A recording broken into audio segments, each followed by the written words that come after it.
Alright, we're good. Be like, Bussin' with the boys, hanging with the fellas, betting on a game. No woman's gonna tell us what to do, and I've been over here just drinking beer and making that noise. Baby, I'm hanging with the fellas, bussin' with the boys. Bro. there you go. Ready to go? We're ready to go. Rolling? We're rolling? You're rolling. Welcome to another episode of Bussin' with the Not Boys. just another episode. The Spooktober episode 300. Happy Halloween. Another episode of Bussin' with the Boys. We embrace the spook around here. I'm Steve Ranella from Meat Eater. I'm a plague doctor. Taylor's a plague doctor. And then we got the boys in the back. We got Cat in the Hat. We got one of the witches from what's that great movie? Oh, nope. Don't help him. Don't help him. We're losing the audience. I put a spell on Hocus you. Pocus. Hocus Pocus. We got Hocus Pocus. We got Fat Man in the back. Mitch Carsley. And we got Mitch. We got Mitch who And we is got Batman. we got the Cookie Monster. Is that the Cookie Monster? Yeah. Yeah. No. And then we got your grandma. No. This episode is brought to you by the one, the only, the Chevy Silverado. There's a reason we've never done a tier talk for best pickup trucks, and that's because for Bussin' with the Boys, there is only one pickup truck in our lives, and that is the Chevy Silverado. Why is that, you might ask? Why? Silverado is a partner you can depend on. We've all spent time driving and using the Silverado for all kinds of adventures and other spooky shenanigans. Silverado was a partner with us on the spring tour, and they have been on the fall tour. They are for Spooktober. Silverado brings us grit, true grit, legendary grit. Legendary grit. Paired with modern truck tech inside and out, massive screens, up to 8 cameras of 14 different views. We love the bold, blacked out look of the new Silverado HD Trail Boss, and there's a reason Chevy's America's most awarded brand for new vehicle quality over the last 3 years, according to JD Power. And you know your boy rips around that all black ZR2. That BBT. Head over to Chevy.com to build your own Silverado or Silverado HD and check out all the current offers on the Silverado. Discover a world of strength and capability all behind the wheel of our favorite truck, the Chevy Silverado. Chevrolet received the highest total number of awards compared to all of the brands in the JD Power from 2022 to 2024 U.S. initial quality studies. Visit jdpower.com/awards for more details. Again, those awards are based from 22 to 24 models. Fellas, episode 300, Taylor's favorite episode, which we're back. We're spooky it up. Happy Halloween, everybody. Taylor, Happy would you to like be to here. would you like to have a moment? Would you like to take a moment? I would. We've had 300 episodes here on Bustin' with the Boys, and it's very fitting that it comes on a special day like today, when Spooktober, more of it is behind us than it is in front of us. I think the boys, I want to give a thank you to all the boys in the back of the bus for taking Spooktober so serious this year. I think for the last 299 episodes, every time a Spooktober has come up, we've talked about it more than we've been about it. This year, the boys bought in. We had seasonal beverages. I want to give a shout out. to JP. Not a seasonal beverage guy.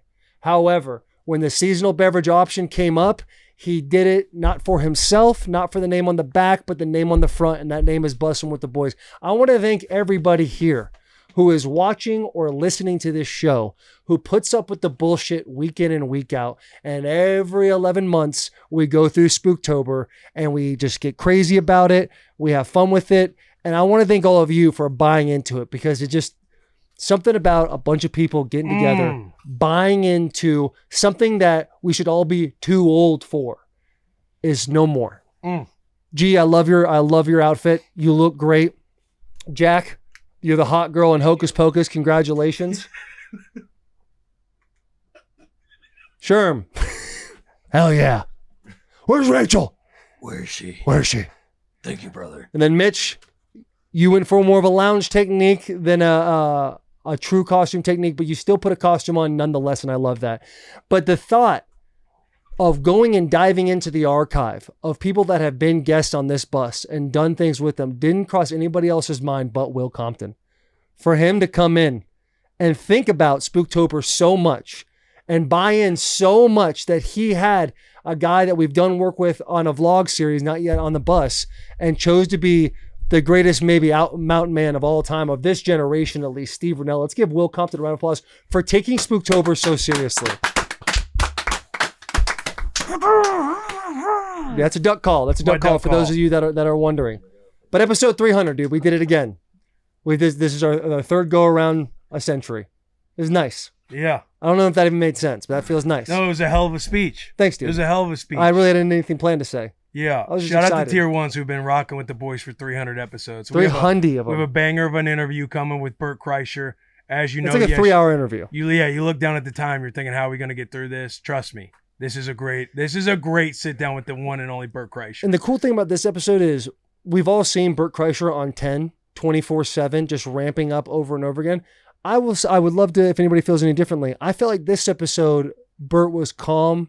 He was like more present than I think I've ever seen Bert before. It was a very fun and unique conversation that I haven't seen from a Bert Kreischer podcaster interview in a very long time. He said it, not us. This is probably going to be his last interview for the next year or so. Allegedly. We'll see if that holds up. But this is supposed to be his next. It's supposed to be his last one, his last long form one. He's going to slow down a lot. He's going to vacation with the fam. He's going to take a break. Allegedly. He's going to take a break. He does have a special that he just worked on that's going to come out soon. But yeah, this was an all-time episode. It was fun hanging out with Bert. It was fun hanging out with Bert as a friend. Yes. Boy was looking at some houses too in Nashville, Tennessee. He might have himself a new neighbor. I know. That'd be nice. We were trying to sell him on the holidays. He wants to own a holiday. I won't ruin the surprise. He wants to own a party in Nashville. We get into all that stuff. He had a great choice too. Yeah. Phenomenal choice. Right. What's the holiday that you want to own? What's the Compton holiday you guys are going to own? I don't want to own any holiday. I want to just go to whatever parties that might be out there, have the option of going to the parties. Yeah. And just approach it from that angle. Yeah. A lot of pressure when you want to be a host, guest, not a host. On a holiday. Because you never know. The holiday could come up and I might not want to do said party. So I would rather just be a person that gets to pick and choose where I go. That is, you know what I mean? That's on brand. Yeah, that's exactly the Will Compton we know now. Absolutely. I don't want to fucking have all the people. Yeah, all the people in my house sitting on my couch. Yeah, using my toilet paper. Like, hey, we ate food. When's everybody gonna leave? Right. So and so looks like they're gonna stick around for a while. They're really getting into the stories that I didn't want them to get into. I don't want to. I hate that. Okay. I just want to be the guy. I go to the party. Maybe enjoy the entire day, but also have the opportunity like, hey, let's show face for a good hour or so and let's get out of there. As always, boys, the next holiday coming up, I will be hosting that. So if you guys don't know a place to go, Mitch, you've been there the last 3 years, yeah? 2 years? 2 years. Last 2 years, you've really enjoyed it, haven't you? Oh, it's the best. The food is unreal. We don't want to say the holiday right now, though, but yeah, that was good. I liked how you kind of went around that and moved around. But yeah, all the boys, very welcome. We're going to have a game this year. We're going to have a trophy, weigh-ins and weigh-outs. Ooh. Who can gain the most weight on this particular holiday coming up next? How much weight can you put on for this particular holiday? I really think I'll be able to handle business. You think so? Yeah, I've spent a lot of time gaining weight. Yeah. Spent a lot of time being too low and then having to get on a scale and have to gain 8 pounds in an hour, and I've done it. Yeah, I know you can put some food down now. I kind of love having this little stick. I can gain some weight. Yeah? Yeah. You can put it down a little bit, throw huh? my hat in the ring for that one. I know, but it's unfortunate you won't be there. I'll do it from afar. I'll take video. Yeah, you know what I mean? Just a day in the life of you. I'll be in the trenches. You'll be in the trenches. You'll be in the trenches. Newborn number 2 coming around this holiday. Here in a couple of weeks. Yeah. Yep. And it's one of those deals too. I'm not holding it against you. I know what it is. I knew you would be there if you could. Yeah. Now, actually hearing what you just said, maybe day of you would not want to go, but in this particular instance when it's multiple weeks away, right now it sounds really good to you. I've been to the holidays. Every one of them. You've been great about it. It's been phenomenal. Yeah, I've made them. I know. You're going to make Christmas this year, yeah? Yeah, I'll be there for Christmas. Hey, you going to be there? I was there for Easter. All right. Hey, who wasn't there for his own party on Easter? I wasn't there for my own party on Easter. There's me out there. There's video evidence of me with the beating Randall Cobb. Yes, beating lunging, Randall Cobb in a sack race, whatever the fuck. Should we talk about football or should we get into the episode? Let's see. We got to make this one quick. Let's recap some ball. If you want our previews for the weekend, that will be on the locker room this week. Let's dive right on in. All Where right. should we start? Should we start with the Hail Maryland? Yeah. We should definitely start with that. Washington versus the Bears. I'm gonna keep it short and sweet on my end. Washington seemed like they had that game in hand all day. They were up. They The were Bears moving the fan- ball down the field, kicking field goals over and over again, get stalled out in the red zone. They had the opportunity to be up in 4 or 5 scores in that game in a big way. Caleb Williams didn't come around until the second half. They had very little yards in the second half. Made some very elite throws, questionable calls by giving it to a backup offensive lineman Yeah. on the goal line. Yep. Ends up fumbling. That Yeah. stat goes down as a Caleb Williams fumble, not that cat's fumble. So that's a good thing for that cat because I know he probably felt pretty guilty with the situation. Yeah, I would say Jaden Daniels out-dueled Caleb Williams. And I know Bears fans are bummed that they lost on a Hail Mary, but ultimately they were only leading the game for 23 seconds. Right. And by the way, 29, celebrating. Was it Tyreek, whatever was it? Tyreek Stevenson. Tyreek It's going to Stevenson. be a hot pod. That is. It's going to be a hot pod over here. Look at this belly. I'm already sweating, yeah. I don't know how you do it, Steve. Every day. Every He's day. at the office wearing all your gear, ready to go Always. hunt. 100%. Yeah, dude, that Tyreek Stevenson kid, like that is the dumbest thing you could possibly do in football. That is so stupid. It's the last play of the game, and they have obviously they had a throwing shot at the whole thing, but you're sitting there taunting the sideline, you're taunting the fans. The play's going on, and you're still taunting, and then you realize, okay, let me strap up and get in this thing, only to be the guy who tips the ball Yes. to the receiver.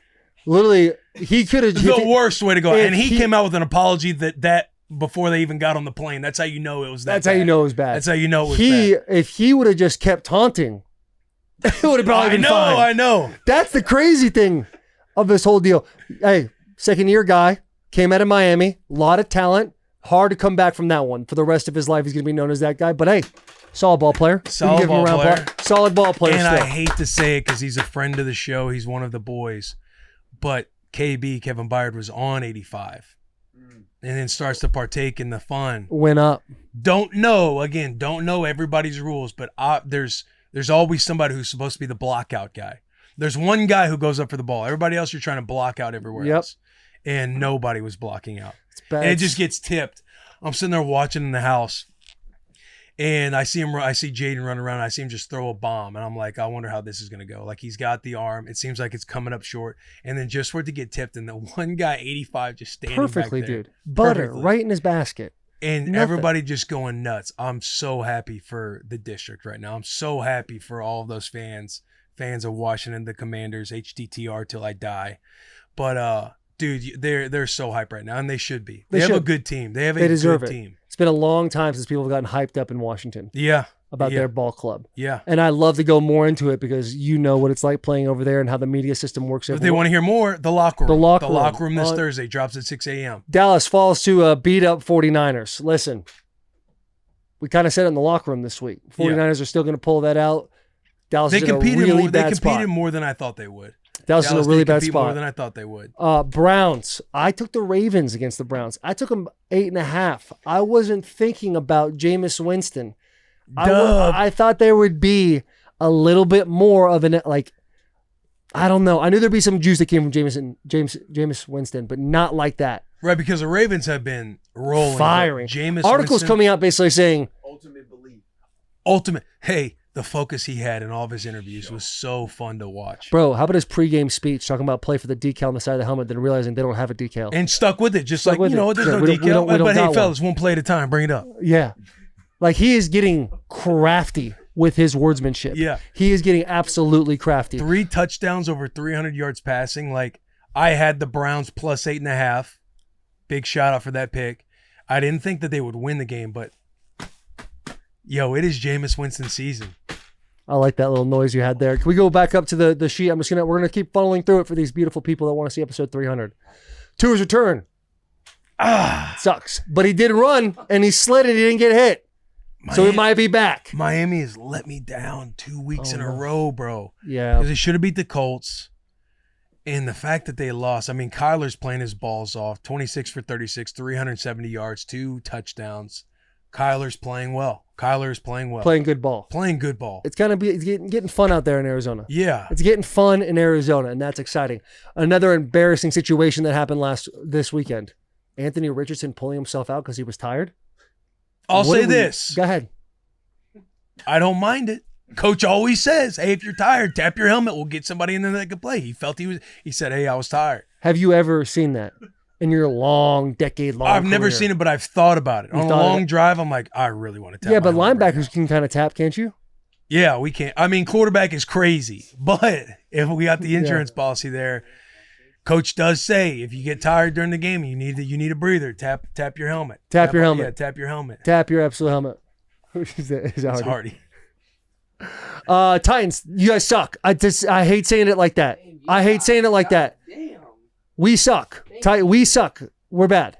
We're really fucking bad. It's not good. Lions, articulately put by Sherman in our pre-production meeting, Lions put a 50 burger on us. Bro, it's abysmal over there. 35-14. They're talking about firing cats already. Yeah, maybe they the special should. teams Special teams coach coordinator. might have to go. They Special should teams coach might have to go. consider it. That was horrible. I will say the only silver lining, Calvin Ridley, first quarter, 6 receptions, like 120-something yards. That's it. That's literally the only positive I can bring from the whole game. Right. If you just play the first 15 minutes, good looking ball club. We still lose the game, but but it's still positive. Hey, at the hair least. whip out of Jack. Hey, Paul Karski, shout out PK. He's He's right where Paul Karski This is where wants to Paul This is where he Karski thrives. wants to play Yeah, his this is game where right he now. thrives. Thrives. This is where Paul is like, yes. Really all the Titans media are thriving. Buck's Buck, been Buck's taking, been, but Buck is usually like, hey, let's find the silver lining here. Buck is like, fuck Not this this shit, year. dude. We're done. yeah, We're we cooking are. them, which sucks. But hey, here's the deal. Who is the worst team in the NFL? We might be. We're either 32, Panthers. 31, or 30. Panthers got to be the worst. I don't team. even think we're 29 anymore. I don't know though. We're a bad ball club. Jets are pretty bad. Jets are pretty bad. Jets are pretty bad. But I'm so much closer. yeah. The Jets beat the You got to Titans. get the head-to-head.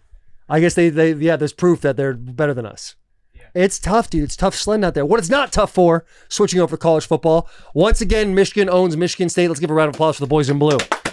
Do we not want to talk about the Chiefs at all? Go ahead. Yeah, they just win. They I just know, win. but I tell you what. The Broncos and the Chargers are looking spicy. They look spicy. Especially the Broncos. Bo Nix, he's starting to come into his own. I know in the fantasy world, I'm a big fantasy football guy. He's averaging like north of 20 points a game. Yeah. Yeah. The Chargers And Denver's got a defense. Denver's got a defense. Chargers bounce back this week, and the one question they're always asking there, who's got it better than us? Nobody. It's crazy you guys didn't pick up on that right away. Jack actually didn't say anything until the buddy part. But yeah, shout out Harbaugh, dude.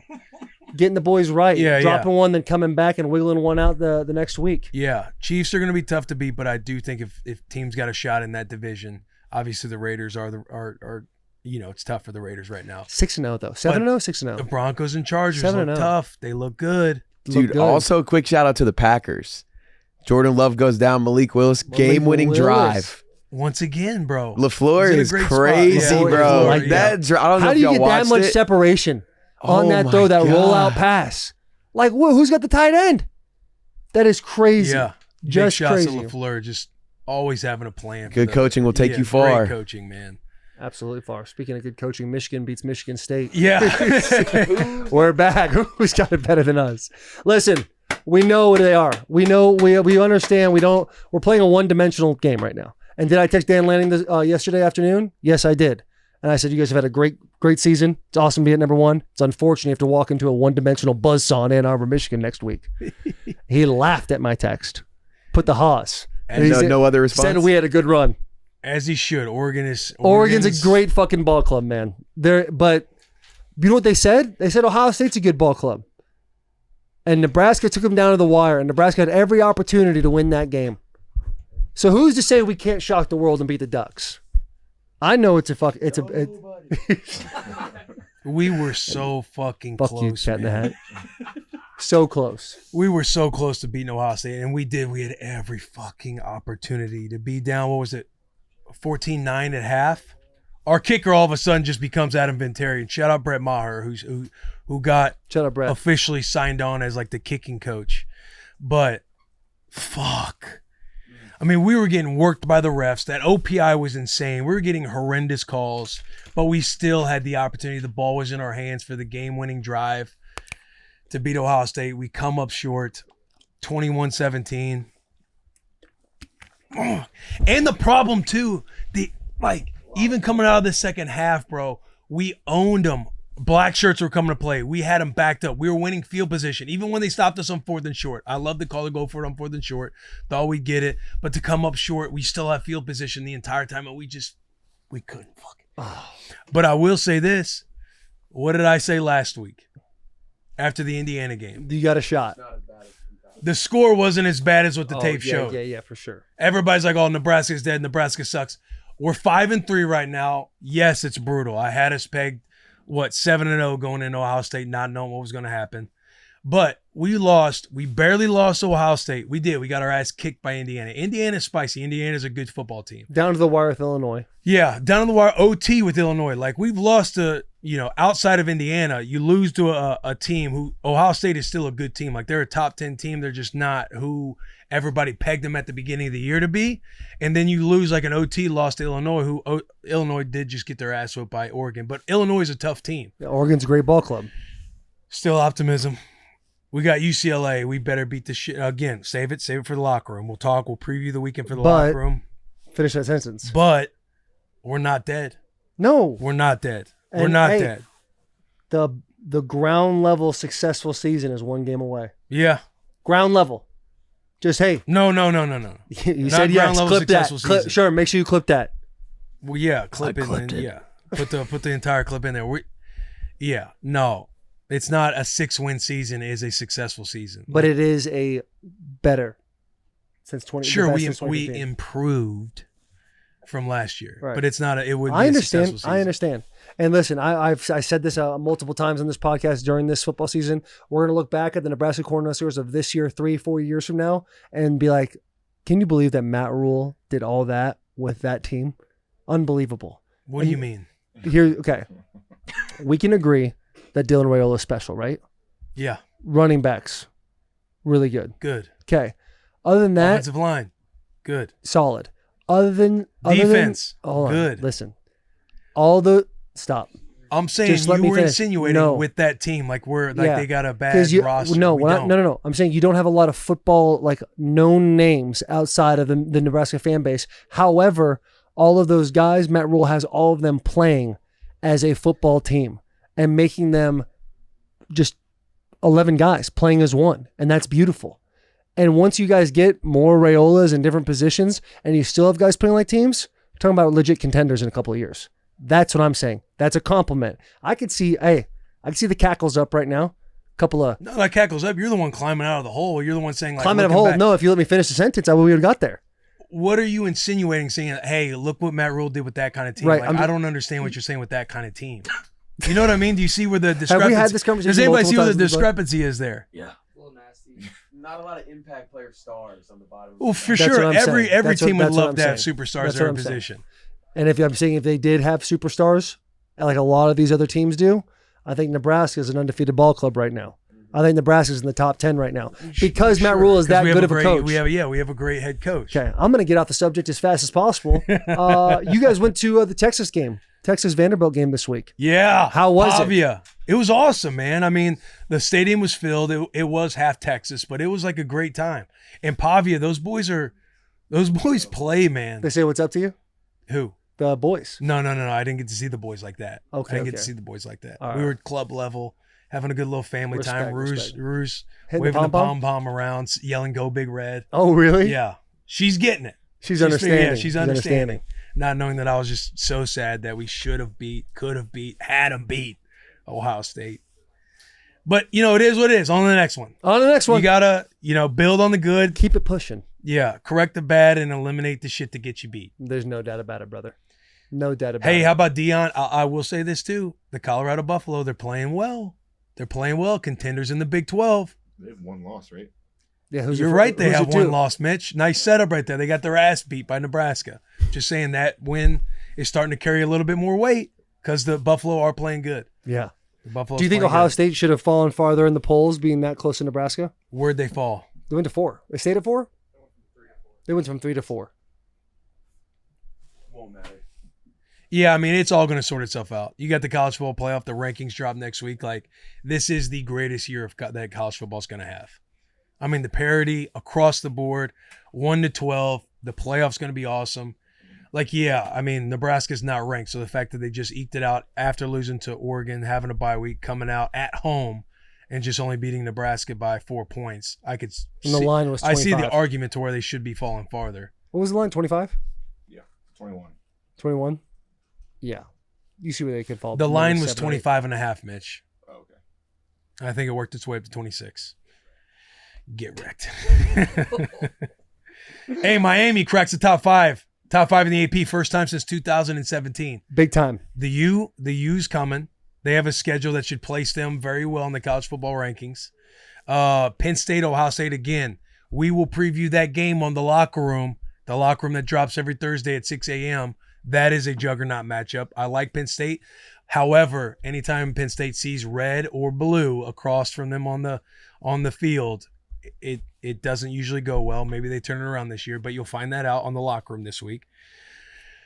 Should we talk Michigan has Oregon, or again preview that? We'll preview that on the locker room. We'll preview that in the locker room. We talked about it a little bit, yeah. But Michigan's got a big little deal coming up. We got a big little deal. Oregon's a good ball club, but I'm gonna find a way to figure out how we win that game. Yeah, I'll be ready by the locker room. I'll be ready. You just got to control the line of scrimmage. And have the ball. Keep the ball. Time of possession. Efficient runs.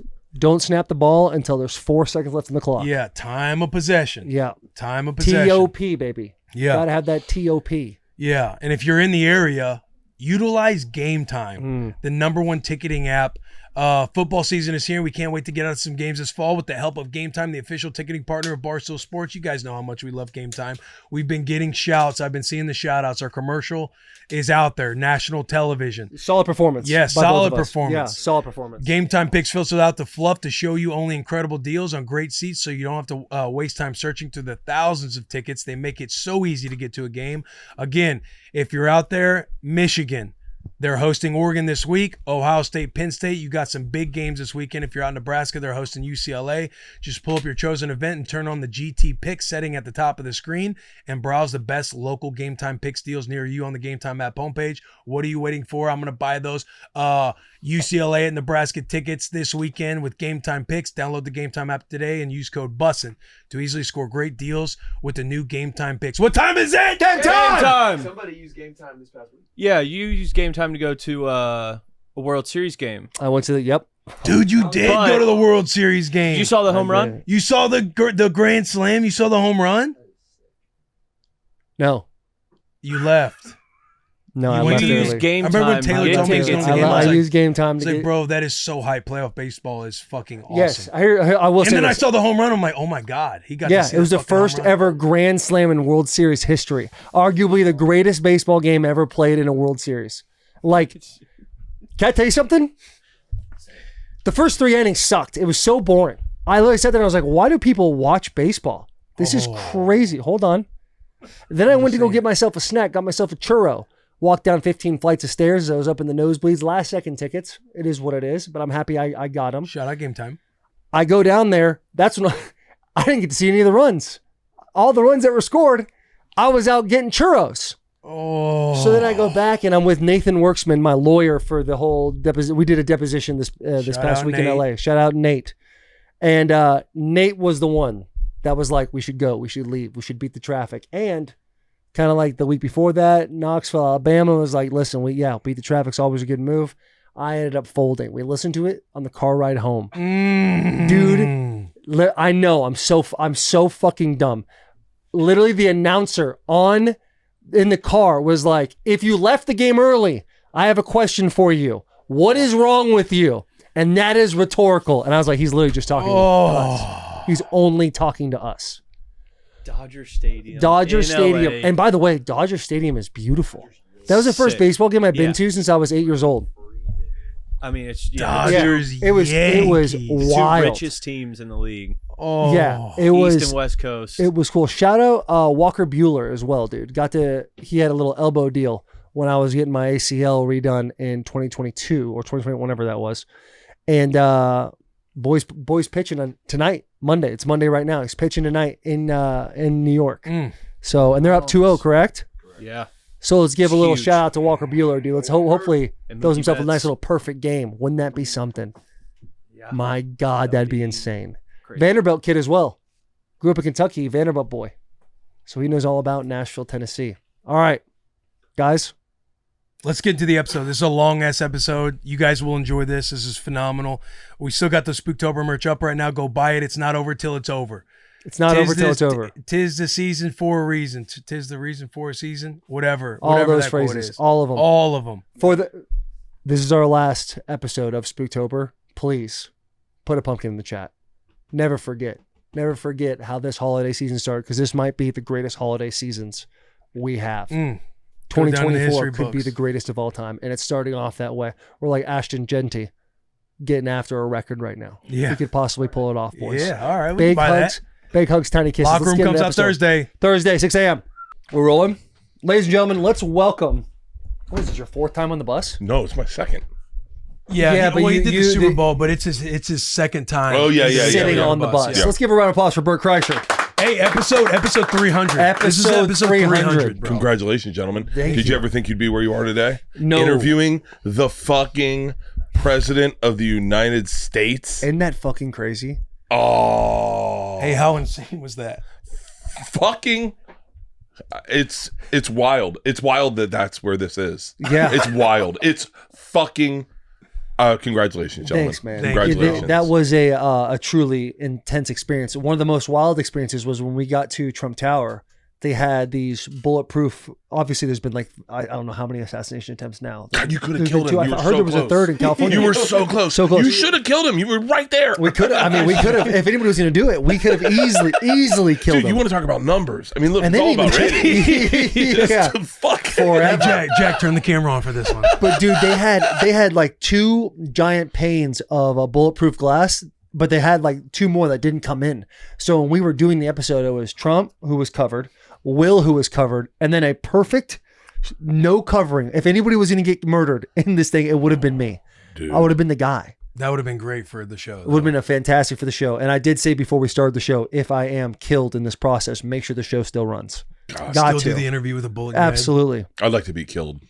Like, Yeah. I want to be killed. I don't want to die. I want to be killed. There's you always see I'm things- with you. Yeah. Yeah. No one. You don't want to just die. You want to be killed. There's always this thing on Instagram that's like women are like, oh, I really want to die peacefully in my sleep, and then it's just men, and it's like the gladiator scene where he's dying, or something like a guy in Yeah. a fighter jet.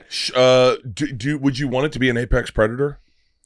I don't know. It seems a little too gruesome. I would like the most honorable way possible, like maybe like some sort of home invasion where I am able to kill the guy also. Like he stabs me, Yeah. and then I kind of grab him by the throat and bring him in real close, and then just slowly slit his throat. Yeah. And then I also pass in the process, but I get the last laugh.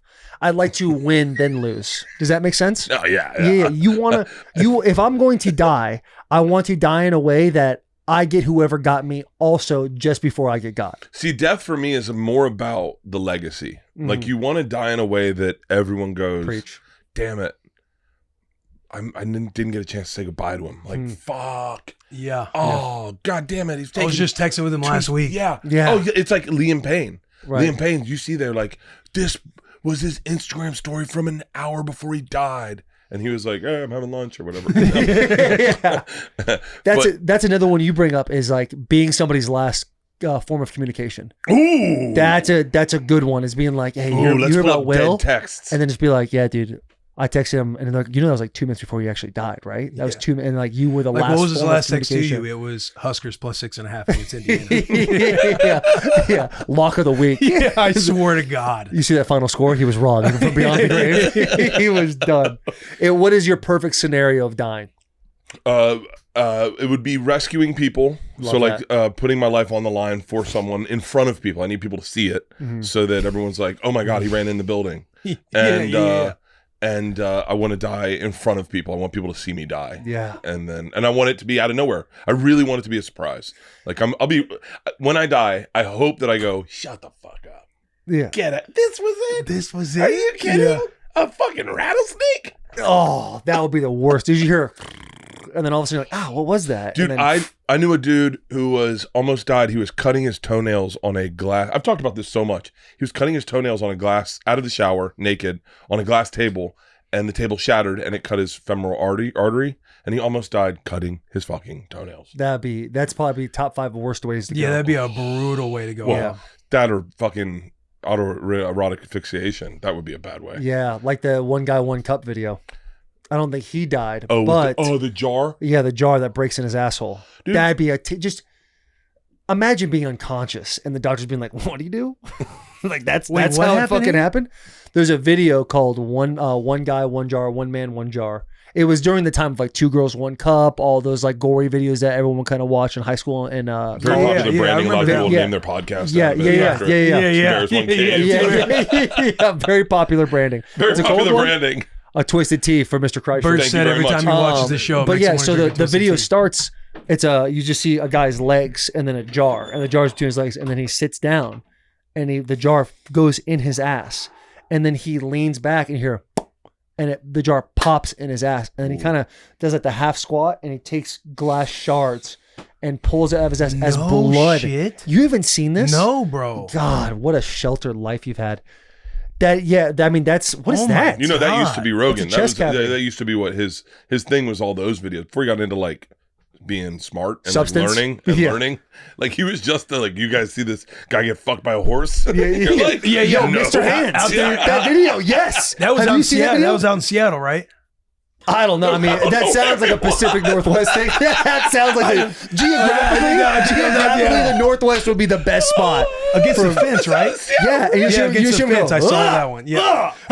And, Oh my God, dude died. The Yeah, beast, yeah, the beast, yeah, the yeah, beast I know, touched his yeah. heart. That is why in the fuck would you do that?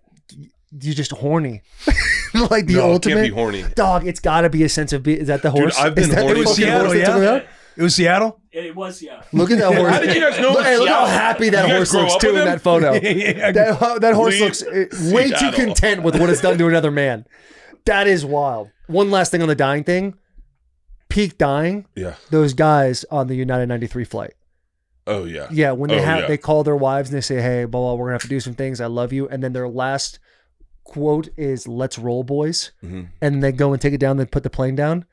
That is the most honorable way to go. Those guys. Shout out them. Let's give a round of applause for those gentlemen right there. Yeah, a way to go out gangster. too. A movie that perfectly describes the way I'd want to go out is The Gray with Liam Neeson. With the wolves. Yeah, Oh. where their plane crashes and then they have to survive because there's a pack of wolves kind of hunting them. And then he just goes one-on-one, just wrapping broken glass Yes. around his fist. Jack with a will little show- poem going out. Jack showed me that ending scene when he breaks it and then he tapes it to him, and just the scene of the wolf's face gives you goosebumps. Yeah. Truly. I can't have the recipe of cowardice involved in my death, because I will go to cowardice first. See, I worry about Right. that too. It's like, would you run back in the building?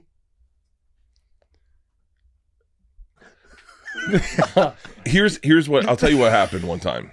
You would Oh, for family. oh. You would for family. one time. No. We went on a safari, and it was Travel Channel, so I was with a bunch of people, and like film crew and everything, and we got like within 20 feet from a lion, and it was just laying under a tree. It was just laying there, and the lion popped up, and like looked at us, and everyone's assholes clenched. And in that moment, I thought to myself, I just need to push the girl in front of the lion. And I was like, and I had a knife on me, and I was like, and they're like, "Oh, you're going to use that knife to fight the lion?" And I was like, "No, I was going to stab the girl, to debilitate her." And then the lion, because she's got to run faster than the slowest person. Yeah.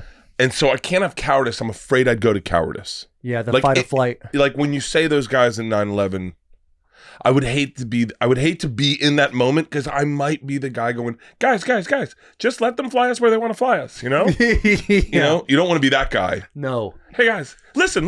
But- You guys are being racist, okay? Just because they're brown and they all have box cutters doesn't mean. Why do I do a whiter voice? Yeah, you're white. Like Yeah, you can do your I can regular just do my voice. You can just do it exactly how you are. Hey, fellas. Yeah, you'd be sitting in first class, being like, "You guys just relax for a second. Like, I'm trying to get some sleep here." Oh, Double jack with rocks. I don't want to Just have sitting no there. plane crash. No plane crash. Yesterday I got on the plane, and it was early, and I wanted to drink. And usually, because I had that thing that I said with Glenny Balls about drinking, double jack of rocks, lots of rocks. And I heard the two pilots go, "Fucking the machine is in 2A." And I went, whew, we'll be drinking today, boys. Yeah. And they came back, the flight attendants were like, we're so excited to have you. Do you mind when we land if we get a picture? And I was like, absolutely. And like, can we get you anything? And I just winked and he went, I got you. No Double way. Jack on the rocks, lots of rocks. Double Jack on the rock. I didn't even finish it. I fell asleep before I could even finish it. Is that the epitome of my I've made it? Yeah. That's it? Yeah. When you're sitting in first class and the flight attendant knows exactly what your drink is? Knows exactly what my drink Has there is. been another moment that's topped that one? Oh, I've had so many moments. I can't even. I've had, my life is insane. It was never supposed to be like this. Mhm. It really wasn't. And I'm like, every I got a fucking FaceTime from Baker the other day. Mhm. He was in the pool. What's up? I didn't know you were in Tampa. I was like, fuck. Like that. I know, like he's younger than me, and I know, and I understand you're supposed to be quarterback. Yeah, but still, it's like a football player knows who I am. Yeah. Like that's like, I'm always like that. But I'm very, I'm still very much Bert in like every sense. Like everything, I really get starstruck. I really, like I lose my shit over celebrities all the time. I did it with Chris Robinson from the fucking Black Rose. Made a fool of myself. I make a fool of myself all the time. So, yeah. Have you ever tried to rewrite that in your head? Like maybe I shouldn't. Maybe I am now the celebrity that people get excited about. No, I can't. I don't know how to do it. I don't know. I don't know how to shut my fucking mouth. Like I'll tell you how much money I make. Like I'm just like, I'm a fool. Like I watch Rogan and Tom just sit there and not talk to people and like be cool. And I just fucking jabberjaw. I'm like, yeah, I can't. You got to be cool with who the fuck you are, I guess. That's what makes you and Tom such a great pair. The yin and yang of the both of you. Yeah. It is beautiful. And one thing, you guys you were on Two Bears with them, and there was a lot of talk about Ryan Holiday and the views of everything. Have you changed your opinion? Oh yeah. Have you dove into any stoicism, or is it still kind of like, I don't know. I get stoicism? I'm always anti what everyone thinks is good. Right. Like I always go like, is it though? Yeah. Like I don't know. It's always been my thing. You're anti when somebody says, "Hey, this could be good for you." You're like, "No, that's gay." Yeah. I have a really hot take about alcoholism that is not popular online right now. Well, go ahead. I'm not going to get into it again. It made sense when I was talking to two black guys about it. Yeah. We were Okay. like, All we're right. like, Great start. Yeah. We were like, maybe you're the problem. Maybe it's not alcohol. Maybe it's you. Like we're all partying hard. We don't drink and drive. We don't hit our wives. We don't we like to have a good time. Maybe it's you. Maybe you're the fucking problem. But alcoholics don't like hearing that. Yeah, that's his bad take. That's a tough take. It's a tough take. It's a tough one for the internet. But it made sense when we were fucking lit. Yeah. Watching the sunset. Yeah, hammered, being like, you know what? This isn't bad at all. Yeah. I know for people Right. to think that it's bad, they're wrong. Dude, because alcoholics only have one answer. It's you have to quit drinking. I go, no, you have to quit drinking. Right. I'm doing absolutely. I had an alcoholic tell me, I wish I could say his name. He goes, you think, and by the way, I was with the smartest people in the world at this party. The smartest individuals in the world. Legit. And he was like, you think because you are successful and you make a lot of money and you do like an arena tour and you're happily married, you got a good relationship with your kids that you don't have a drinking problem? And I was like, yeah, that's it. Yeah. I think you just hit it. Yeah, that's it. Yeah. And he was like, no, you got a problem. I was like, no, you got a problem. I'm fucking killing it. And then in front of a room full of geniuses proceeded to say, I don't believe in alcoholism. But I also don't believe in death. I don't believe in a lot of stuff. Let's So, unpack the only other thing you said. You don't believe in dying? Well, it hadn't happened to me.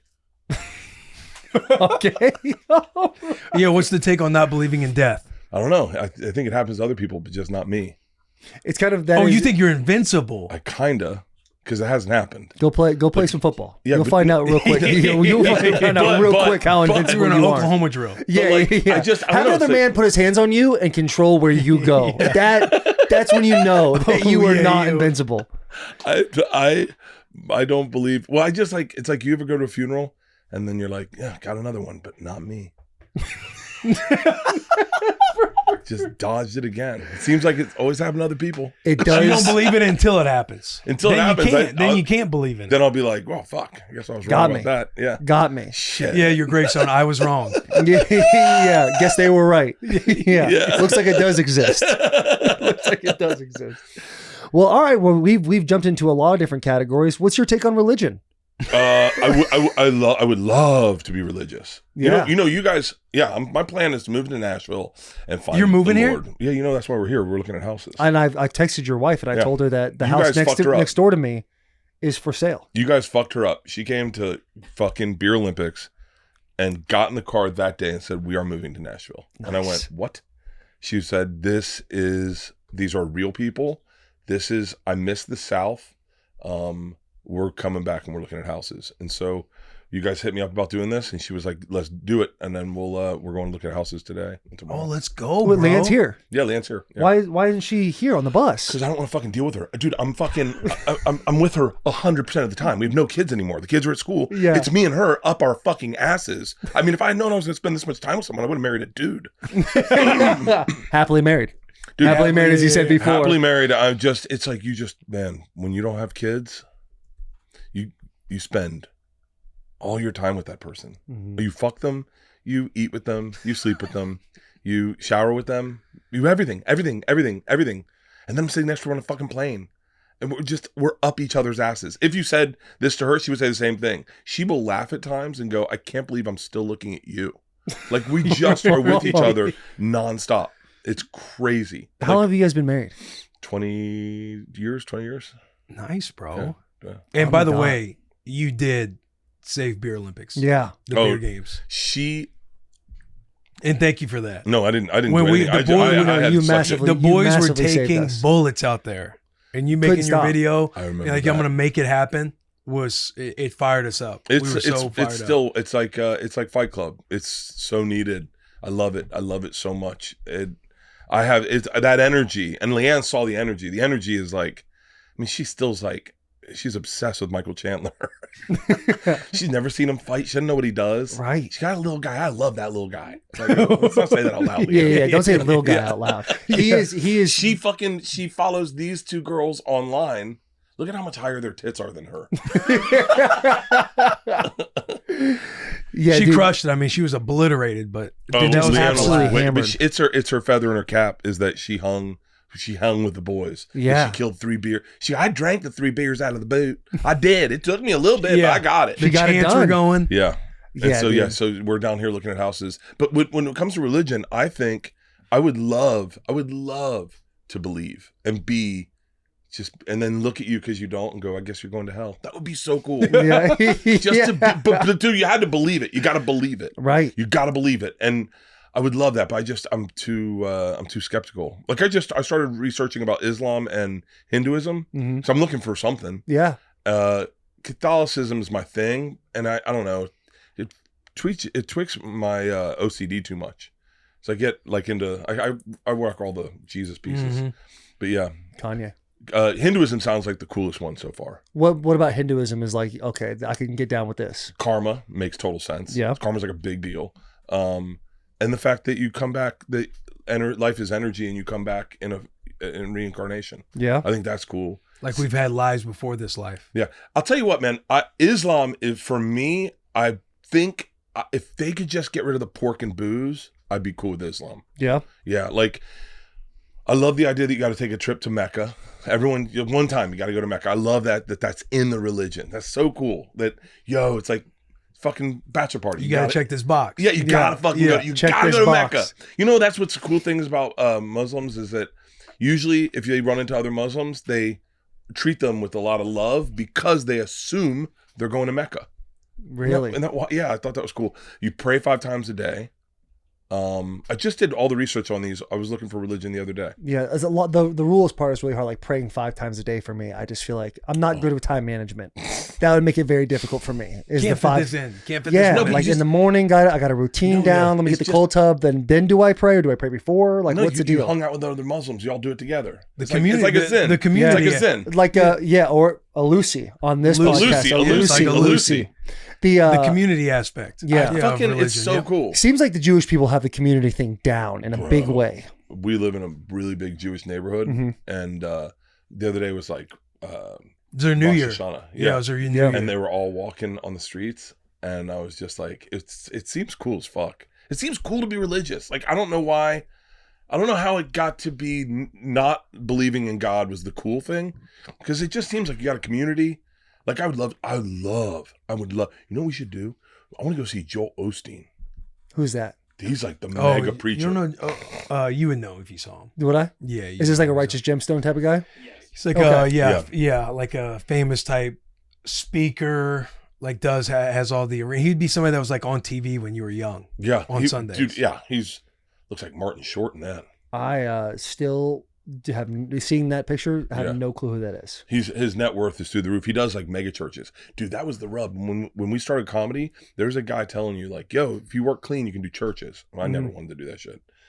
There's a guy, John Chris, that did that. Oh yeah, he lives in Nashville. Dude, he would do like a fucking Sunday 6 o'clock show in a mega church. It's like size, they're like arenas. Yeah. And just clean up. He made so much fucking money. He's a great guy. He got canceled. Did you hear this story? This is wild. I apologize, John, if I'm perpetuating something, and I love you. You know that. Fan of the show. He got friend of the show. He got soft canceled. I'll say soft canceled because when you hear this, you're gonna go, huh? Because he took a girl rollerblading, and he tried to kiss her. That he got canceled for that. He got canceled. Rollerblading. It's like, but in their community, if you say that you're like a Christian, and I think he had like vodka in a water bottle or something. Yeah. It's like, it really is like not that bad. Number one high school move. Yeah. And he got But when you're canceled in for it, that. you got to be in it. When you say you're Christian, you can't fuck around. That's the thing. That's the hard part is like, That is the hard part. that I could do the Christian, like, believe in it. But I'm going to fuck up. Yeah, that's the hard thing. Like with football, for me, I always thought it was better to have your public perception. How good is that? There's no alcohol in this, right? Oh, there's bro. 5%. Oh, fuck, I'm sober. No, I'm kidding. No. But the public perception for me of having people think less of you, I always thought was a bigger win than trying to be this like all-American kid, and then one or two things happen and they're like, oh, you're a piece of shit. Brother. I'd rather people think, oh, this guy's a piece of shit, and then when you meet me or whoever the person is, it's like, oh, they're actually you are just come off way better to them. And I just think that's a bigger win. You are explaining my business model to a T. Okay. So I go to college. I played baseball in high school. Get recruited to play Duke, Citadel. Going to walk on at Florida State. I go to walk on very Who's first having day. a great football season, by the way, for What's that? Florida State. You guys are killing it right now. Jesus Christ. You're looking at Well, I'll tell you a secret in a second. So I go to walk on at Florida State. I literally do the first practice and walk off the field. I'm like, sports are no longer for me. I gave up baseball, and I remember going to my fraternity. I was in a fraternity, and they were doing intramurals, and they were like football, and everyone's like, "Dude, I'm a dog," and you're like, "Really?" And they're like, "Fucking, dude, get me on the field, get me on the field." And so I got intimidated. That's young Bert. God, Obi was fat. And so, and by the way, that guy on the left, Scott O'Brien, fucking amazing baseball player. Really? Yeah. He can sling it. Dude, he ended up walking on at Florida State. He got a full ride to Alabama too. Oh, wow. Yeah. No way. So he's a great actor now too. He's an interesting dude. He's a very interesting dude. But so I didn't go out for football intramurals because everyone was so good. And then I watched them play and I was like, oh, they suck. Everyone talks shit. And I was like, because the way I played sports was you didn't talk shit unless you didn't talk shit. You just didn't talk shit. Mm-hmm. You just played the sport. And then that talked the shit for you. Yeah. So then intramural softball comes up and everyone's like, oh, I'm a fucking dog. And I was like, okay, I'm going to go out. I'm not going to tell anyone I can play. I'm going to go out and play. And I'm just not going to say anything. I remember catching fly balls in the outfield behind my back. And then everyone's like, what the fuck are you doing? And then you go and I hit fucking bombs. And they're like, dude, you didn't tell us you could play. So I looked at that from that day forward as I was like, I will never talk shit about, like, I'm going to always undersell my performance and over deliver. So with stand up, dude, I've said this and I mean it now. I think I've said it so much I mean it. The only reason people think I'm a great stand-up is I hang out with the best stand-ups in the world. I mean, look at that. You surround yourself with great white sharks. You're good in the storytelling realm too. The storytelling. You're not giving yourself enough credit there. No, I know, but that's the game plan. That's the move the right business there. plan. You yeah. basically just did it for him. Yeah. I like that. I'd rather people go like, yeah, he takes his shirt off, whatever, and then they go, wow, he's a really good storyteller. Mm-hmm. Like as People opposed being like, to, oh, this is way better than I thought. Yeah. Because I mean, when I got into stand up, I remember going to the Boston Comedy Club and dudes would walk off stage and like, I just ripped that room, and you're like, did you? And I remember also thinking, so that's your version of the best you got? I was like, all right. And so I never really talk shit about stand up. Now look, when we talk about fucking sports or anything now, I talk wild shit. Like fucking ran the LA Marathon with no training at all. Told you I'd fucking bench press more than you. I mean, I love that. I love that. Like that's fun. And if you don't get it, it's like that's the point of comedy is just to fuck around. Yeah. But yeah, I've always that underperform, undersell, overperform. That's always been my thing, I think. Fellas, we interrupt this episode with a question. You know what we all need to get more of?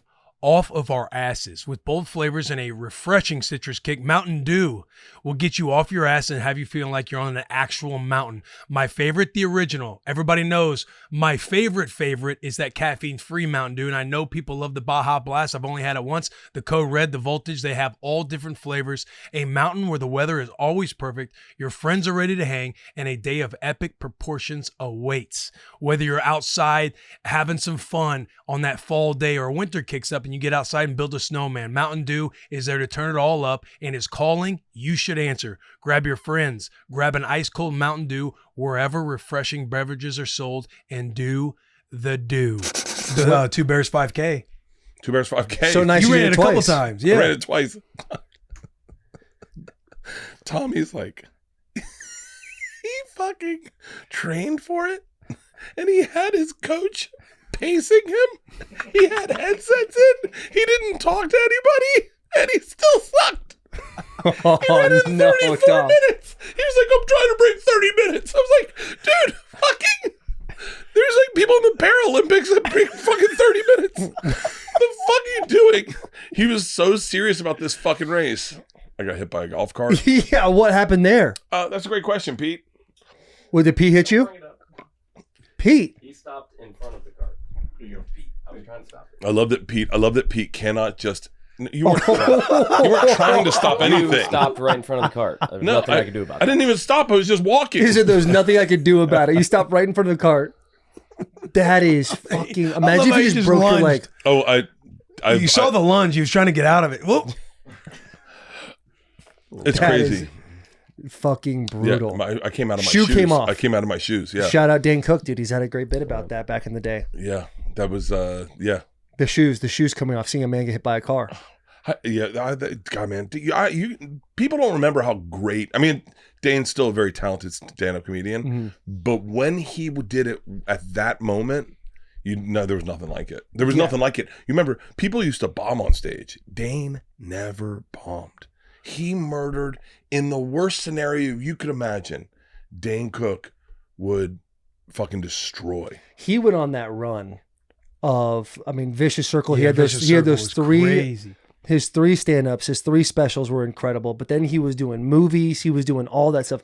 That's what's so fascinating to me. I feel like I bring it up every time a comedian is on our bus. Is like, what happened to Dane? Because we did with Adam.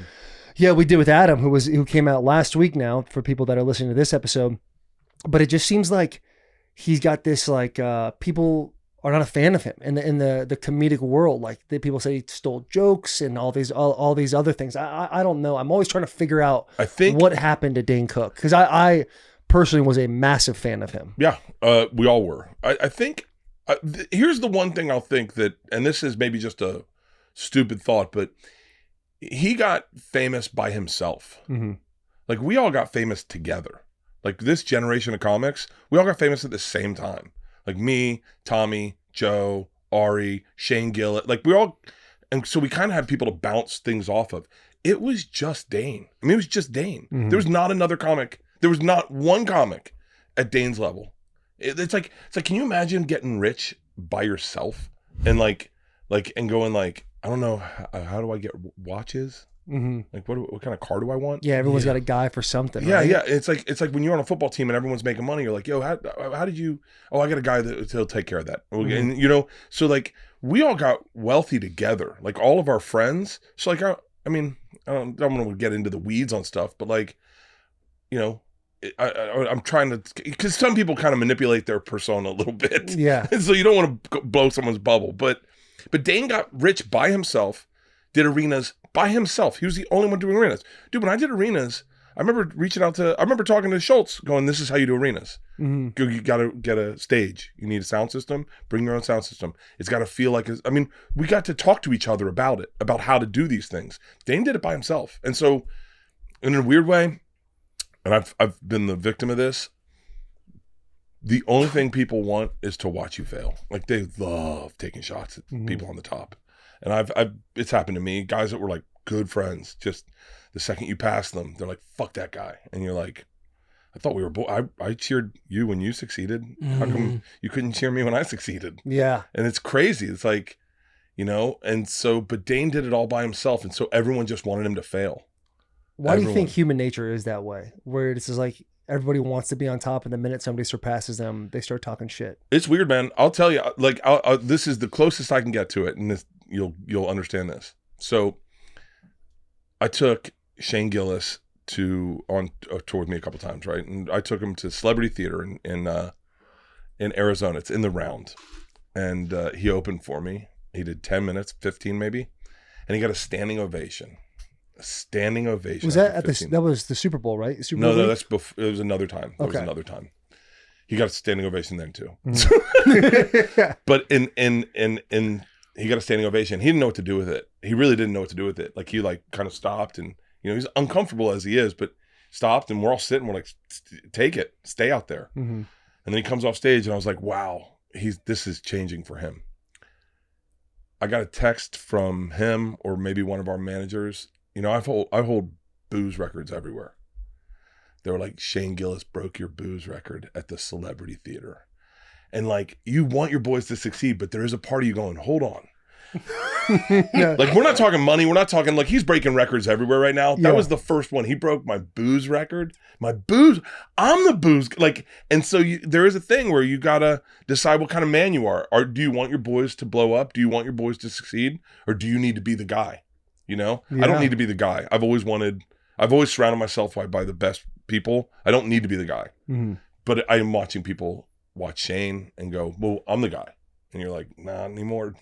It's just like that. Dude, he just broke the record at Wells Fargo. God, for most booze. No, for most attendance. Hold on. But the booze thing was most booze bought, or how does one measure the booze record? They the places that's how I used to get on. That's how I used to tour. Was I'd break alcohol sales at all the clubs. Really? Yeah, 'cause I was like, they're not going to know if I'm funny or not. But what they will know is if they have to fucking restock on Monday, they're going to like fucking bring Bert back. And so I used to do a show called Calling Sick to Work, where I'd go in, I'd do a show at noon, and we'd drink them out of booze before their evening shows.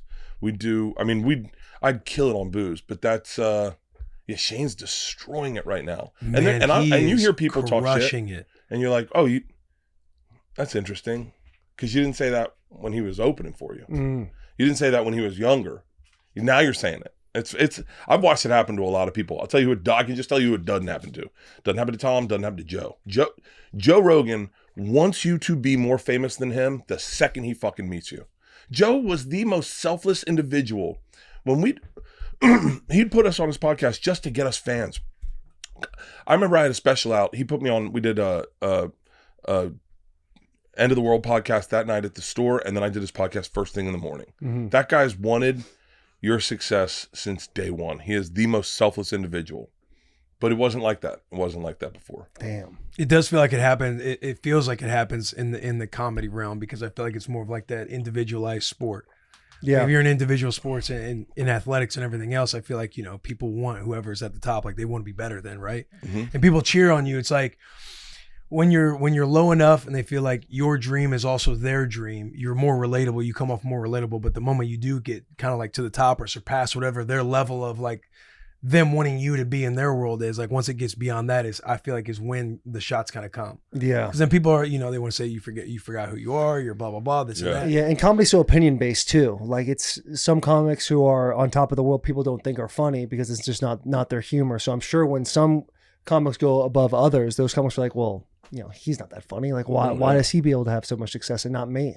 Yeah, it's it's wild too. And we're at a stage now where it's like, you got to realize, like, not everyone did arenas, and now everyone's doing arenas. And like, so like you look at some guys that are a little older and they're like they were like at the top of their games doing theaters. Like that was all that the opportunity offered. Now it's like, Kill Tony's in arenas. There are kids that have been doing stand-up for 1 year that are doing stand-up in arenas. Like it's wild where comedy is right now. It's insane to me. but yeah, it's like the opportunities are so different. It's like now a lot of people are doing arenas. Do you think the people are doing arenas more because of how much exposure there is to social media, or comedy is that much better than it used to be? I think it's a perfect storm of everything. I think it is social media. I do think it has to do with I think this fucking cancel culture was like great for business. It's like people want to hear you say the wildest shit now. Mm-hmm. I mean, there are some comics, I think, that there are some people that I don't even think they know what comedy is. They just know how to say wild shit. Yeah. I'm like I go, wow. Like, and but I think it's a perfect storm of all of that. And I think, you know, I mean, when you say you guys sat down with the fucking former president of the United States, possibly the next current future president of the United States. That's where the world is. Yeah. Like people don't give a fuck about the Today Show and the late night talk shows and this is where it's connecting. And our fans, I say our fans because I think we probably share overlapping concentric circles, but they know you. They like root for you and they love you. And then that turned into comedy. It's like I go on stage and I take my shirt off and people lose their mind and I go, it's like, it's insane to me. It's insane. I mean, there was a time when I took my shirt off where people went, what the fuck is this? Yeah. You know? I mean, the first 7 years of my career, I take my shirt off and they'd be like, bleh. But it's just bizarre where everything is, I think. But yeah, I think people do. Everybody's doing a good job too of like a rising tide lifts all ships. Like you're fully loaded tours essentially like that. I know when we have comics on, we talk to comics who have been on that thing. They talk about how much that just event and that tour kind of like puts you on because again, you're in front of so many people. Yeah, entertaining in such a way that involves partying together. Like you are accessible. You feel way more accessible to people. Yeah, I think so. I mean, I've always been a firm believer in like it's not fun if you're doing it by yourself. Like my favorite memories are like I was just thinking of this the other day. I told you I went with Fluffy to the Sphere, and I said to Leanne, I go, how cool would this be able to do? Like to take your because Fluffy got a box for us and he got us all hotel rooms and he put us up and it was like fucking sick. And he got a party bus for us and we're on the party bus, we're laughing our asses off. And I said to Leanne, I was like, dude, this would be so sick if we could do something like this. And she goes, you've done this every year you do Red Rocks. And I went, oh, that's right. And I remember, I wish I had the fucking video. Me and Shane got so fucked up. Me, Shane, and Mark got so fucked up on this party bus that we were singing songs without the words, trying to guess the songs. So we're like just screaming and we're crying laughing. Do you remember that, Pete? Yeah, I was playing music. We were crying laughing. He's just behind everything. Yeah. And I look back at like all the things I've done. Those are my favorite moments is like all the people I've partied with, all my friends and they're all the greatest comics in the world. They're the funniest human beings. One of my favorite memories, Georgia is on Fully Loaded with her friend Daisy and Shane comes up last night and he goes up to him. He goes, you guys sneaking beers? Georgia goes, no. He goes, come on. You don't have to lie to me. She's like, no. He's like, I'm not going to tell your dad. She's like, yeah, we're sneaking beers. And Shane just sits down next to me. He goes, Georgia's sneaking beers. like these are like the greatest fucking memories of my life. And you'd think, you know, like I didn't pay that much to hang out with them. Dude, that is fucking wild to be able to get all your boys and just be like, hey, we all have a certain set of skills. Let's just all go and do this together. Dude, Fully Loaded last year. It's me, Jelly Roll, Dave Attell, Big J Okerson, Dan Soder, Mark Norman. I mean, it's the perfect smoke tent, and we're laughing hysterically. And Jelly Roll just happens to be the biggest artist in the country. Yeah. We laughed so hard. He had just found out who Mitch Hedberg was. And within finding out that he is now his favorite comic, he then learns he's dead. And we could not stop laughing. He goes, this Mitch Hedberg guy's great. And David Tell goes, I got some bad news for you, buddy. And we are crying laughing. But like those are the moments like where you go, this is life doesn't get better. Yeah. Yeah. Talk about your relationship with Jelly Roll a little bit because do you guys have him on Two Bears? Has he been on? I don't know. But I know he did the 5K with y'all. You guys have done shows together and stuff like that. Where did that relationship start? I don't know. Honestly, I started following Jelly a long time ago. I started following him online. I think I saw him on Chelsea's show originally and found him, and then we started DMing. And we just became friends through the internet. And then he came out and did my podcast, and we just connected immediately. There's something we have.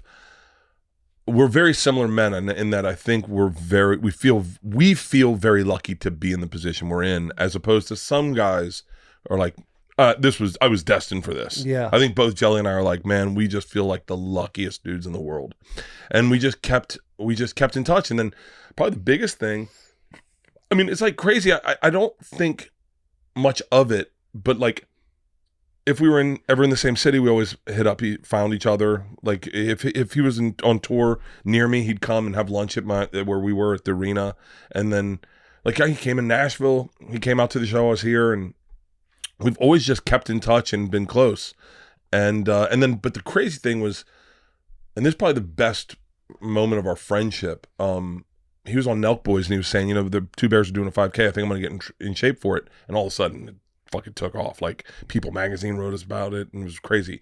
So we came out to do this, and then me, Bunny, Leanne, and Jelly are running the 5K together, and we're getting done. We're like about to pass the finish line, and Jelly starts crying. I'm gonna get emotional. I'm not gonna cry. Don't worry, I'm done crying. You can cry. I'm not crying. You're safe. Jelly gets Hey, emotional. You're safe here. Yeah, you're Jelly safe here. gets emotional, and he goes, and he's like, I think you might have just changed my life. And Bunny starts crying, and she's holding Leanne.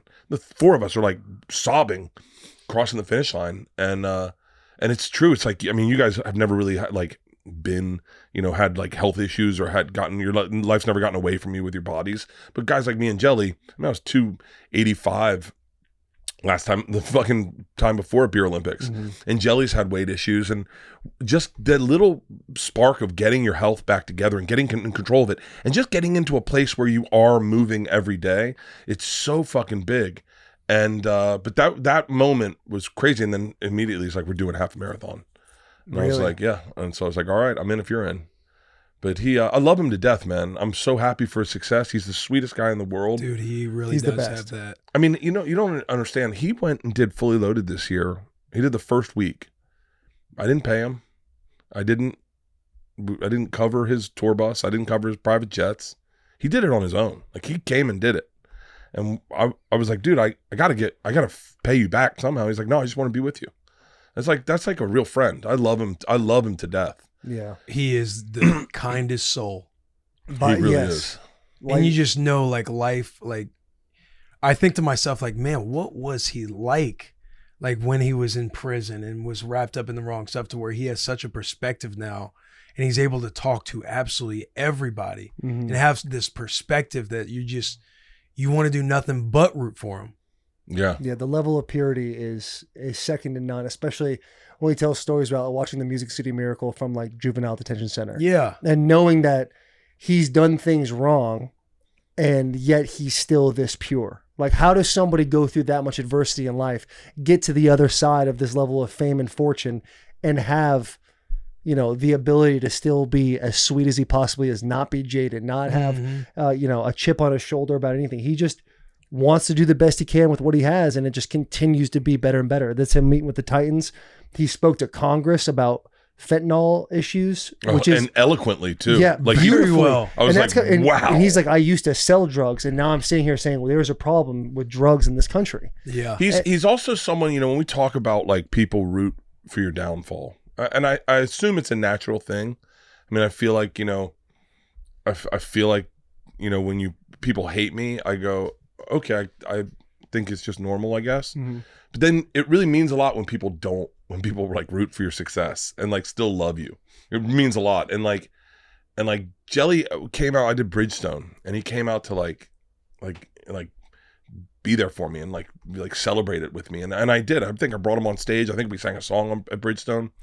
And then the next time I'm in Nashville, he's like, hey man, would you bring me on stage tonight? And I was like, yeah, sure. Yeah. I was like, you know what? I think I have a thing.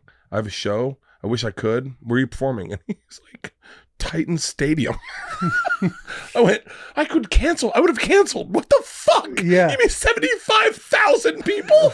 Are you shitting me? But like, he's just very regular. Like I mean, he's just so, and he really wants you to win. He wants you to succeed. I love him to death. Yeah. And bringing along the people that before he reached his level of fame, like bringing them to it. and being like, hey, I'm doing this. I would love for you guys to be there type of And mentality is just awesome. what's crazy is like Leanne and Bunny are really close. They text all the time. And I do not know how that relationship happened. I don't like, because they're very different women. They really are different women. But man, they're like fucking sisters. They text. He's part of the reason, because we're looking at properties and Jelly just goes, hey, why don't I just give you 100 of my acres or whatever? You guys can live on our land. And Leanne's like, I could live with Bunny. And I was like, hang on, wait. What fucking world are we living in? He did buy a crazy piece of He land. bought crazy. Yes. He's like, I got a good place up on a mountain. And I was like, and so yeah, we're looking at everything today. But I love him to death, man. I love watching people succeed. It's funny shit to watch people succeed. It's fun. Shane's the easiest one for me to put, because we all were there for it, right? We all watched it. But I remember being at, one of my favorite things in the world to do is bully Shane. I love bullying Shane. I love texting him and saying, hey man, you want to meet up for a drink this morning? And he goes, no. And then I always write back, this is my favorite part. The unrelenting until I get him to break, his spirit to break. It's so fucking fun. Yeah. It's so fun to watch him crumble. Oh. So I text him one time and I go, yo, I'm at Rogan's Club at noon partying. You meet me there? And he's like, no. I was like, cool. Do you want me to send a car to get you? He's like, I'm not going. I go, hey man, I want to make sure I have the right drink for you. Like, you still drink a Bud Light? He's like, Bert, I'm not coming. And I go, oh, Leanne, can't wait to see you. I'm so excited you're coming. And then he's like, fuck, I'm on my way. And so he eventually breaks. He comes over and it's like things are happening for Shane, but it's like we know it, but he comes and he goes, hey man, can I tell you a secret? And I was like, yeah. So we go away from everyone, go back to a bar, and he's like, I just got offered SNL. And I was like, dude, that moment for me, like, I love that shit. I started crying and he was like, stop fucking crying, bitch. Come on. Yeah. And he was like, and he got excited, but like watching your boys blow up, it's fucking awesome. I just texted Matt McCusker. Matt McCusker did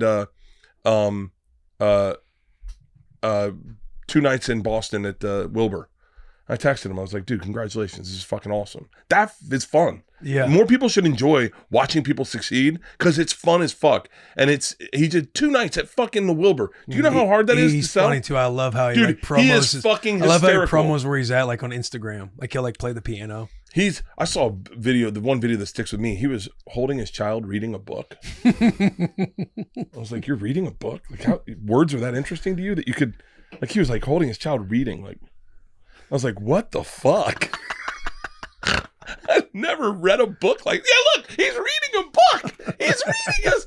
He's in it too. He's focused. He's reading. That's so fucking weird.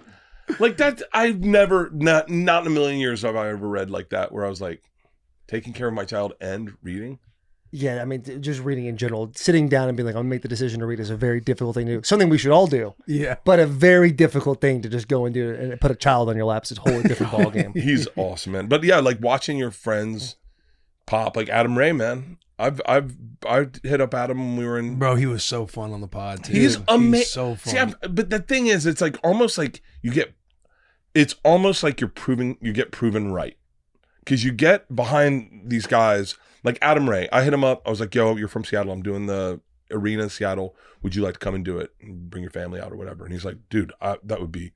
I was like, cool. And then I get excited. I go, I'm going to make it about Adam this weekend. So I got us out to go meet Coach Carroll and go hang out with the Seahawks. And yeah, Adam's he was like, talking about that. Yeah. And he was like, this is fucking, I did it for Shane when we went and did the first Fully Loaded. I said our first show was at Notre Dame, and I said we're gonna go into the practice field, we're gonna go see the stadium, we're gonna do everything. And Shane's like, nutting. I love doing that. I fucking love that more than anything. But Adam is fucking hysterical, and he's smart, and he's funny, and he's quick, and he's really just a brilliant comic. So then to watch him blow up in a weird way, it's like, yeah, I knew it. I fucking knew it. Like I said it to Stabby the other day. I go, if anything, I'm good at 2 things: introducing people and picking out talent. Like I am really good at picking out talent. Like I can tell you who the next guy is going to be. Always, I think. Who's the next guy? I think it's going to be me again. No.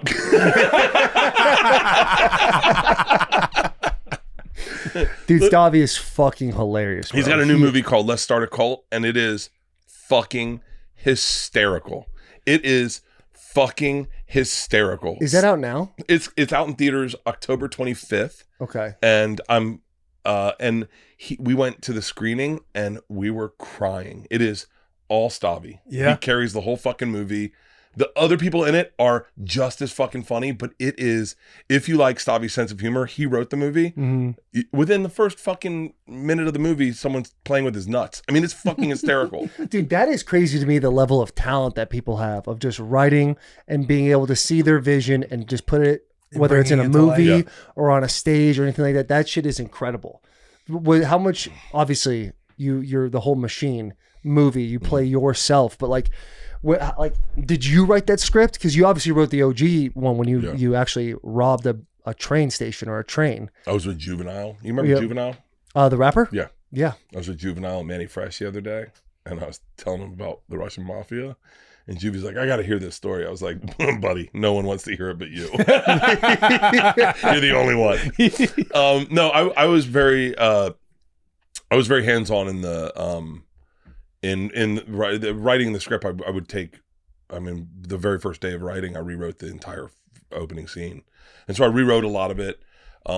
Yeah, I was very hands-on. It's a little tricky because when we got in there, I didn't really have to memorize anything, so I was also so a part of writing it. Mm-hmm. And then, but I would rewrite scenes and then bring them in, and then Mark Hamill would lose his fucking mind.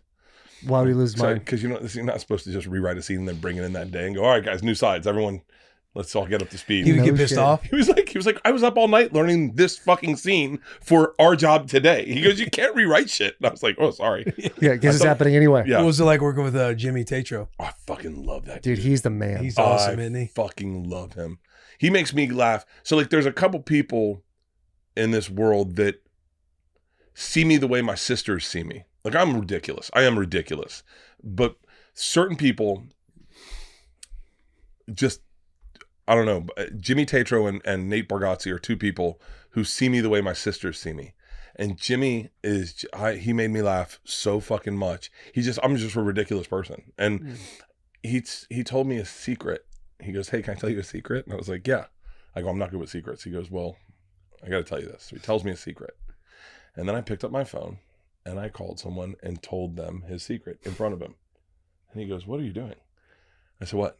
He goes, I just told you not to tell anyone. And I was like, no, I know, but I'm telling Kale. And he goes, no, that was the whole idea of me telling you. But like, and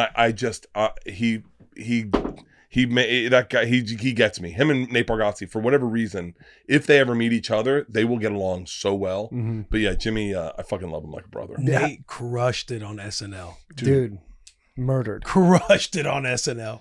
Nate's funny in a way that, like, I don't know, it's so effortless. It's like, right? I think Nate's one of the funniest human beings alive. He is fucking funny, man. That George Washington skit was hilarious. God. Hilarious. Yeah, his tone, his timing, he's really funny. I was at the Ryman last night, and me and Nate and Ari Shaffir were at the Ryman probably 10 years ago. We were watching Angela Johnson perform. None of us were selling any tickets anywhere. And Nate was like, one day that'll be us. And I was like, no fucking way. And he was like, no, we'll all get here. And Nate's like, I'll get here. And I was like, I'll never get here. And I remember saying out loud, I was like, because Angela Johnson has the nail salon. Mm-hmm. I said, give me one nail salon bit. I'll tell it for the rest of my fucking life to get me on that stage. And then that was the machine. And the machine happened. Yeah. Yeah. Yeah. Were you surprised at how much the fans loved your movie? Or did you know it was going to be awesome? No, I thought, I'll tell you, no, I knew it was a good movie. I knew it wasn't going to be what people expected. I knew it was an action movie and it was like fun. It was fast paced. I knew all that. I knew people would like it. I didn't know it was going to do as well as it did on Netflix. What I was not prepared for was any sort of negative stuff. I just was like, critics tore it apart. oh my God, they hated it. And I talking about hitting you with a golf cart and How then did no running one sit you over. down and be like, hey, there might be a situation where people don't like the movie and they're going to say negative things? I was so blindsided by that. So I was so blindsided. blind. I was like, well, yeah, I made a movie. I'm not supposed to make movies. Just like, what wouldn't you like about it? And they're like, it bombed in the box office. And I was like, well, yeah, everything's bombing in the, like, I literally I was so oblivious that Tommy said to me, he's like, how you doing with the release of the movie? I was like, great. He was like, really? I was like, fucking amazing. He was like, Tom's like, check out this Reddit page. Yeah. Tommy I hate showed it to me, and I burst go, your bubble, but there's all this. I was like, why would they say that? And he was like, you put out a movie, man. People aren't gonna like it. And I was like, hold on, wait, because no one ever says shit about your specials. Like your specials just do well. Yeah. I remember, dude. This is how oblivious I am to things. I remember. I won't say his name, but there was a comic. I'll say his name. Just edit it out. He put out. Don't pull up the Rotten Tomatoes now. Give me another fucking Twisted Tea if you got that up on the thing. So he had put out a trailer for his special, and it was getting slammed in the comments. And I remember I was traumatized by it. I was like, whoa. This can happen? I was like, what do you mean? Why would people not like your stand-up? Like, just don't watch it. It's not for you. I was so caught off guard. Because like negativity wasn't like, you never saw negativity. Like you just didn't. It's like you did a podcast and like, yeah, you got backlash if you said something bad, but like everyone was always on your side. When that movie came out, man, there were people that hated me. And I was like, what? How are they going to hate you for it though? I don't understand hating you. I don't know. Not liking the movie is one thing. I think a lot, What were they hating about it? Just me. I think, I don't know. I think the fact that I was like, I think that probably the promotion of it, I don't know. I was so oblivious. I had such blinders on in that whole period of my life that I was just moving as fast as I could forward in everything. Like in this time, I had a special come out. I had this come out. I had a European tour. I had an Australian tour. I had so much going on that I just was like, I don't know. Everything was in front of me. It's like driving in New York. I just looked in front of me. I never looked behind me. Mm-hmm. And then when this came out and Razzle Dazzle did well, I had an arena tour. Like I had all this shit going on. That was the first time I was oblivious to it too. I remember having breakfast with Christy Mack and her boyfriend in Beverly Hills in a beautiful hotel, getting drunk that morning, smoking a cigar in my car, being like, fucking, the world's my oyster. Yeah. And then I saw Tommy in Austin. I was still on cloud nine. And he's like, how you doing? I said, great. He's like, how's the movie? I said, fucking awesome. It's great. He was like, you sure? I was like, what? He's like, God damn it, Tom. Some people don't like it. And I was like, what? Who? He's like, I don't know. It's people. And I was like, what do you mean? He's like, I don't know. Like, take a look at this. And I was like, what the fuck, Tom? Why would you show that to me? And he was like, I don't know. You should know. And I was like, no, I was better being not knowing. Yeah. And but then it came out on Netflix and it was like trended. It was #1 movie for like a month and people love it. I've never had anyone. That's the weird thing is like people say stuff online, but like in person, people just give you love. Like I really am not online at all these days. Like I don't read any comments. I don't read anything. You just interact with people.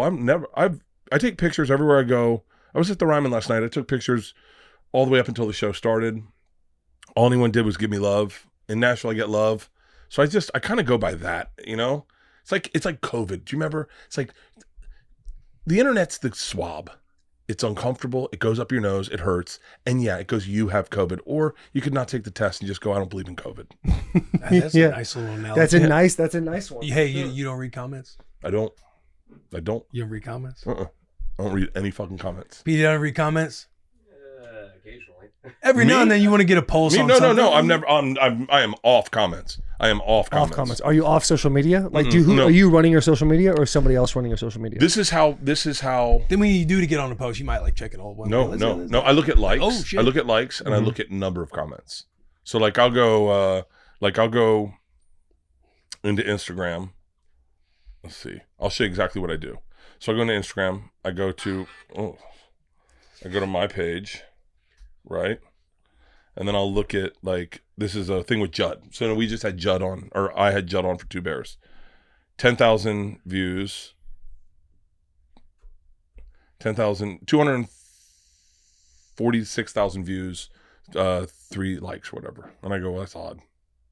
A lot of people watching and not a lot of people liking it. Mm-hmm. It's because Judd's a little discrepancy. Yeah, it's because it's Judd, and podcast fans are like anyone who ever stood up for wokeness, they just hate them, and so right. Judd's a little bit of a volatile character online. Yeah. We had Jimmy Kimmel on. Mm-hmm. They fucking hated Jimmy, and Jimmy's a sweet guy. Really? Yeah, dude.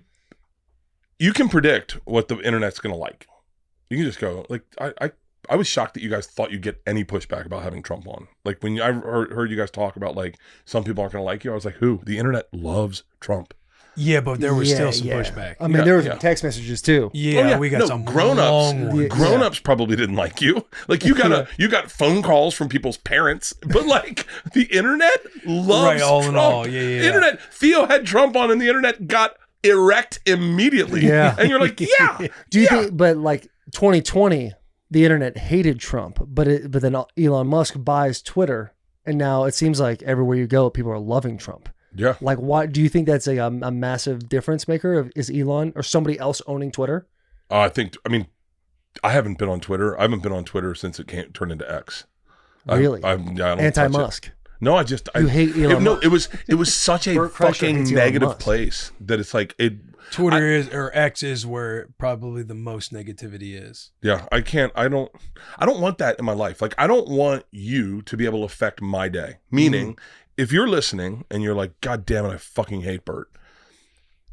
I'm cool with that. I get that. That's part of the job. However, I don't need you getting into my day, fucking my day up. Like, I want to be able to walk to the office, have a great fucking day, have a cocktail, and smile.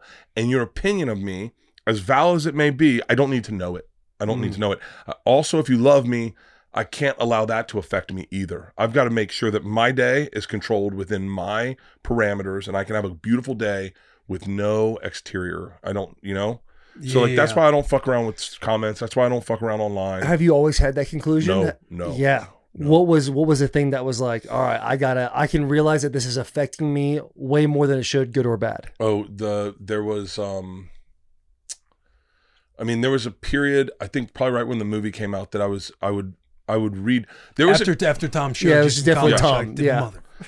Tom lives Do in they Tom. really feel Tom this reads way? comments. Shane reads comments. Mark Norman reads comments. They all read. Everyone. There are people that read their own Reddit pages of themselves. Oh my God. I just was like, dude, there's a kid. I remember telling someone this. There's a kid who doesn't have a great life. He's fucking miserable. He works at fucking Walmart, and he maybe stocks stuff in the back. His dad left his mom and him a long time ago. He lives in an apartment in Nashville. I don't know this kid, but this is a kid. It's got to be. He's losing his hair. He's skinny. He's never really had any muscle structure. Women have never really taken to him. He doesn't have a lot of friends. What he does have is podcasting, and God damn it, he hates Bert Kreischer. Well, in real life, I don't care about this person. However, if this person leaves a negative comment and I read it, all of a sudden this person owns my fucking day. Yeah. And I was like, that's impossible. I can't allow that to be a real thing. I can't allow this kid who works at Walmart, shelving stuffs. His employees don't respect him. His dad left his mom when he was young. He's got nothing going on. But God damn it, he is in the fucking head of this comedian. And I'm fucking sitting there and I can't enjoy my polar plunge because this fucking kid at Walmart, I'm in my sauna. Yeah.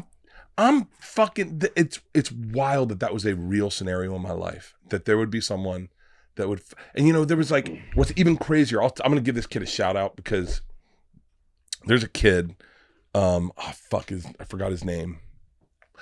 Crack D'Amico. Okay. Crack D'Amico. Shout out to the kid. He's very talented. Crack Amico,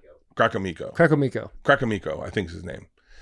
And look, we have a weird history because he wrote a really hateful song about me and Tom that Ari was like, I don't know why people love the negativity, but Ari's like, you gotta watch it. So I watch it and I'm like, I didn't enjoy it. And I mean, it's horrible. Don't pull it. I don't even want to see it. And, Sherman, you were about to too, weren't yeah. you? Oh, it's bad. Yeah. It's bad. I mean, it hurt my feelings. Like it fucked a weekend up for me. A weekend I was just really bothered by it. They called me on Legion of Skanks and they were like, what did you think of it? And I was like, it sucked. I was like, I wish I hadn't seen it. And I wish it was about someone else. What are you looking for? And then he said, and then he did an apology video. He sent me a DM, this guy. He was like, man, I'm sorry. I'm a huge fucking fan. And it's clear when you watch this song, this guy has to be a massive fan of mine to have the amount of information about me that he has. It's impossible not to. He knew who my dad's old clients were. Like he knew shit that only a mega fan would know. And he said, I'm so sorry. I am a massive fan, and I got caught up in the hate to get views, and he put out a huge apology video, and then I realized like. And then he got attacked. He got attacked really bad. And then he had to double back and be like, it was all a joke. I was just trying to get Bert. I don't know. I don't know what he's doing now. Right. Right. I don't know. I don't care. It's tough. You get into that little spin zone. It's Yeah. hard. Yeah. But I remember thinking, I've seen him in person. He's a smaller in stature dude. And he's a nice guy. I just saw him at Skanks Fest recently. He was terrified of me. Like I wanted to say hi to him and he ran away. Oof. I know. But you go, why would you ever let that guy affect your fucking life? Why would you ever allow someone who is online saying something negative ruin your parents' weekend with your daughter? Like, I got one weekend to spend with my daughter. I'm going to get on a comment and let it fuck my day up. Right. Like, it didn't, none of that. That's why I don't fuck with comments.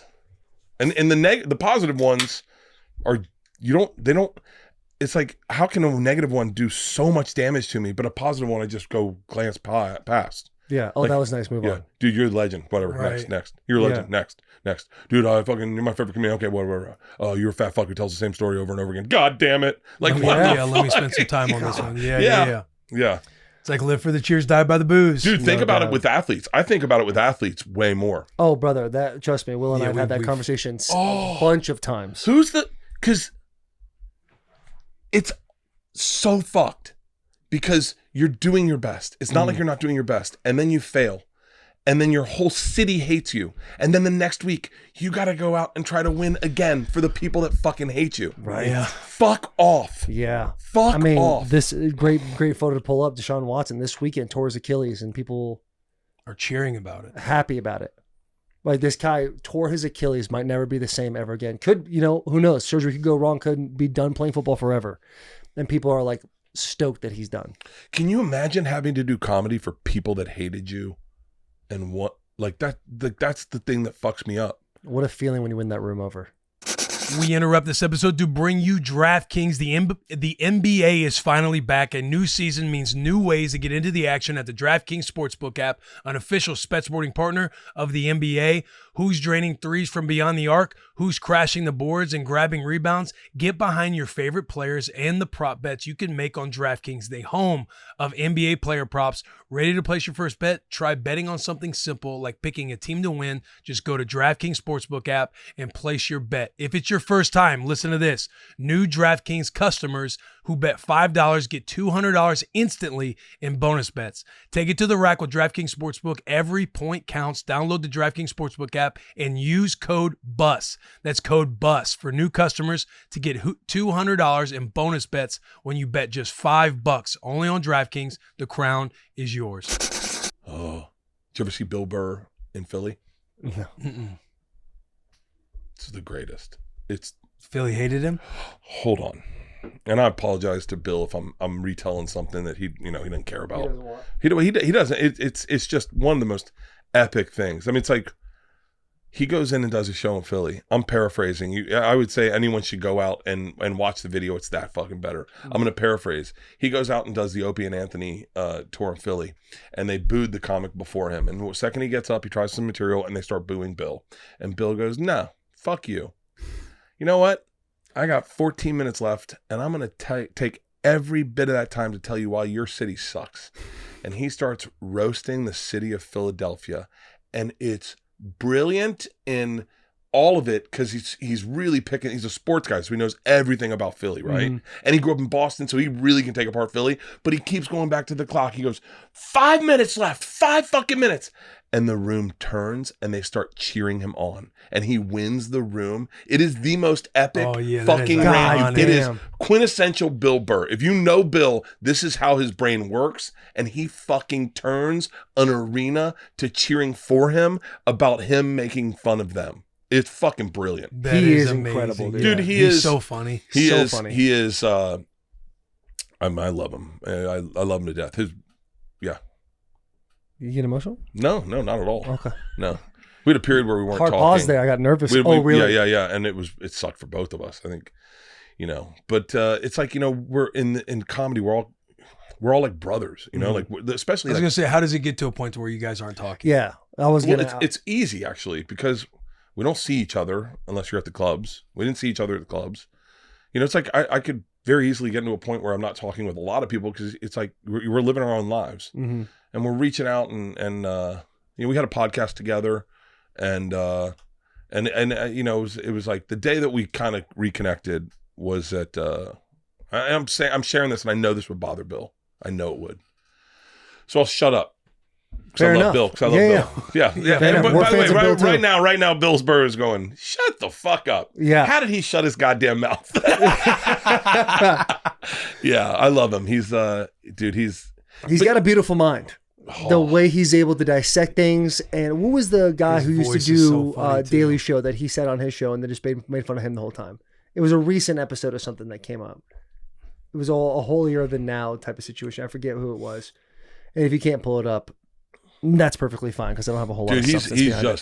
he is just fucking masterful. Yeah. And honestly generous, and I love him to death. It's the coolest thing is I'm in a job where the greatest minds in the world are my friends. Like the fact that like Thank you for saying that about us, man. Yeah. you know I love you guys more than anything. The feeling is definitely mutual. Yeah. I'm sitting outside listening to you guys talk about sports and I'm like, God damn it.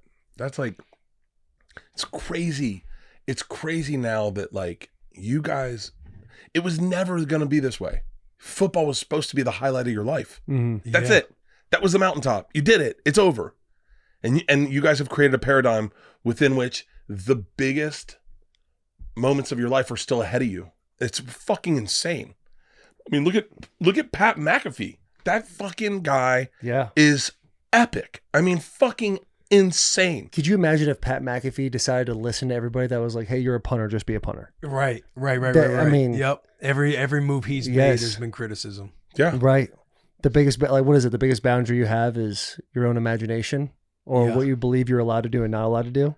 Because it really is. You're absolutely right. Like Pat is a guy that in the sports world, especially in general, just on top of the absolute world. Yeah. They And called him nuts, crazy. Get Yeah. a helmet back on him. Why is Right. he retiring? What from an our idiot. sports? I thought he was a little out of his mind when he started his podcast, and I saw how much he was investing in it. Because I remember we were all doing we all just had like a Zoom and a couple mics. Right. And then I remember going to Pat's going like, yo, you have a building? Like you have a building, you have employees? Like who the fuck, what? And I was like, okay. And then in my head, I was like, is this the future? And he was just, I think he's just fucking dialed in. You know, can I tell you someone else who's sneaky dialed in that you'd never think it, I think, is fucking Theo. oh, yeah. Theo is like, you know, it's like talk about under promise, over perform. Theo fucking Vaughn, man. That guy, I was texting him last night. This made me feel so fucking in my feelings about it. He goes, I was like, hey, I'm in town. You want to hang out or something? He's like, yeah. He's like, I can't tonight. I'm preparing for a podcast. And I went, we're supposed to be preparing for these? He's done an incredible When we- job. hey, What the fuck? When we did Trump, so Yeah. I went, I listened to a couple of podcasts, wrote some notes down, but when I got to like Chicago to do the episode, I was like, all right, we got it. I know I got Will. I know there's always like, anytime things aren't doing like, you feel like there's something, you can always just turn to Will and we can just talk for a little bit and then find our way to a new question. Yeah. So in my mind, I'm feeling very confident, very comfortable. It's like 30 minutes before he comes on and Will is writing notes, looking at something. I'm pretty sure he had headphones in and I'm thinking to myself, oh my God, like what, is there something I'm not doing right now that I should absolutely be doing? The panic that ensued in my body. I got the piece of paper out and I started just writing things on a piece of paper that didn't even fucking make sense. Because I feel like I should just be doing this also because he's doing this when I feel a whole lot better when I do a little bit less actually. But because he was so prepared and we sat there for 6 hours before the episode. That's what was brutal. About That, yeah, the whole thing. because if you go and you're like, all right, we have this big guest coming on. The first time you came on, before we're familiar with you, it's like, yo, we got fucking Bert on the episode. Your whole goal is the minute you walk here, it's like get him on the bus as soon as possible because you don't want to have like the small talk where you're like, Yeah. we Oh, talk yeah, about yeah, things, yeah, blah, yeah, blah, blah. And so we sit there with this for 6 hours with a couple of Secret Service guys. All the conversations you could have are already done. And now it's just like, now we have an hour and a half. Now So we have we an got hour. there at 3 to do all the Secret Service stuff. And we were supposed to be there at 3. We were probably going to sit down and interview him at like 6. And then there was a little hope that we might get him on a little earlier. I don't think we sat down with him until like 9 p.m. at night. Right.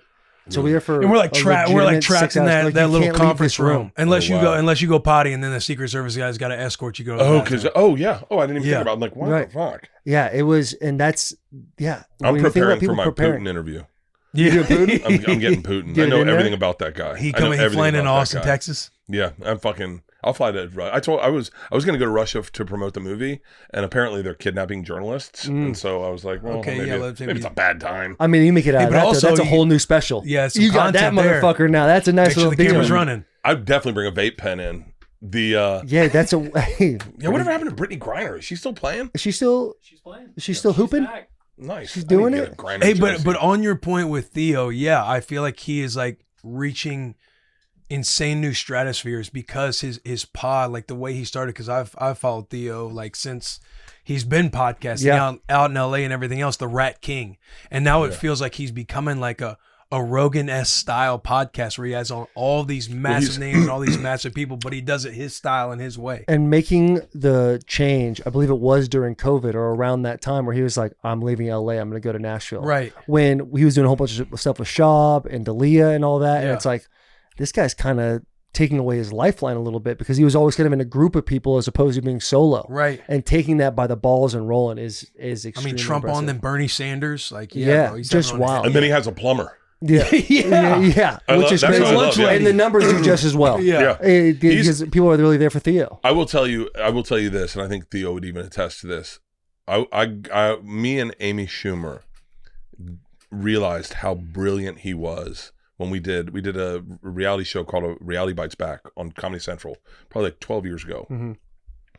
And Theo Vaughn was, without question, on the final episode of that show, the funniest individual anyone's ever witnessed speak aloud.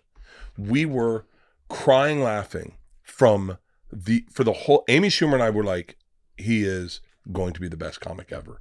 And this was the thing. It was like, if he can figure out how to do what he's doing right now on stage, I'm being for real. He didn't for a while, like, because this was like probably 15 years ago, 12 years ago. That's it. Is that the episode? That person right there made me and Amy Schumer laugh harder than any. I've never laughed that hard. Michael Ian Black was like, dude, this guy's a genius. Mm-hmm. Everyone, Donnell Rollins, Theo's the funniest man alive. And he figured out, he just cut some of the bullshit out. And he is today that guy. Man, we saw it. We got the first taste of it that night. And we were like, this man will be unstoppable. Yeah. And he's the sweetest fucking guy. You know how sweet this motherfucker is? I love little secret stuff. You landed the podcast with your ladies. Mm-hmm. Mm-hmm. Fucking, Theo showed up to like give her love.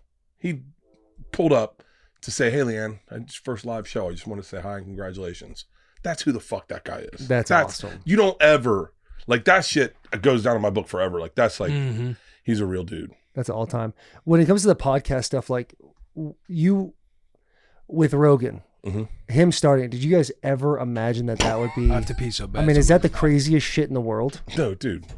Because you see the clip of him. He was on somebody else's show that kind of gave him the brainchild to make the Joe Rogan Experience. And we all, I mean, you're obviously friends with him, but everybody who listens to podcasts has come across Rogan one way or another, and most of the time become fans. Yeah. And he's got the largest podcast in the entire world. Like, did you guys ever think that was going to be such a massive opportunity for views and everything, and getting to say your specials and your movie coming out and all that? Dude, it's why I have a hard time understanding the way people see Joe today, because I just know that Joe.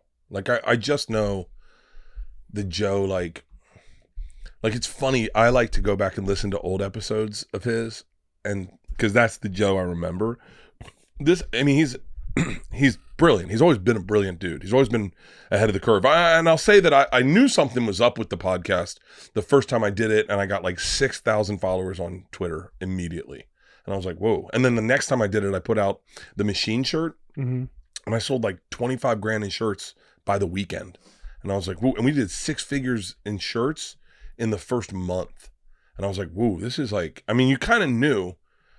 Then there's like a moment where, and then when we did like Sober October and you just the groundswell around it. And that's why I also say like that's why negative stuff caught me off guard, because you only like it was overwhelmingly positive. You went on Rogan, it was overwhelmingly positive. It was like, dude, you guys are losing weight. Bert got his beard shaved, and everyone, Tom's fat. Pray for Joe, and it was like crazy. I think the time I started noticing negativity, really honestly, was when I got drugged by Ari, and not everyone thought it was bad. Like, and I remember going like, oh, there are people that call me a bitch because I got upset by it, and I was like, oh, this is weird. It was crazy because it was our friendship and it was our friends. It was like, you know what, I'm gonna talk to Joe every day, probably an hour. That whole October, probably every day for an hour, and I talked to him because I was really upset by it. But I don't think any of us ever thought it was going to be what it is. I don't think any of us ever saw this for him. I mean, I still to this day, like, I was with him the other day and I was like, what? Like, he just signed that new deal or whatever. And I was like, what's it like to be like that rich? Like, I never thought I'd know someone had that much money. And he was just like, oh no. Like, he's still Joe to me. Like, he's still like, you know, and he's like, I don't know, man. Like, he's like, my favorite Joe moment is we were high and he was like, how many fish do you think we'd have if you could throw a fish 10 feet in the air and it grew wings and it would fly? How many fish do you think we'd have on this earth? And I was like, the fuck are you talking about? Yeah. What does that even mean? That's Joe Rogan. Like, that's who he is. He's a silly, like, you backstore at the mothership. That's Joe Rogan. Like, when I see him interview some of these fucking people, I go, well, I don't know that guy at all. I don't really, like, I don't understand. He read the guy's book before the fucking thing. Right? Yeah, I'm like, what the fuck? Ultimate curiosity. Dude, is just wow. ultimate curiosity. But the Rogan I know is the one that you get there. I mean, this is like anyone that's good friends with Joe would know this Joe. The Joe that you do the podcast with and then you play pool with for an hour, smoking weed and talking shit. That's the Joe I know. Like, that's the fucking, but he saw it early. Like, he was told all of us to get podcasts. He's like, get a podcast immediately. Get a podcast. I was like, oh, I'm better as a guest. And he's like, no, get a podcast. Get a podcast. You got to have a podcast, dude. I'm telling you, this is going to change the fucking world. Dude, thank God I listened to him. Thank fucking God. Thank God for Joey Diaz and Tom Segura. They came over to my house on a Sunday when we were having Easter Sunday. They came over. Tom hit record, gave us all mics, and I did my first podcast. Tom said, don't edit it, just put it up. And now you got to do it every week. And thank God he did that, because it changed my life. I mean, Tom, it's amazing all the people that affect you in certain ways that have a positive effect in your life. And it's funny to see who people see Tom as. I just know Tom as a guy who counts your burps in a car, you know? Like, that's Tommy. Like, I know him as the fat Tom. I don't think of him as having money ever. I know that he has money, but all I remember is poor Tom, who would plug his phone in across the room because he only had one charger, and then he'd just walk across the room to get his fucking phone. Like, I only know, like, I remember when he got addicted to pecan pies, and he started eating like 2 or 3 pecan pies a day. Oh, he used to travel with hot sauce in his pocket. He had hot sauce on him all the time. Dude, I love my fucking favorite moment of Tommy is, and this is worthy of someone Googling and watching for yourself. We went to Hawaii, me and Tom, and with Russell Peters. And the very first day, Tom's hairy as fuck. And I go, dude, let me shave your back. And he goes, you sure? And I said, yeah, let me shave your back. So I shave his back, and in shaving his back, I realized there's so much hair on him that, like, I was like, dude, your armpit hair connects with your chest hair. That shouldn't happen. I go, let me hollow that out for you. And he goes, what do you mean? I said, I'll just clean it up. I'm going to clean it up so it looks defined. It'll look like you have muscles. And he's like, you sure? And I was like, yeah. I'm drunk. He's drunk. And I shave his one tit, like, to hollow it out. And as I pull back, I realize it looks like his tits are wearing sunglasses. And he gets fucking livid because it's our first day in Hawaii and he looks ridiculous. And I can't stop fucking laughing. I am crying laughing. It's the hardest I've ever laughed because it looks insane. And now he has to walk around Hawaii looking like this all fucking week. Oh my God. I didn't know he was that fat. Oh, dude. bro. Oh, bro. Oh, hold on. Look up some of his earlier. If there's specials. ever been, No, can I yeah, get I one more didn't drink? If realize there's that. ever been an ad for Ozempic, let me tell you, this fucking guy, he was so fucking fat. He was. Type in, just have fun and Google Fat Tom, and it is fucking insane how Dog, fat he was. massive, Yeah, I did not know that. massive. Oh my god! And you know, he was like a stud growing up, like recruited to play football places, jawline, chin. Look at that's not him. That's not him. Sherm's out there grabbing another twee. He'll get you. He'll come back and be able to dial it all. I'll tell you in. the one thing. The one That's thing that him, I bro? wish I had. That's him? I think that I don't Or know. is If, that I don't know if he Photoshop? was That's that him. fat. That's him. That's him. That's him. That That's one him. right there's That's him? Tom. That's Tom Segura. That's Tom Segura. I mean, That's bro, fucking Tom Segura. big boy, Big boy. Big. thick boy, Thick. If there was Yeah. one thing, 4 stairs, tired, out of breath boy. if there was one thing you admire in him that you wish you had, and if there's one thing you admire in him that you wish you had, what would it be? Say that again. Ask So the like I question. look at Tommy and I go, the one thing I wish I had that Tommy has Mm-hmm. is he doesn't care what people think about him. Like really. That is beautiful. It's insane. It's insane. When he went after pro wrestling, I was like, yo, Tom, like we have friends that are like professional wrestlers. Like, he's like, I don't care. I go, yeah, but I think a lot of people are going to get upset. And he goes, yeah, I don't give a fuck. He really doesn't care at all. It's insane. You know, he doesn't care on such a fucking level. Like he doesn't, like when we go do Rogan, he's like, no, I got a hard out. I can only do an hour today. And you're like, dude, it's Rogan. Let's do 3 hours. He's like, no, I'm leaving. He just doesn't care. He can sit silently in a car and not talk for a fucking 6-hour car ride, just not speak to you. He's insane. That I would drive wish me I could fucking not. insane. I wish I could not. So like, what's one thing that you see him do that you go, I wish I had more of that? And what's one thing you see him have that you go, I wish I could be more like that? Probably Taylor's obsessive discipline with his health. Okay. Really? Well, Yeah, like when Taylor wants to get something done health wise, he stays dialed in. Now, obviously, like we'll have our times where we splurge and do all I that mean, the kind of car stuff. ride back from Knoxville I'm this not talking weekend. about that stuff. the boys went But you know, nasty on that you- gas station, didn't we? You know what I'm talking about? Like when Yeah. he gets dialed in on something health wise that he wants Really? to get done and accomplished, like Mm-hmm. it gets accomplished. Really? Are you working out right now? Yeah. Can't tell. What's up, dude? No, I mean, you look amazing. No, I literally, it's funny you say that, and I do appreciate that because literally for the last 2 months, I've been traveling and moving around so much that I've just treated my body like a sewer. I know it pisses you off too. I know, because I do love, I found myself loving routine and enjoying routine and figuring out, okay, I'm going to get up in the morning, I'm going to do this. And then I'm going to go, and as soon as work is done, I'm going to immediately get home as fast as possible to spend as much time with my family as possible. Don't pull this shit up. What's With my this? family. What is I it? did a thing for That's the thing with the Redwood. Redwood Outdoor. No free shout outs. But yeah. Like And he was that way in football too. He was that way in very. football too. But yeah, you were. I think you've got that. I would have loved. Yeah, but one not thing- not like as intense. Yeah. One thing I love about Will that I wish I had more of is how truly intentional he is with things. Like when we do our locker room that comes out on Wednesdays, he's so intentional about what he's gonna say and what his picks are and how he's gonna say it, to where I really enjoy going somewhere and then figuring out what I'm going to say there. I think there's a lot of fun in that for my brain to be like, okay, like let me try to maneuver and figure out my best way to make my friend smile, laugh, or ask a good question. What I see Will do kind of like the Trump thing is like the ability to prepare in a way that is extremely effective and extremely intentional about the way he does it. That I just don't have that. The best part of that interview was the last 2 questions. Yeah, and they were That all was by really again. smart. Yeah, That was really smart by Rude. because you ended up getting like 10 more minutes out of him because he was done. He was Oh cooked. yeah. And then you were like, actually, I have one more question. You go, no, I actually have one. It's a follow up, and that was the best part of that interview. Yeah. That was really smart.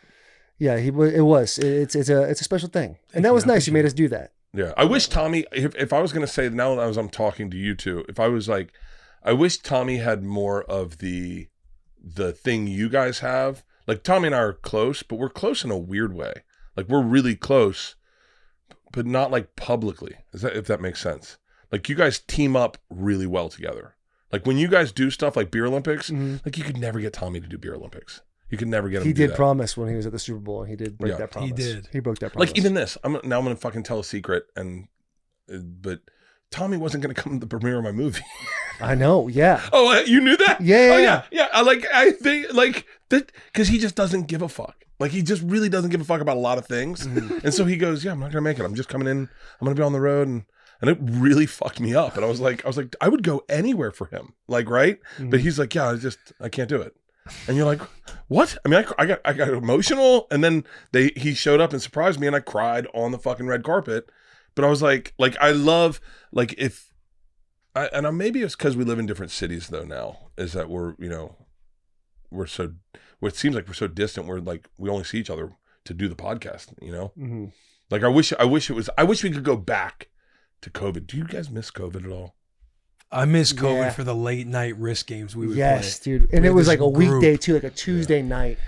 Because we do, like, that's one thing that I was interested in, is your guys' relationship being in different cities. Like, you probably cherish the times you're together a lot more. We emotionally dump on each other when we see each other. Like, just everything comes out. And then we pod. And it's only that sucks a little bit is like, because we're in different cities, we don't really like, we don't really get to hang out as much, because if we hang out, we're like, we might as well monetize it. Let's fucking do a podcast. That's kind of where we sit a little bit too. Like, there's been a couple times where Taylor's been out of town or Charles been out of town, and one of us is like, hey, this weekend, let's get the boys together. Yeah. Let's do X, Y, and Z. And then you just spend every single day with each other, and it's kind of like the weekend comes and goes, and you're like, oh yeah, we didn't hang out, did we? Because you're just together all the time. I'll tell you something all crazy. Of the time. Long time ago, I remember talking to Rogan on the phone. This is bizarre. And he was like, we got into a really good conversation. He's like, yo, save it. Why don't you come over? Let's podcast. Yeah. And I was like, yeah, good call. I hung up, drove out, podcast, had the same conversation. Because you're like, yo, it's such a good conversation. That's how most of our Mondays are. We'll show up, we'll start talking about things, but hey, let's just wait. We'll just wait until we get on the bus. Oh, but you know what's crazy is like the conversations Tommy and I do have that aren't on the podcast would be such great podcasts. Like, it's just gossip and like drama and like, I mean, like, I don't know. A couple of gals spilling tea. Yeah. Oh, I remember when you're not thinking about what you say. You're just having a conversation. Yeah. The good thing with us too, though, is like we do this the fall tour. We do different tours where we're traveling around, going to games together. So we get to do like fun shit like that gets considered like we're working, but ultimately we're having a blast together. We cannot tour together. We are very different tour people. Yeah. Oh. Like it would not go well, or go too well to the point where it would not be good. No, it would never go well. He is. I mean, am I right in assessing this? Tom, when we did the Super Bowl just recently. Yeah. Me and him did with Shane, and we brought Shane and then Bobby Lee with us. My green room was fucking awesome. Nate Diaz, Guy Fieri, Jimmy Kimmel, fucking a bunch of pro athletes, fucking Shane and Bobby, and fucking everyone's having cocktails. Tom had his own green room where there was a red light and Tom sitting in a chair. I swear, am I making this up? Yeah. Tom sits by himself in his green room with a red light. He changes all the rest of red, and he just sits there. Why? Because he's a fucking lunatic. I went to his show at the Forum, and he just is sitting in a red, and I go, what are you doing? And he doesn't drink. He doesn't really party. He's just relaxing, He had Too Short at his show at the Forum. Mm-hmm. I went to go see his. What's so crazy is I was at his show on the Forum, and some guy was like, you guys are really friends? And I was like, yeah. He's like, you came to support your friend? I was like, yeah. Like, we're regular. But Tom's in his room with a red light by himself. I went into Too Short's room and got fucking lit.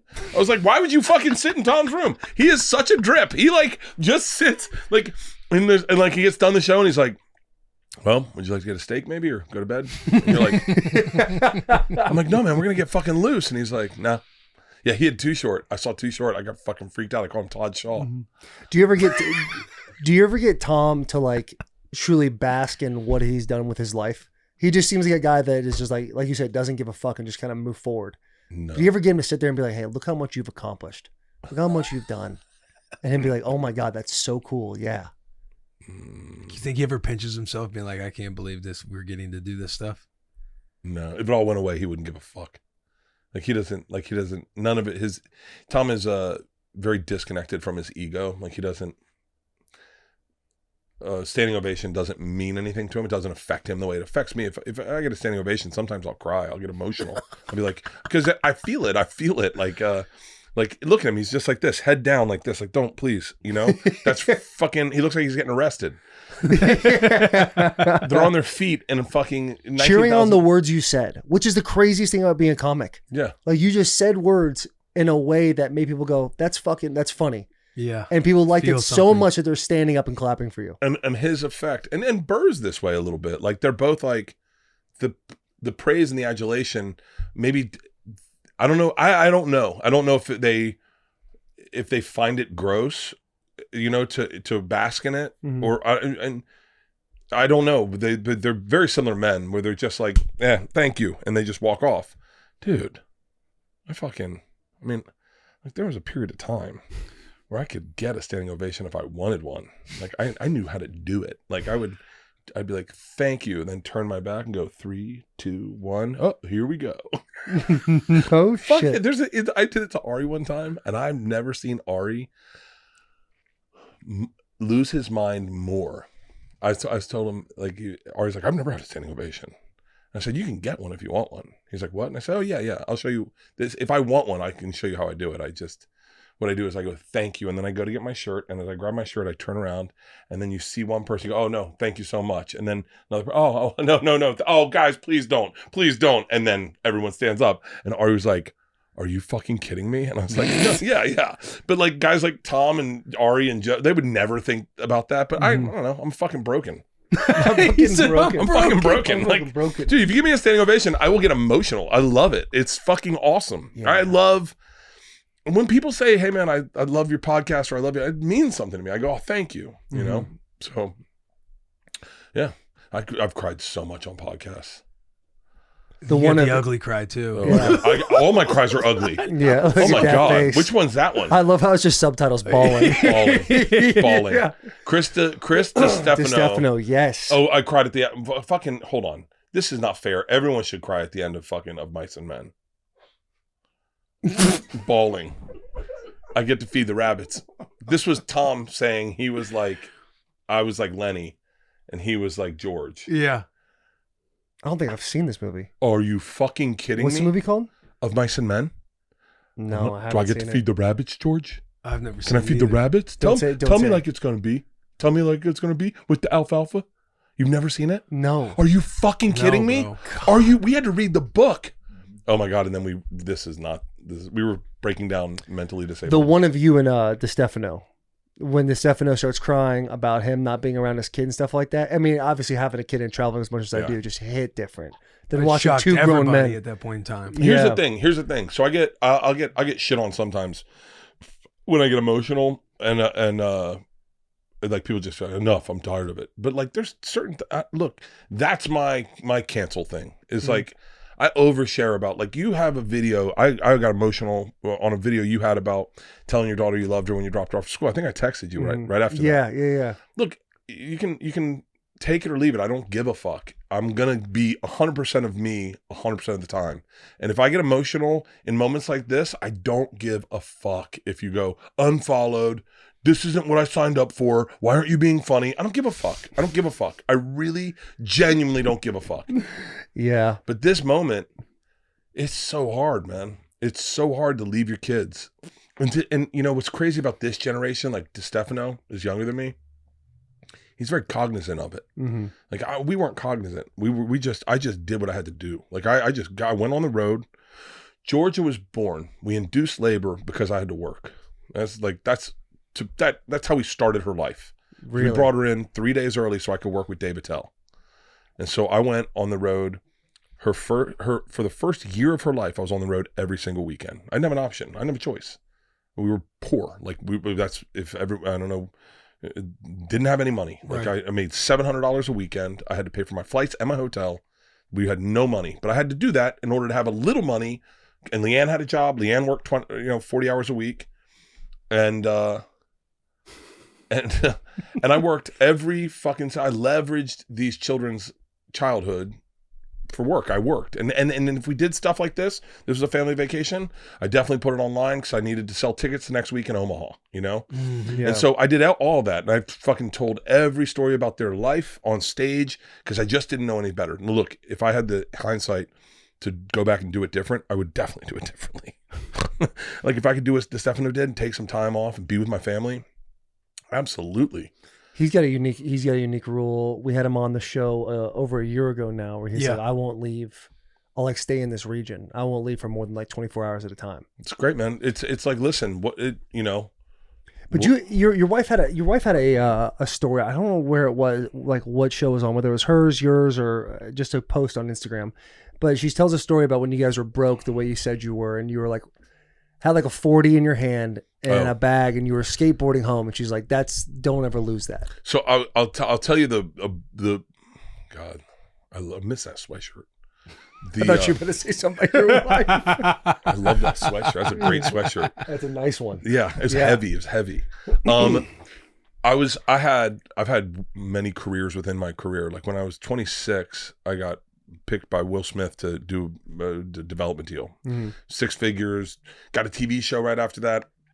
And I remember being on Franklin and Vine, and it was right when the seasons are changing in LA, which is really kind of cool. It's cold, but not cold, but very windy, really windy. And I was in an expedition, Eddie Bauer expedition. I had more money than I ever thought I'd make. I was in a Jason Williams jersey. I was listening to Ja Rule, the one he did with Ashanti, you know? And I was on the corner.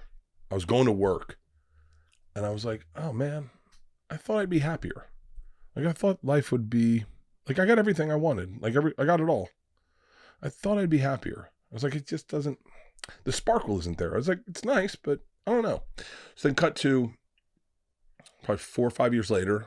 I'm married to Leanne. We have Georgia and Isla. We're broke. We're piss broke. I mean, honestly, I remember Daniel Tosh coming over to pick me up. We were going to go play poker. Oh, what a legend. And I said, I needed $100 from Leanne. And she said, we don't have it. And I said, no, just give me $100. She goes, no, we don't have $100.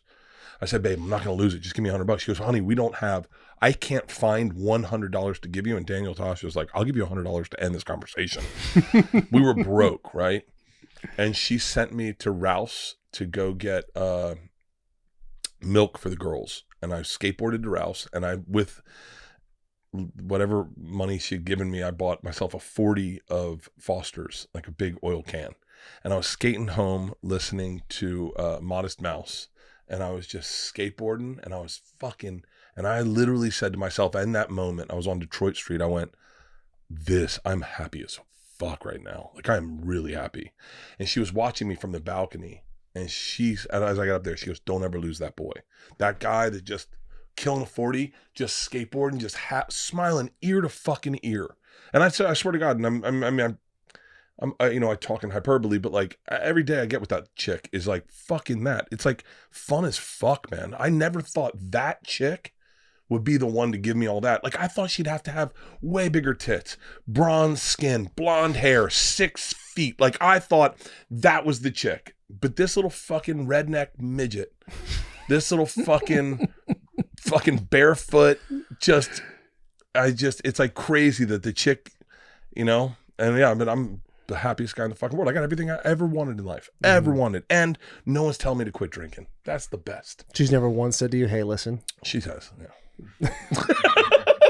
She's told me, reel it in, big boy. Yeah. A couple times. What a beautiful 180 from the start. Yeah, I reel it in. I reel it in. I like to have a good time. And it's like tomorrow's not guaranteed for anybody, so what the fuck are we doing? Well, according to you, it is guaranteed. You don't believe I'll be here tomorrow. Yeah, you'll be. I can't tell you. I think I'm losing my fucking mind. You know, this is the last podcast I'm going to do for like a year. Why? Yeah, what's going on? Tell us what's in the works with you. I'm done. I think I'm taking a year off of the road, and I want to think more before I talk. You ever get like to the place where you're talking so much you're not putting thought into anything? You're just every day. Yeah, right.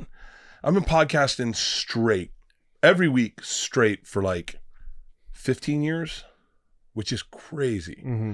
And I think it gets convoluted with stand up, and I think I don't know if it's made my stand up better. I think earlier on it did, but when I did this special, I was like, I just shot it in Florida recently.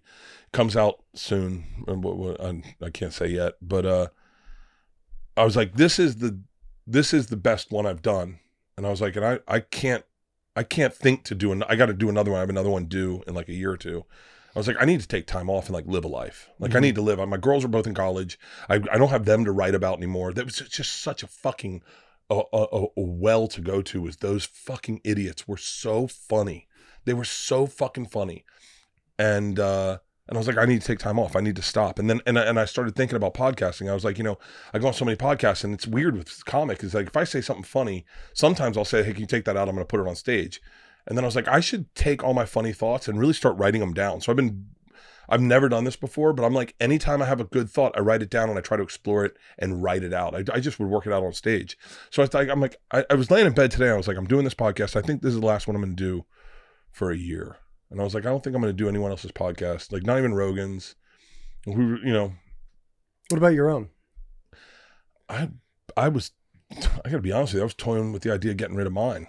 Really? I was toying with getting rid of everything and just the Bert cast? Everything. But I here's the problem is I love Two Bears. Two Bears is, I'll do that for the rest of my life. I love it.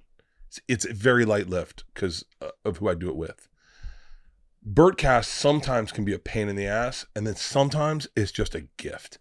Like I sat with Juvenile the other day. I fucking was obsessed with Juvenile. And then I sat and him and Manny Fresh smoked weed and drank vodka, and I fucking laughed forever. And then I got to do it with Maynard Keenan, Maynard James Keenan, the lead singer of Tool. Mm-hmm. It's a gift. I'm not going to get opportunities like that unless I have that podcast. So that's the only reason I don't want to get rid of it. Is just it's selfish. Is that I mean, yes, I make money from it, but it's selfishly I get to sit with these people that I fucking idolize because like Jimmy Kimmel comes over, fucking Judd Apatow, and I get to pick their brains. Fucking that's the only reason I wouldn't get rid of it. But I do think there's something to be said when I look at like Stavi and DeStefano and that generation of comics, those are guys that are cool with walking away from everything. Mm-hmm. I know I'm God, I fucking love that guy. But like I wish I had the balls to do more of that, but I don't. I feel like I'm like, so yeah. So I'm not gonna do other people's podcasts for a year, and I'm not gonna do stand up for a year, and take some like big trips, and we've been seeing a lot of shows lately, like going to do see music. I'm thinking about staying here an extra day and going to see Goose. Have you ever seen Goose? I never even heard of Goose. Oh my God, it's my favorite band. They're in Nashville. They're in Thursday. I might stay in town. If I stay in town, I'm bringing you guys to Goose. It's fucking insane. All right. Yeah, but I've been seeing music, and then I don't know. Sounds like a little stoicism in your life, the ability to say no. No, I don't believe in that shit. Stepping out of the light. He's cool as fuck too. He hit me up. He hit me up, and he was like, bro. He said, I wish I could call him because he backed me up privately. In what way? Who's this, like, Holiday? Yeah, Ryan Holiday. He was Holiday backed you up on saying, I don't believe. No, he said, I know what you're trying to say. Okay. He goes, I know what you were That's trying to say. That's a big difference then. Because I understand what you're trying to say. He was like, there's wallflower stoics that don't really believe in it, but they quote it like he goes, I know what you were trying to say, but he goes, here, can I send you some books? And I was like, please. I think Ryan Holiday's a badass motherfucker. Dude, he is, bro. He's badass. Love to have him on the show. But here's the other thing, is if you're a comic, why not challenge everything? Like immediately I go stoicism. Everyone's fucking the second everyone believes in it. Come on. The second everyone but everybody doesn't. Yeah, not me. Ryan Holiday is a cool motherfucker. I want to read exactly what he said. But you know what's so funny is would love to have you on too, Ryan. If you happen to be watching this, we would love to have you on. I'll wrap this up soon. I know you guys probably should leave, but we got invited to a party, and it's the craziest party I've ever been to. Everyone's there. Diddy's house? No, at whose? Diddy. No. By the way, do you think when we talk about the cowardliness is close, right? Yeah. Do you think you could have gone to Diddy's party and not been a part of it? Oh, absolutely. Oh, okay.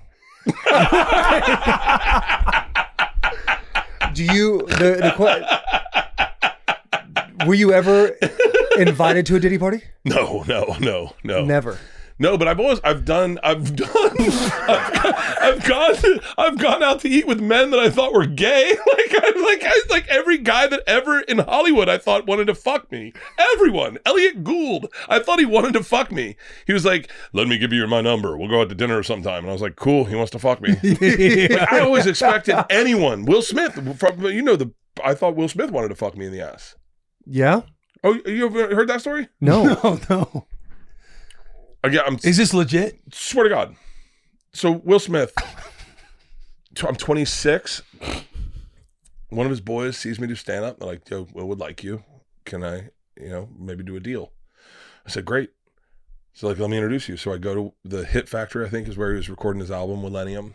And I meet him in a dance studio. It's a dance studio, like 2 folding chairs. And we sit and we talk. And I'm like, dude, I love hip hop. I love, I'm like trying to sell him because I want to do a deal with him. And I'm like, I love black guys. You're black. Like I'm fucking, just everything. Hell of a selling point. Yeah, dude, Juvie was big then. So I was like talking about Juvenile and Manny Fresh and everything. And so he's like, cool, man. He was like, what are you doing tonight? I was like, nothing. He was like, let's go to the movies. I was like, okay. So I leave. I remember calling my dad and he was like, how'd it go? I said, good. We're going to the movies. And my dad's like, on a date? I go, no. He was like, what do you mean you're going to the fucking movies with him? I go, I don't know. He said he wanted to go to the movies, and so we're going to the movies. My dad's like, oh, buddy, I'm sorry. I was like, what? And he goes, they call it the casting couch. In Hollywood, these men, they're so tired of having sex with women that the only thing that really turns them on is to fuck young guys and to turn them out. It's called the casting couch. I was like, Dad, that's impossible. He goes, what's more possible? The fact that you're so talented that within doing stand-up for 6 months, the biggest movie star in the world wants to do a TV show about you, or that he's tired of pussy and he wants to fuck you. I was like, oh my God, I'm getting fucked. And he goes, I go, what do I do? And he goes, no, I'm just like, I'm giving you a heads up, like go, but Oh, your dad's like, he's like, essentially you're gonna catch hands and that's okay. Yeah, he's like, I'm giving you a heads up. That's why he's bringing you there. But I just don't want my only son going in, not knowing what he's ready for. So I go. We were supposed to do it at Planet Hollywood, which is, and even still sounds weird to see a movie at Planet Hollywood. I go in, I'm like, is Will Smith here? And they're like, no, movie stars don't hang out here. So I'm sitting in the lobby going like, what the fuck? And then this dude, probably 6'7", comes out of a corner. His name's Charlie Mack. And he goes, you Bert? And I was like, yeah. And he goes, downstairs. I was like, motherfucker, I'm gonna have to fuck this guy too. Like he's 6'7".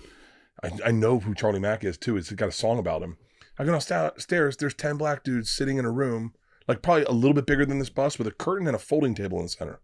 And I'm like, oh my God, I'm going to fuck these 10 black guys. Charlie Mack, I'm sure he's bringing Jazzy Jeff. Plus, that's 13 dudes I'm going to have to fuck tonight. I'm like, scenario's getting worse. Will Smith comes in with, I swear to God, Jazzy Jeff. I swear to God. He walks in with Jazzy Jeff. And he's like, guys, this is the guy. And everyone looks at me and they're like, yeah. And they're like, this is Bert. I was like, oh my God, this is how it goes down. And then you're probably thinking, there's no way I can get away from these guys. Oh, just fucking. The door's locked. Door's locked. It's down a flight of stairs. It's down a flight of stairs in a small room, red curtains all around it, folding table in the center. I'm like, it's going down right now. Curtains open up to reveal a private movie theater, and me and 13 black dudes watch American Pie. I sat next to Will the whole time. Me, him, and Jazzy Jeff laughed hysterically. And at the end of the movie, I go, he was like, hey, what did you think? And I was like, what do you mean? What did I think? I said, it was a good movie. He goes, no, about the room. Like, what do you mean? He's like, the guys. I was like, I don't know. They're black dudes? And he goes, no, you said you were a hip hop fan. He's like, that's Biz Markie. That's Kool Mo D.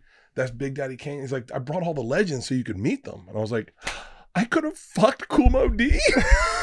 Jesus Christ. Dude. Yeah, I fucking. So how did that end? That was it. I did a deal with him.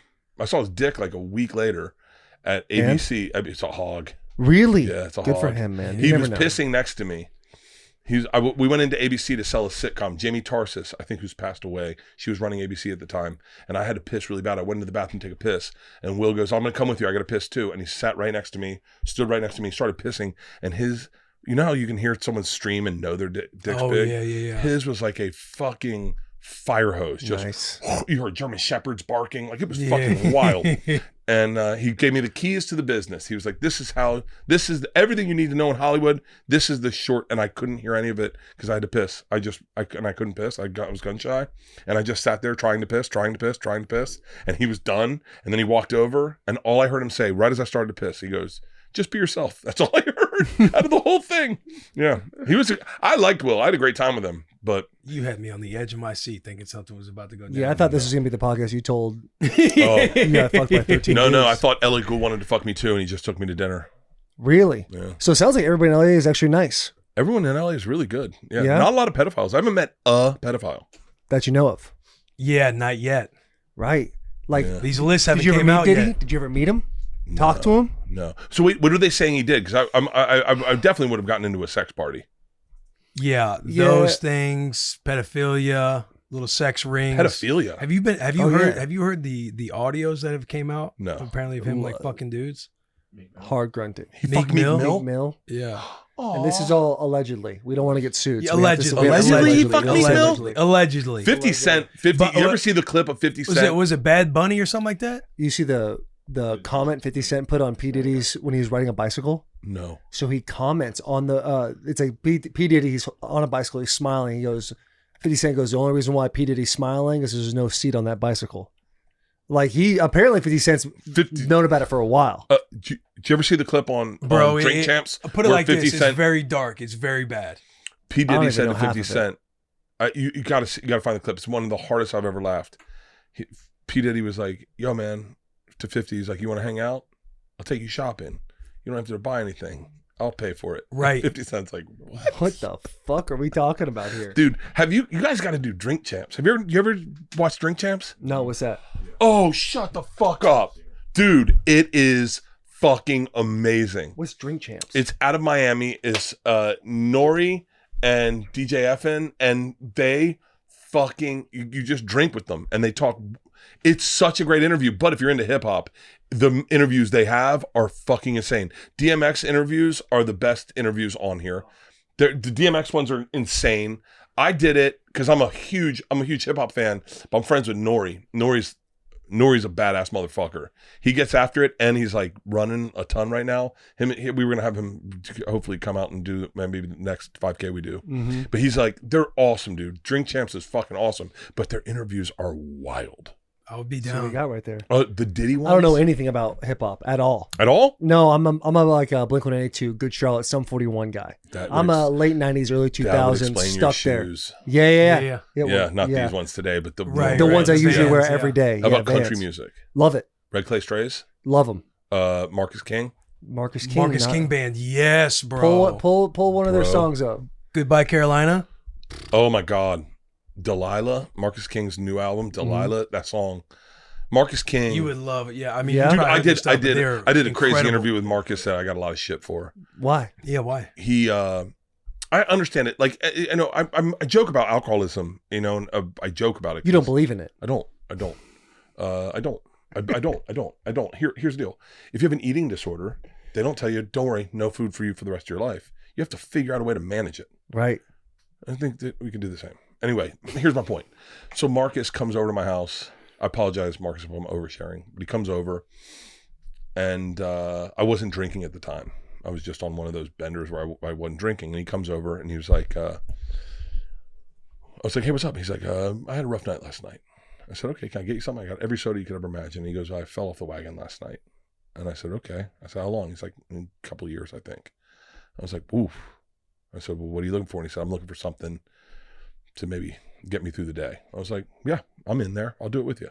Like, I'll fucking, if you're having a moment, I'll have a moment with you. I don't give a fuck. Mhm. So we did a very drunken podcast where he had fallen off the wagon. And This is the guy? there's Marcus. Oh, Yeah. okay. Yes. I have seen this guy before. He's so- Extremely talented. I would argue he's a prodigy. I mean, he's fucking the best. But, guy likes to get loose every now and then. And right now he's sober. I think he's sober right now. But the day he came over, he fell off the wagon. And I just wasn't. I'm not the guy that's going to go, hey, man, I don't know. I'm not that guy. I'm the guy that goes, yeah, I'll drink with you. So we got hammered. We talked about him falling off the wagon. We talked about his wife wasn't talking to him at the time because he had fallen off the wagon. And so many people have so many fucking opinions of how I should have dealt with that. And I was like, no, man, I'm your friend. If something goes down, I'm just going to stand next to you and not ask questions. I'm not going to make it a more difficult day for you. I'm going to be your boy. And so we've stayed close. He came out, he ended up doing Fully Loaded with us. No Sober, shit. didn't drink. We did Floribama. We went out to the Floribama bar, got on stage together. I was fucking lit, but he didn't drink. He's being healthy. I love that guy to death, man. Yeah, he's a legend, bro. He is He's fucking got incredible epic. music. I've got to listen to some of his music. I've seen some of his clips, but I have not dove into his music just yet. Do we want to hit a twisted question before we let Mr. Yes, Kreischer go? and I'm so sorry. My bladder's so small. I have to pee. Go pee. This is a third P. How long has this podcast been going on? Huh? Hour 50. Oh, that's nothing, guys. This is one of the shorter ones. Yeah. for Guys, us. I got another hour in me. Get me another Twisted Tea. There you go. Get him a tweet. fuck? Get him Yeah, a what are we tweet doing? right now. Let's do you- really start breaking down things. So you texted us about possibly doing some hurricane relief, and then you. Oh, yeah. Yeah. So I'm doing it in Tampa instead. Okay. So it was I don't want to shit on the relief people, the different ones. Yeah. Hey, sure. Grab me a water too, please. Go ahead. But I was gonna do one tonight at the Ryman, Mm-hmm. and I'm just going anyway. I'm just going. Yeah. Yeah. And just doing stuff there. I'm doing stuff. It gets really tricky. What the fuck? Tall boy. Oh my God. It gets really tricky giving money. I've gotten fucked a number of times. It's tough to give money, especially when you don't know where it's going. So I'll tell you that this, and I mean, I wish it wasn't. So like I did something for the Bucks, right? The Bucks were trying to build a house for Habitat for Humanity. They needed like $100,000. I'm with Doug Williams, right? Mm-hmm. Epic quarterback for the Bucks. I'm with Doug Williams. I do a video. I go, all we're asking is for $2.46. I'm Bert Kreischer. I'm donating $2,046. I'm with Doug Williams. Just put it in. $2. And I get destroyed online. I'm oblivious to it because I'm not reading comments. Tommy comes to me and he's like, dude, you look like a fucking ass. You're asking everyone to donate $2. You donated $2,000. He's like, the comment online is, Bert, you could have just bought the house yourself. I was like, yeah, but that's not how charity works. It's like we group fund things. Right. I ended up buying a house. I had to buy a house. Out of guilt. $100,000. I bought a fucking house for Habitat for Humanity. Tom bought a house too. We both bought houses. And so I'm never gonna fucking help anyone again because it comes back to me. Yeah. And then I was like, also $2,000 is like a solid. Why can't you just donate $2,000? So then I learned you cannot try to get credit for helping people. No. You got to do it silently. Right. So that's JP, where, who's on the bus, he's big on that. Like if you're going to do something for somebody, you don't want to do it at all in the public eye. dude. I did. I'm the kind of guy that if I give you money for GoFundMe, like I put my name on it. Yeah. So you I do? donate the most so that I'm at the top of the list. Just a win. Oh yeah, I've dropped $10,000 a number of times into GoFundMe's just to see my name above everyone else's. Some of the GoFundMe's out there, man. There's a buddy of mine who did a GoFundMe for surgery on his dog. That's where I draw the line. I believe I know this person too. Yeah, like that's right. Who's doing well. Oh, He does well. Yeah, does Yeah. well. It's not like he's just living in a cardboard box. He's like, my dog has to get brain surgery. Please help fund this. Like cancer, family emergency, like it's stuff like obviously, but you're talking about surgery for a dog. Like Yeah. you got to have a line somewhere. You know, it's I'm done. I'm done trying to help. I used Because to- I go, I'll help you, and you'll never know about it. Like I'm doing a show in Tampa, and I'm giving the proceeds to whatchamacallit, and then obviously we will donate money. It'll be silent. You won't know how much went. right. But you just can't. You can't.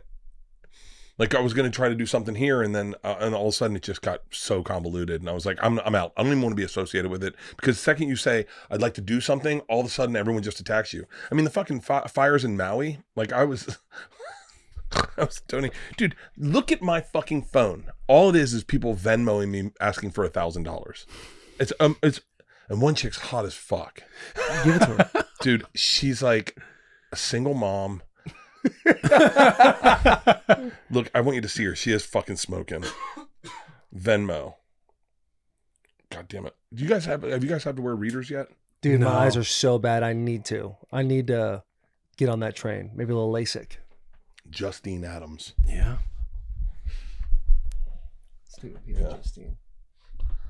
Looks like she's got a good personality. Yeah. Dog lover. Yeah. She said, big fan, super weird request, just seeing if any celebrities are willing to help. Single mom trying to recover from Helene, having a rough time. Never done anything like this before. Regardless, big fan. So then I'm such a fucking lunatic. I was like, I wonder if she follows me on Instagram. She don't even follow me on Instagram. Oh, really? Yeah, I'm like, what the fuck? I'm not gonna. Good for you. Big Good for fan you of yours, getting in don't there. follow you. Yeah, big fan of yours.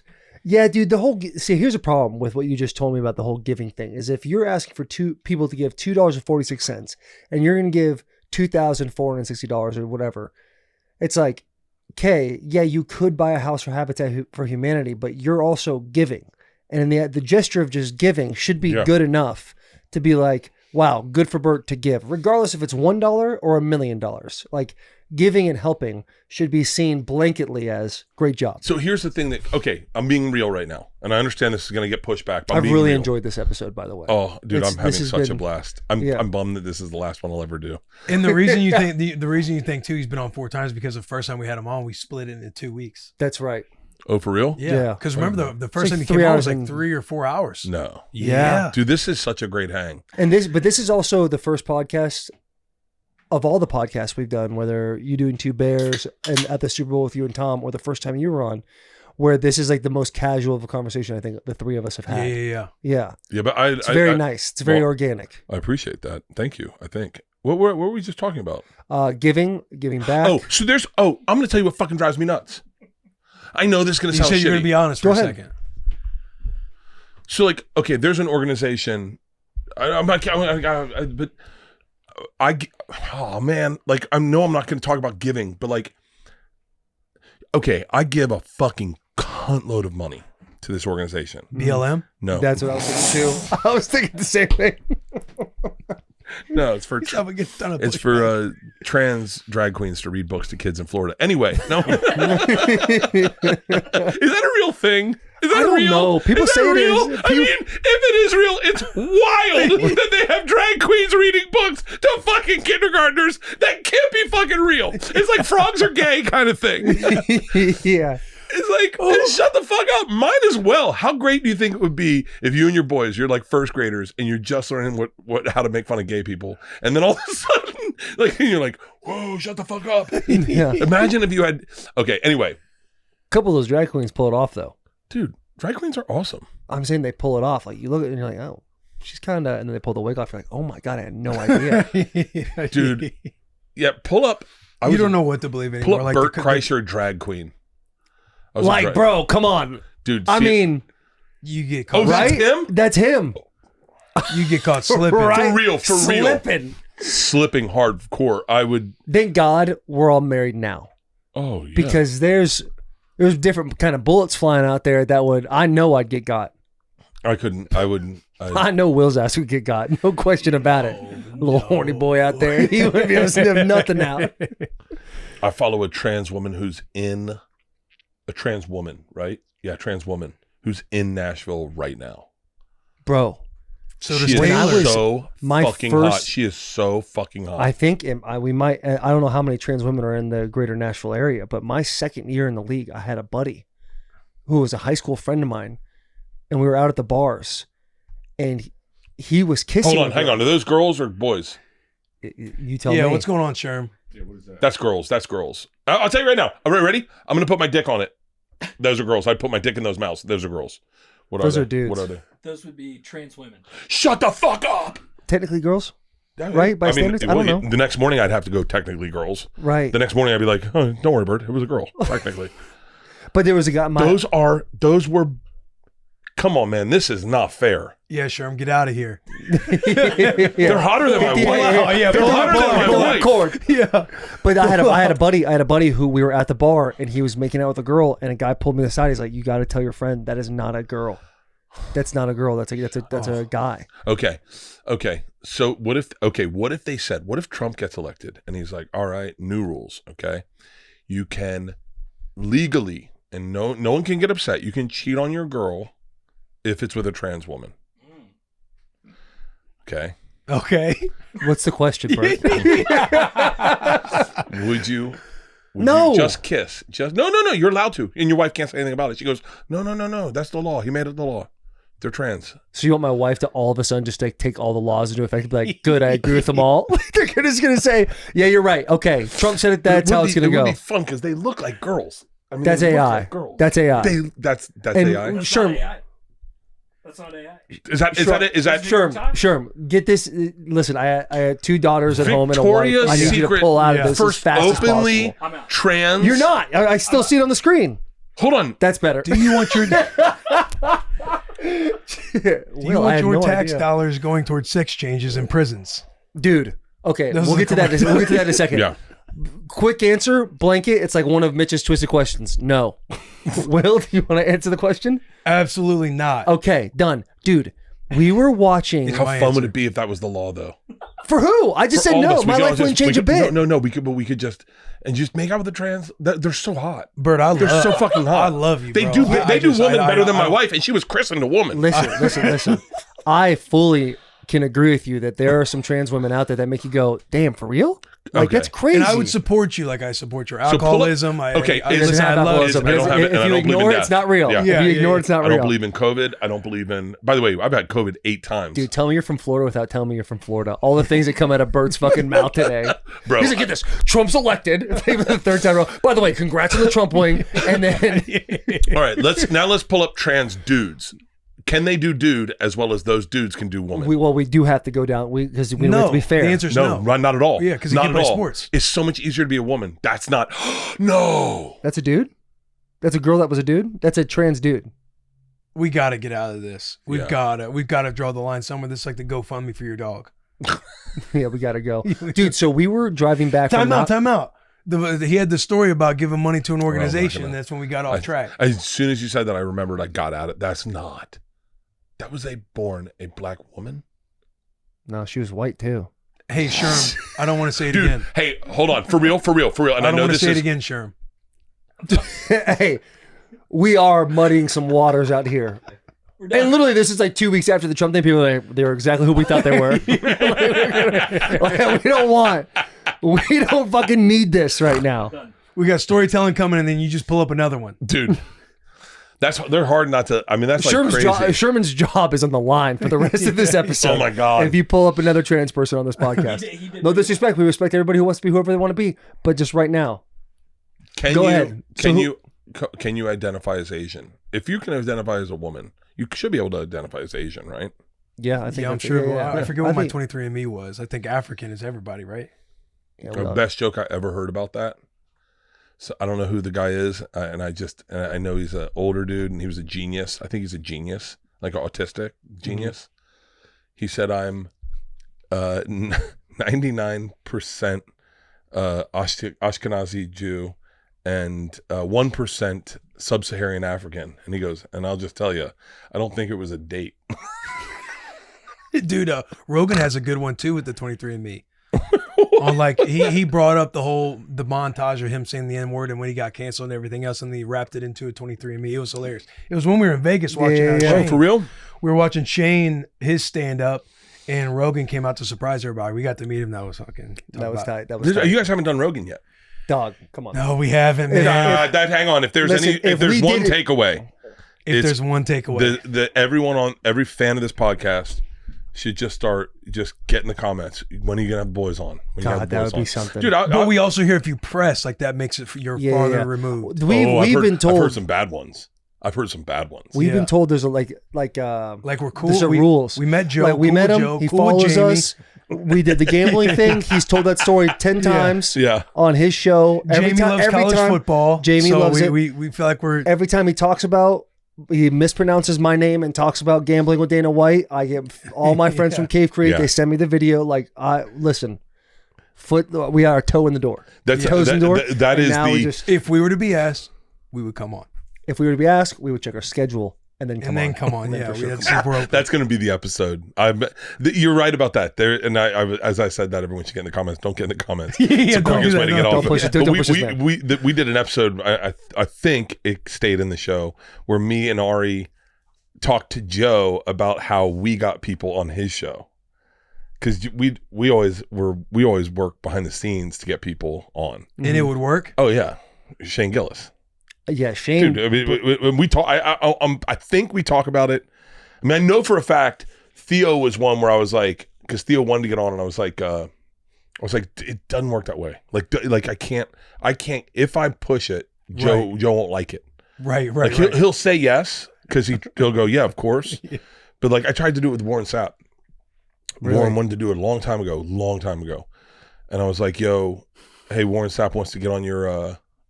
Whoa. Right. Is that Fat Tom or Fat Shane? Holy shit! Whoa. That angle, the That's a bad angle. The old couch was really hard. Really hard. He looks on the good gas. these days. That's all I'll say. Yeah. So I said, and so Joe's like, I'll have Warren Sapp on. He goes, I just don't know him. I don't know anything about him. So like, you have to come on with him. And I was like, oh, I'm not a great go between. And so I remember saying with Theo, I was like, dude, when he sees you, he'll want you on, and that's when you want to be on, is when he's excited about you. Mm. And Gillis was like one. Ari and I would send Gillian Keeves videos to our group thread. Like, dude, have you seen this? And then all you're waiting for is Joe to reply. And then I'd be like, no. And then Ari would text me, send it again. And then I sent it again. And this is fucking awesome, dude. Shane Gillis is fucking hysterical. And then Joe would be like, who is this guy? And we're like, oh, he's the guy that got fired from SNL for that. And he's like, Joe's like, that's fucking bullshit. I mean, it was like, we talked about it on an episode. I can't remember if we shared all of it, but we did it with Nate Bargatze. We've done it with a bunch of people. No shit. Yeah, because Joe's, so many people come at Joe.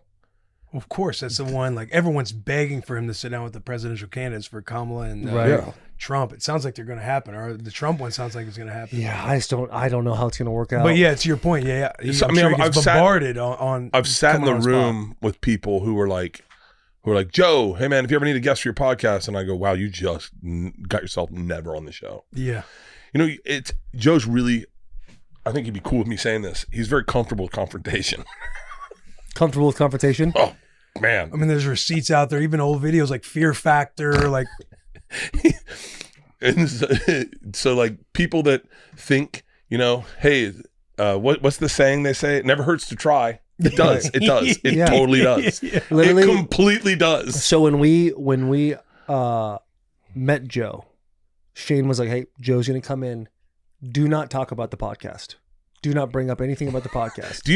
And we're like, is this a little crazy that like we have a way?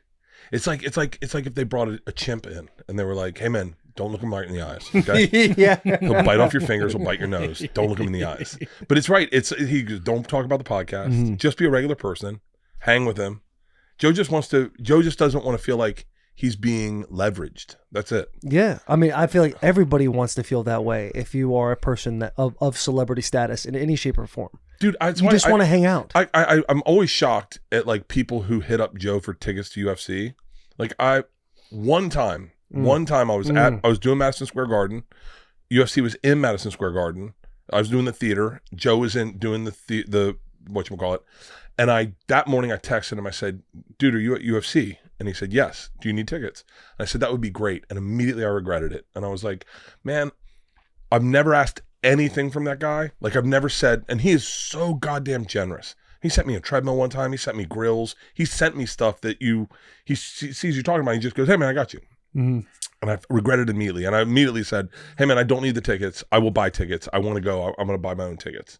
But I'm always shocked at like people who are completely comfortable being like, Joe, can you hook me up for UFC? I'm like, why wouldn't you just be his friend? Right. Like just be his friend. You get your own fucking tickets. Let me ask you this though. If Joe was not Joe Rogan of like the stature he is, and he was just a regular friend, and you guys were in college and they had the ability to get tickets to something, would you not ask that person for tickets? No, I still won't. Really? Yeah, I don't, but I'm weird about owing stuff to people. Yeah, but I'm trying to put myself in a situation like if I was in whatever the podcast no longer exists. Bussin' with the Boys. I'm in Lincoln. They're playing somebody, and I would not feel uncomfortable at all about texting Will and be like, "Yo, hey, I'm here in town. Like, I know they're playing tonight. Do you have anybody to hook me up with some tickets?" Oh, I can't do that. So like I'm going to Parents Weekend, and it'd be a no-brainer. I'm going to Parents Weekend this weekend. You're locked in no matter what. But I do understand the discomfort of asking somebody for tickets. This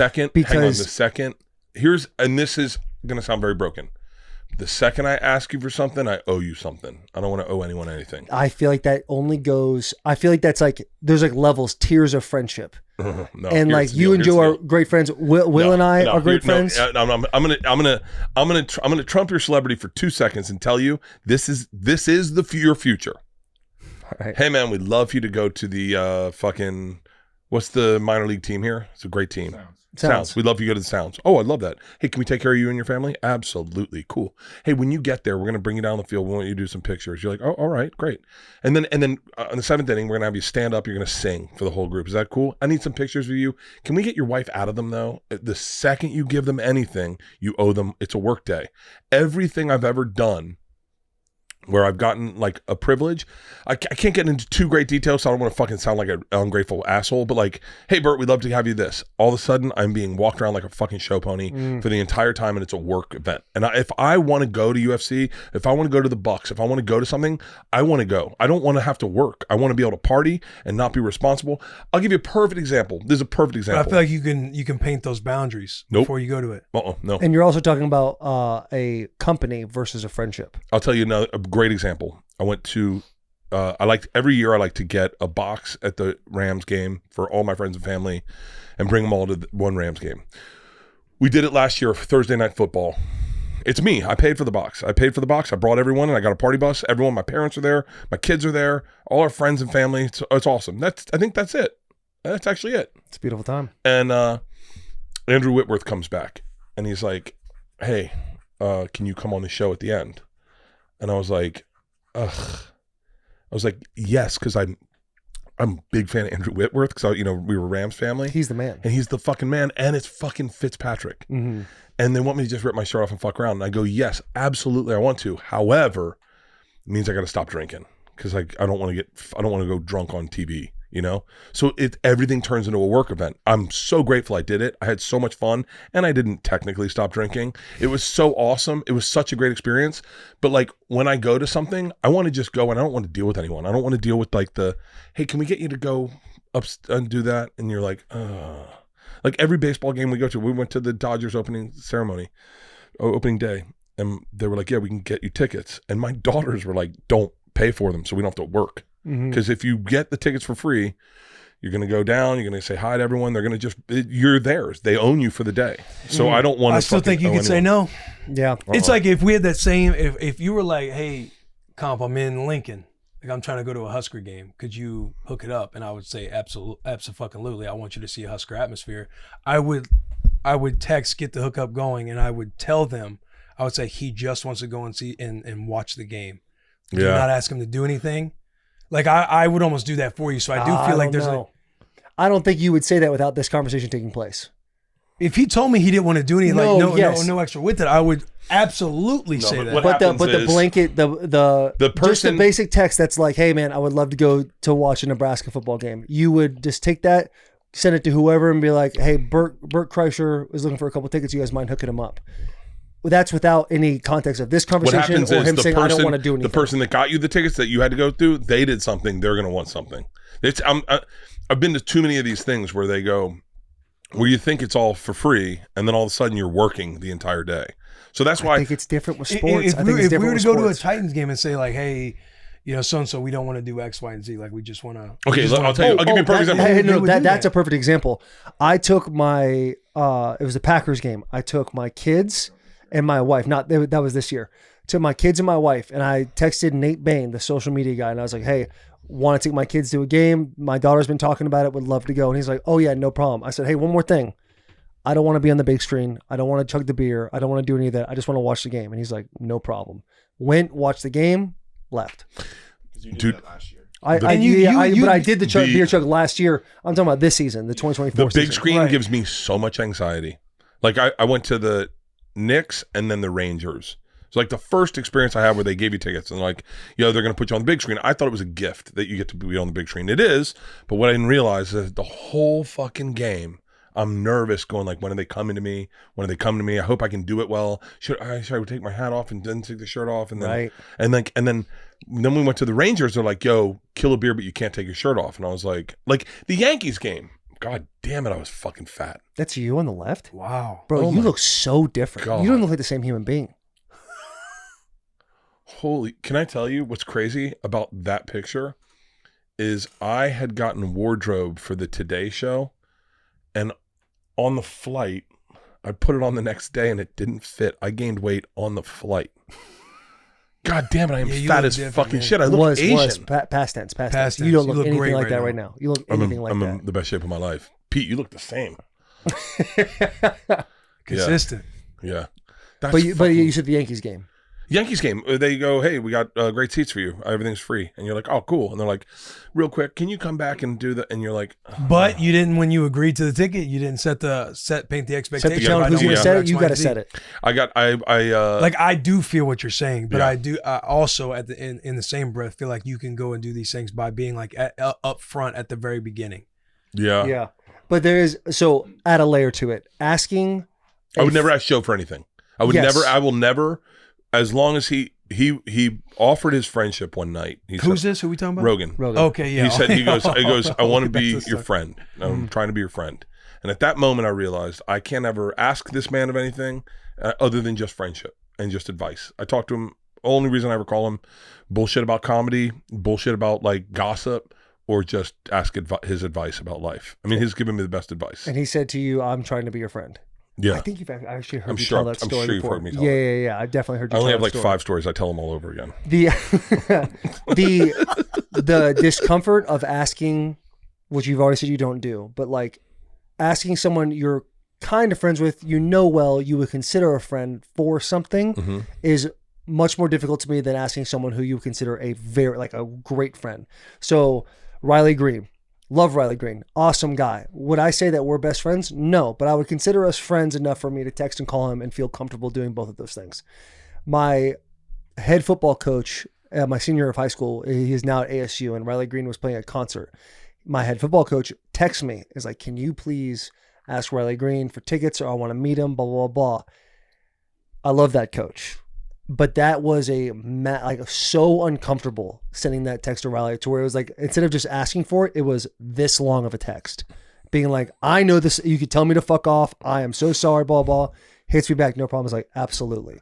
But those are the situations to me where I'm like, It's amazing you said that. very uncomfortable. have Jelly Roll zero- was the same way with the Yep. high school buddy in St. Louis, but I knew like Oh, you know Jelly Roll, and he gave them the but- night of their life. But Okay, the that's crazy. I guys asked like that. Jelly Roll, you think I think to myself, like, Jelly is so nice and so kind and loves everybody.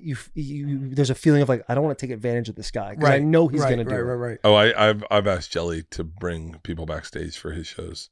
I've done that. But you're there. No, a great comedian, Steve Trevino, hit me up. He's like, dude, Jelly's in town. My son's the biggest fan. Can you get me backstage? I went, absolutely. And I don't think I reached out to Steve's amazing. And I don't think I reached out to Jelly, but I had my team reach out, and they're like, yo, Jelly's sick. He's not doing meet and greets. And I was like, ooh, I felt bad. I was like, sorry, buddy. I couldn't make it It ain't gonna happen. happen. Yeah. I told you we were friends. We're not really that close, I guess. No, but the crazy thing is, I want you to ask me to come backstage.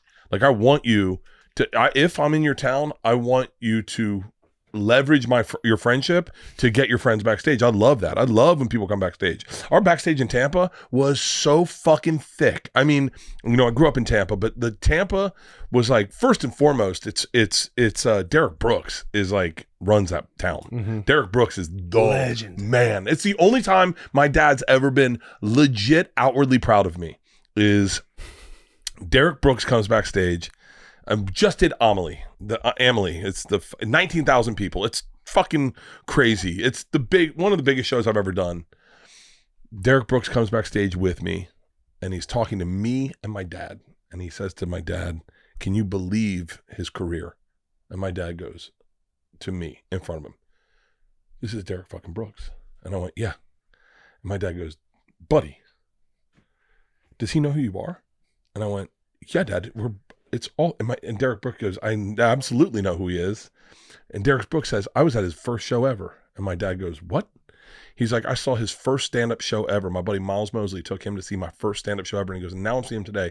He goes, can you believe the career your son's had? And my dad's like, he can't keep going, Derek Brooks knows who you are. I go, yeah, Dad, I know. But that fucking backstage at Tampa, Derek Brooks, Wade Boggs, Mike Allstott, every kid I ever grew up with. I mean, maybe maybe 400 people backstage. And I want that. At my shows, I want everyone backstage. Dude, Nashville was like a crazy backstage. But so like, as I say this, I go, please leverage me because I want you to ask for the favor because I don't mind it. I don't mind I was it. going to say, like, I feel like I have a good enough relationship with you to where if I had a really good bit or somebody I cared about that wanted to go to your show and I'm just happen to not be in town, I would almost expect you to tell me if you don't want that to happen because I would call and be like, hey, so-and-so wants to come to your show. You can absolutely tell me to fuck off. I promise you it's no big deal to me. He's asked me. I don't want to say, hey, I tried asking him. Or if I felt like, hey, bro, you know, I don't do those things. I don't ask for those favors. But I would feel like I have a relationship enough with you to where if you didn't want that to happen, I would just expect you to tell me because I feel like we would have that relationship. No, you know what I mean? No, Like, I'd be, absolutely. hey, Taylor, you're about to do stand up here. Like, hey, I promise you, bro, if it's too big of a show and shit's going on, just tell me. I'll know how Okay, to that's handle this. interesting. Yeah. That's interesting. But I'll know what to tell him and be like, listen, he's got way too much going on. Blah, It's blah, blah, interesting blah. you say that because I would, if you said to me, if anyone said to me, can I get backstage and meet Shane? I go, yeah, I'll text Shane. I don't have a problem with that. Right. Tommy, sure. Rogan, I say no. See, Shane. Right. Yeah. So Shane. because there's, Same- I feel Yeah. you there. I do. Yeah. I do Yeah. understand that. With Shane, I did the same thing with some Michigan offensive linemen. I know he loves offensive linemen, those types of things. His I texted him. dick gets hard. I gave the same, hey, you can tell me to fuck off. And he's like, yes. FaceTimes me with the boys. And, Oh, yeah. and he's like, we went out till 3 a.m. Oh, Yeah. Shane- Shane, you don't feel uncomfortable with. Like, those types of things. Hold on. Let's just be clear. He also has a type. Offensive linemen are his type. Yes. If you text 100%. him, I remember the Notre Dame offensive line wanted to come to our show, and Shane had all their phone numbers, and he's like, I've got everyone taken care of. And then he had pictures of him doing this shit with them. Yes. And then he was like introducing my daughter and her friend to all the, he's like, you gotta meet these guys. These guys are like the fucking best. This guy's the man right here. Let me tell you where we went to high school. He loves those guys. Dude, he loves the big boys. Yeah, he loves does. them. He does love the big boys. I remember when he was doing one in Indianapolis and he won in Quentin. Does And Vince Quinn couldn't Vaughn come. Yeah, Quentin could come. Literally, does Vince hey. Vaughn know who Caleb is? I think they did. They did know each other. They did. I have I no clue. think so. Caleb's mean, got, that Caleb's was got fucking interesting energy, Oh, yeah. Right. dude. Very, I'm telling you, man. Very Theo Vaughn-esque. I'm being very real, and I love Caleb. I absolutely did not want to do his podcast. The Sunday conversation. I did not want to where do you it. had the clip that talking about Yeah, drinking. because I was like, I'm not good. I'm not good in these things. Like, I don't know how to. I never know how to. I can do this, like we're just talking Right, stuff. right. But like those kind of things, they make me nervous. And so he was down in Fort Lauderdale, and we were supposed to do it, and I was so uncomfortable. I didn't know what to do. And I He's was got like a weird Yeah. humoric genius to but then, himself. But then He you really sit with does. him. He You really sit with does. him, and he's so normal. Like he really is. But his energy is like, he's got like big dick energy. Like he's very funny without trying to be funny. Yeah. He really isn't. Like I watched him on here with you guys, hysterical, and he's not trying. Yeah. He's just being him. Yeah. I think Caleb's fucking fascinating. I mean, out of the two, obviously, I gravitate to Glenny Balls. That's my energy. Glenny Balls at the Beer Olympics Glenny's this got year juice, man. was fucking He's hysterical. got fucking juice. He killed 3 beers out of that boot, and he goes, and I'm watching him over by the grass. I go, what's going on? He goes, oh, Zempic. I said, Dog, he is something special. But yeah, some guys are just different. Where they just have a mind for it. When you meet him, you're like, it's impressive to be around him. Caleb's one of those guys. Caleb's fucking fascinating, Yeah. man. Like his interview here, he was so funny. He was talking about a guy he doesn't talk to anymore. I can't remember who. It was a guy from Barstool, a guy they fired from Barstool or whatever. Stephen Che. Yeah, and he was like, I don't No, talk they to didn't him. fire And Stephen. it was You whatever it probably was. listened to the clip recently when he was on the Yak talking about it, where he's talking about the energy being sucked out of him. Fucking hold on. Let's break down Barstool for a second. It's fucking fascinating. This company is fucking fascinating. It really is. When you look at it, so many different personalities led by one bizarrely fascinating man who honestly should not be successful. Dave Portnoy should not be successful. Why do you say that? He is the guy fucking pounding his head against the system going, fuck him. He's the guy, like he's doing everything that you're not supposed to do, and it's winning. Like it's fucking, I find Dave Portnoy to be fucking fascinating. He makes trophies for people he has vendettas against. Champagne bottles. It's incredible. You're not supposed to say that out loud. Right. He says it out loud, and I root for him. Like I honestly, he's a man of the people. He really you, is a man of the people. There's very few people that have recognized me where I got starstruck when they recognized me. Dave Portnoy. I did Big Cat's podcast in LA when something was in LA. I don't forget what was in LA. And I was walking down and Portnoy was having lunch by himself at the hotel. And he was like, Bert, what's up? And I went, shut the fuck up. Like, I find that guy fascinating. He is a fascinating individual. He says exactly what he wants to say. And now, look, we all do that, but kinda. Like, I do kinda. You like I bite my tongue. Unapologetically. Yeah. I know what you mean. Yeah. He's like the intrusive thoughts you have, like the good wolf and the bad wolf, the story, like which one are you going to feed? Yeah. He is essentially everyone's inner bad wolf that is just saying what they want. Dude. And people being like, yeah, I've thought that before too. I got to get behind this guy. And going against the man. And if I could go back in time, I'd invest all my money in Barstool. I don't think Barstool is where it's going to be. I really sincerely think Barstool is going to be something that's going to be so... I invest money right now in Barstool. The way this is, the energy this has is so fascinating to me because it's not like, we implode when we try to team up. Mm-hmm. Like when everyone, like egos get involved with comics and it's not healthy. Man, like... For Barstool, it's like have a camera on that. We're breaking down the implosion. Dude, right. Yes. It's like There's instead of more like content hushing to be up, made like, stacked hey, on we top had of an it. issue between Bert and Will this weekend. Let's just make sure we're sensitive to people's feelings. They're like, oh, there's conflict going on. Make sure that's filmed. Dude, I find and then that... everyone picks sides and let them duke it out. But in a weird way, everyone picks sides. And I've picked sides on watching Barstool feuds and then also not cared. Like, I the only thing I got really drunk one night and watched a documentary on Pete Rose, and I think I might have texted you guys. I started DMing everyone about like, we need to get Pete Rose in the Hall of Fame. The only person that was passionate enough about that was Big Cat. he was the only one that replied. He was like, he definitely deserves to be in the Hall of Fame. It's such a unique thing. There should be a class taught about it. And why isn't They're there... like the WWE media. Yeah. Like all the storylines that go on, all the feuds, all the successes. And Dave Portnoy has a beautiful left-handed swing. He does. He legit. Good ball player, huh? Yeah. I think a lot of left-handed swings are beautiful. But he's like legit a good baseball player. I find Dave Portnoy fascinating. I also find it fascinating that he is so rich, but he got rich by himself. Yeah. That's Stuff in fucking newspapers weird. and He did it by himself. man. Like he also doesn't have rich friends. Look, nice. I have a much better swing. okay, Dave, that's young Dave right there. Yeah. Wait, what year is this? This It's is a definitely long time this ago. is This is how long. pre-shoulder. Like, This is how it- long. Yeah, obviously I was just gonna his say he's got body's a really broken bad down. shoulder. It's Dallas Braden. Even the follow through looks He does pretty. got a little Yeah, cut. follow- no, the looks follow through pretty. is what makes a swing. Yeah. And by the way, he's also skinny, so like when you're skinny, you can all swings look a lot better. Yeah. When you swing as a fat guy, pull up Bert Kreischer swing. When you swing as a fat guy, your fucking rotations. That wasn't beautiful. No, I mean I don't know why we slow mo that one, but and who's his pitching? He, to? he hit him with That an was off Braden. Yeah. I He hit made him with an off-speed I made pitch. one mistake in my career that I can highlight, and that was not being a part of the Barstool family. I was offered. You think so? I was offered it, and I You looked. were offered Barstool? I was offered a. I know that right now there's a couple people going, Bert, let's just drop this. But look at this swing. But it was this fat Bert too. When was this? This was 275 Bert. No, when was the Barstool offer? It was a while ago. It was Just panics, takes his shirt off. yeah. It was a while ago, but it was like the writing was on the wall that like what you guys are doing is cool as fuck. Mm-hmm. And I knew it. I could tell it. And I was looking at like numbers of podcasts and none of the numbers were like skyrocketing, but I was like, dude, this is the future.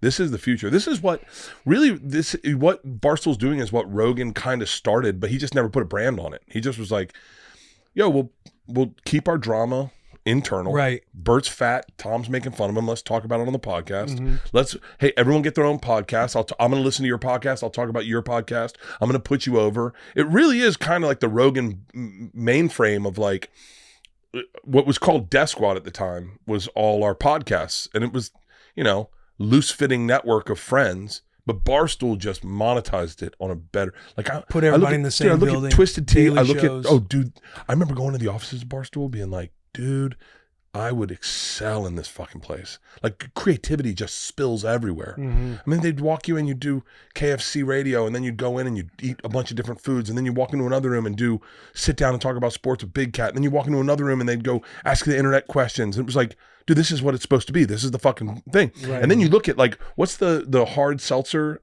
that what is High Noon? Leanne loves fucking High Noon. These twisted teas are fucking amazing. You guys' brand partnerships are through the fucking next level. You know, I think that was. I mean, I'm glad I'm dead what I did. You know, no regrets. But I think that would have been. I should have been smart. Maybe after next year when you take a year off. Maybe I retire. Or when you move to Nashville. There's definitely a piece of you that When you seems moved to like Nashville. you're ready to. Huh? I know. like Yeah. Feel a little chill up your spine. What, Some what- creativity. what areas are That's you this and place Leanne over looking here. at? South. Okay, so Franklin Perfect. area, Libras Yeah. Fork Yeah, area, perfect. South. Brentwood. Yeah. Okay. She wants a lot of land. Here's what I'm gonna do. I'm gonna Libras Fork. I already know. I got my life. Oh, let me take a drink. It feels so good when you have alcohol in you. Oh, apparently. We're going on space. How much space do we have? 30 minutes. Okay, we have to hard cap it at 30 minutes as our memory Done. cards are losing. First thing I'm gonna do, we're gonna buy a lot of land, and I'm gonna build a running track through the woods. I'm gonna build it. I'm gonna dig it out with like a digger and go through and build a running track, 1.5 mile loop. That's number one. Okay, all right. Number two, no one will be able to see or hear me.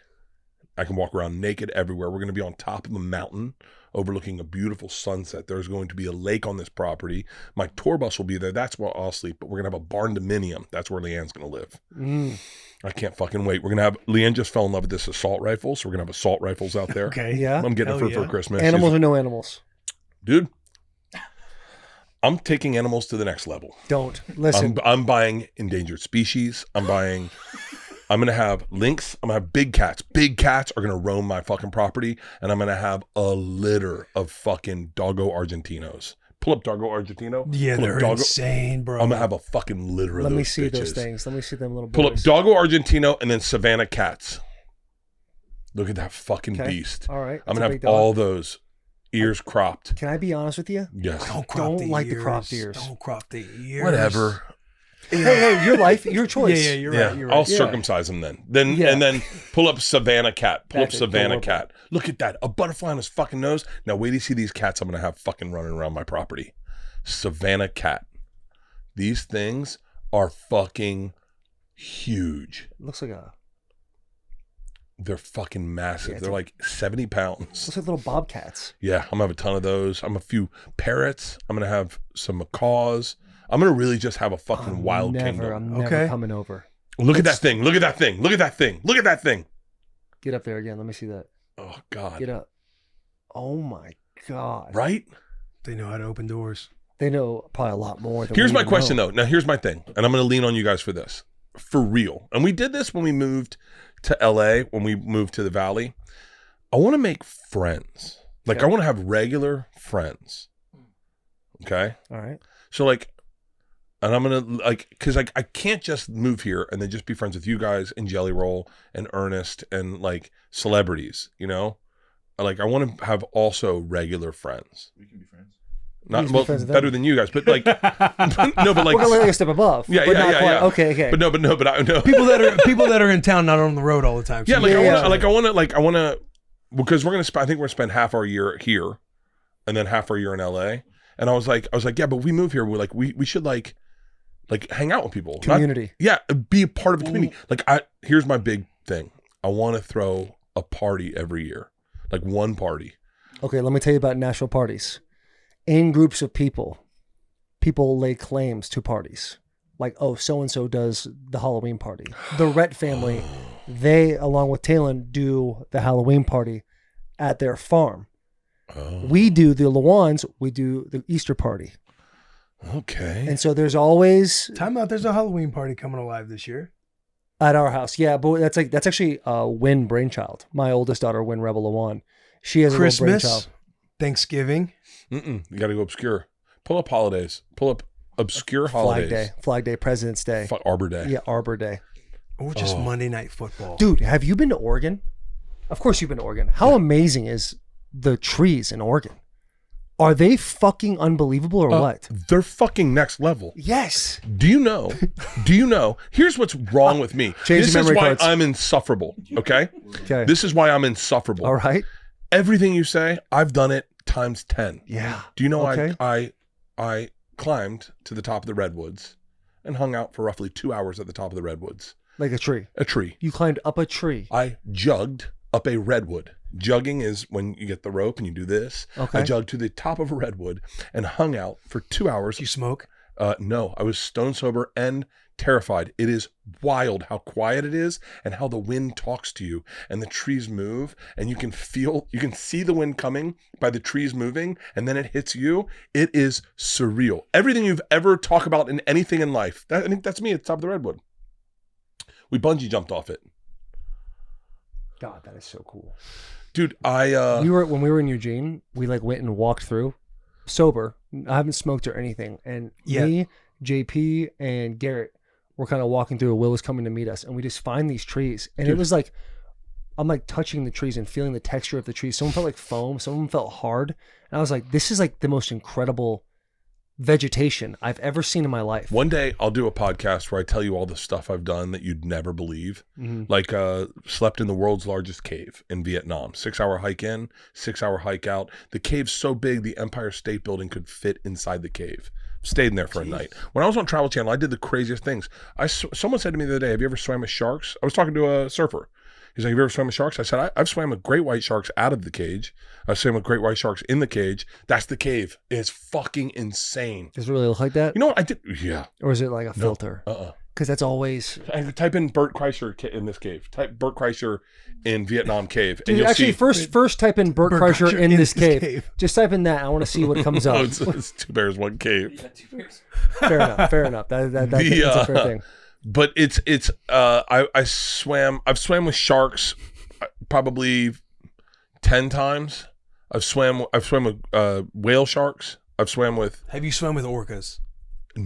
I almost did. Do you remember? I want that so bad. So they do that in our buddy John Mans, one of my best buddies. He does that in Norway every year. Yeah. They go out. Yeah. Really? Norway. Yeah, Norway's a spot. That's where you do it? And Yeah. you can actually swim with them there? You swim with them and you go out and they fucking... They're cool as shit. Is it true that no one has ever been killed? There's never been a recorded kill of a great white shark outside of captivity? Okay, once again, we're going into a Bert Kreischer rabbit hole. Okay. I believe the second we stopped having SeaWorld with the great killer whales, they started retaliating against us. Have you noticed that they're attacking boats like crazy now? There was a whole thing about that. Weren't you and Jack talking about that one time? Yeah. Big orca individuals here. And that I'm never also a happened fan, before. not It never quite to happened this before. extent. I'm a big fan too. I'm a big SeaWorld fan. But the second we didn't have Shamu anymore, that's me with great white sharks right there. It's me in the cage. You That see the is picture? crazy. Yeah, pull that. I'd be To the right. terrified with that one. That's my daughter's in the cage with great. Have you ever swum with sharks? No. Yeah, Oh my the, God. The black tip. Does that sound right? That's me inside the cage. That's a great white shark. I've swum with those. Yeah. Did you? Yeah. Hawaii? Yeah, no, out in Bora Bora for the honeymoon. Nice. Motorcycle. You know what? You know what's so crazy? I was listening to a podcast the other day about. This is when I feel like I'm spinning out of control. I was listening to a podcast about Sitting Bull, right? And Custard's Last Stand. Okay. Custard's Last Stand was in Dallas. no. Clue? The library San Clemente. with the revolver? I think it Omaha. was in the Dakotas. It was in North Dakota. Got you. Sturgis. It's near Sturgis. Okay. It's near Sturgis. It is. I only know that because I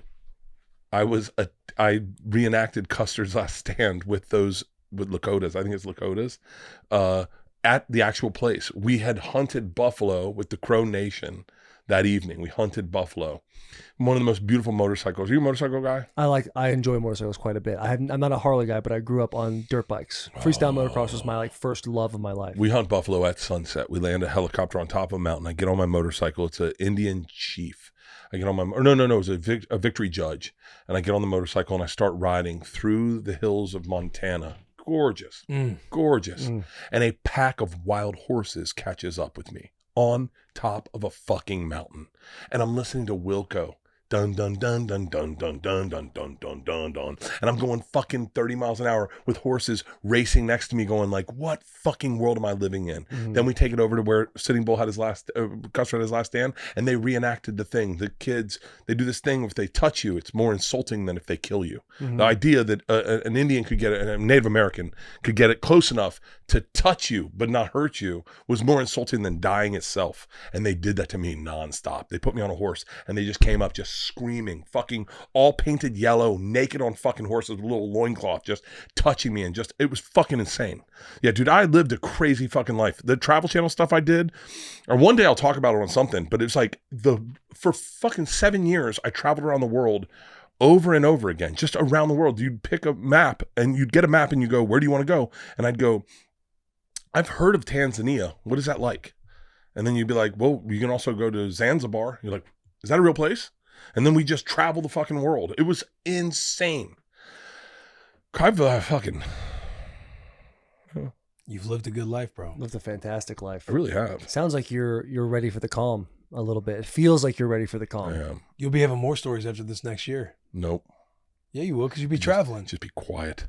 I'm thinking And about write it here's down, okay. So write it so down. real quick, when we wrap up. So I'm thinking of We gotta places. twist We gotta do, we gotta do two Twisted things question. also, but go ahead. What's one thing? So I'm thinking of like things that Leanne wants to go on safari. She wants to go on safari, so I'm gonna take her to Africa. But then I was like, yo, you're in Africa, right? I want to go down the Nile, right? I want to see the pyramids, Yeah. right? So then you go, okay, so let's take a month. Let's do Africa. Let's do Africa. Let's go to the Maldives. Let's go. Like, I'm not just gonna go to fucking do one thing. We don't have kids anymore. They're in fucking college. Let's go do the thing. It's like, it's a Nashville. It's like this we're here in Nashville. She's like, spend the week here. Yeah, let's look at houses. Then we go to Oregon on Thursday and spend the weekend in Oregon, and then we're home. And so Africa, what's one thing you want to do? One thing you want to see really badly in this world? We'll go first. Oh, orcas. I would love to swim with orca whales. I think that's the top of my bucket list. Really? And I do think doing a safari out here in South Africa is incredible. Yeah. Doing like, up early in the morning, like getting close to some lions, like close enough to death. But I think those two things would be sick. Or get maybe in the jungle and be amongst some gorillas. I think that would be really fun. Oh, where they charge you and they go, Yeah, to where you're a little nervous, but you got the guide with you telling you how to be and how to act, but you're scared enough. You're like, I literally might have to pick up and go right here. Yeah. God, that sounds But actually lions, terrifying. gorillas, and orcas. lions. That would be my big gorillas, Okay, so you're a big animal orcas. guy. That'd one. be my big three. One Or amongst the wolves. Oh yeah, but Getting you've done amongst that. some You've done wolves. that. Yeah. I've got to do you've some done wolves. that. Yeah. Actually, Uh, down close to Tampa, Really? there's like this sanctuary of wolves. Oh, I worked with wolves. Yeah. Yeah. I'm sure you have. That's Yeah. amazing. For me, They smell like shit. Like, There's- just giving you a They heads weren't up. terrible. They weren't But wolves don't. No one washes a wolf. Mhm. It's one thing I learned. My wife, when we first met, she told me, she's like, the person I'm gonna spend the rest of my life with, I'm gonna go to Iceland with, and we still to this day have not been to Iceland. Okay. You ready? So hold on. I'm sorry. Leanne will not listen to this podcast. Thanks, So I'm Leanne. surprising her with a trip. Okay. Okay. And we're going to, she's always wanted to go to Paris. Mm-hmm. And so she won't hear this. And by the way, don't fucking be a dick and text her this. Just let this I was happen. gonna say I'm already thinking about clipping it. Yeah. That'll be Yeah, the first yeah, clip. yeah. So we're doing a Two Bears Poroso signing in San Francisco. And I was like, the next one's a week later in Tampa. I go, why don't we just go to Paris for the fucking week? And so I don't know whether, and I'm curious what you would do in your relationship. Do I legit fucking surprise her and go like, I grab her passport, I bring her no clothes, just go like, we're in San Francisco, and go, yo, get on our next flight, we're going, and she's like, wait, this isn't our flight, no, we're going to Paris. Do I do that, or do I tell her a week ahead of time and let her get ready for it and bring clothes? Oh, for sure, don't tell her. Don't tell her. That's personally Depends. me. How's your wife? Is she a planner? Oh, are you going to shop in San Francisco? You know what I mean? Because I know Charles. She would like to whatever spots we go to eat dinner. Like she would enjoy having her outfits picked out. So if you do surprise her, it might be one of those things where you take her shopping in Paris to get said outfit Yeah. for I think dinner. that's way better than being like, hey, go pick out some outfits. If you want to spend that kind of money. Yeah. But yeah, The surprise would be good, but I do think keep in mind how they want to be for dinner and having everything kind of like having some type of, hey, we're going to hit this restaurant, we're going to hit that one. Yeah. So I'm thinking about a bunch. I'm thinking about a bunch of those That's- trips. that's those trips my going way. like That's my last way. minute, going, hey, we're going, because she's been really good about that. Like she's been good about not telling me where we're going, and they're all always concerts. We've been to Pearl Jam, we've been to like Eagles, and it's been awesome. But like, I like the surprise, but also I don't know, like, it's kind of a bro move. Be like, I would say my wife would love the surprise, and she would be even more surprised and more excited knowing that I had some things planned out.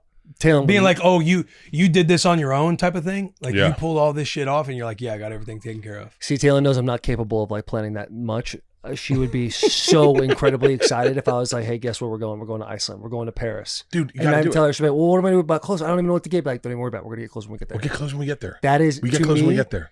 to me, and for Taylor loves surprises. She's all fucking about surprises. I'm Yeah. terrible at doing surprises. So that, personally, I think I'm that's horrible at fucking surprises. I awesome. just told this surprise on the podcast. Yeah. But she won't listen to it. Yeah. And just be cool, everyone. Don't send it to her. Don't be Yeah, like, we're guess not. what? We're not Yeah. gonna. We're do not that. gonna. We're not gonna clip do that. anything. We're not Yeah. gonna clip any of this. We won't even have clips for the show now. This has We're not been. even gonna release it now. No. How much did you sell this podcast for? I don't think we can even do that. Okay, if I said I'll give you $30 million for the podcast right now, would you sell it To me? have everything? No, but I get it. I get it. I buy it for $30 million. I bet I get it. I give you $30 million, and then I get to. You guys keep doing it, but now I'm like a 50-50 partner with you. 50-50. Oh, so you want 50-50? 50% So equity? no, you guys get 25 each, and then I get 50% each, and then would you do that to a company? No. Okay, Maybe. $100 million. Yes. $100 million. Oh yeah. $100 million. You can have 80%. You keep your IP, but you Am I calling the shots? creative freedom for us. no. I mean, yes, but no. Meaning like, Yeah, but if somebody to call us and be like, "We want you to say this on the show," hey man, I'm thinking it's my sponsors right now. Hey, Twisted Tea. NASCAR has got an event. You're like, oh, well, we need you to do this NASCAR event.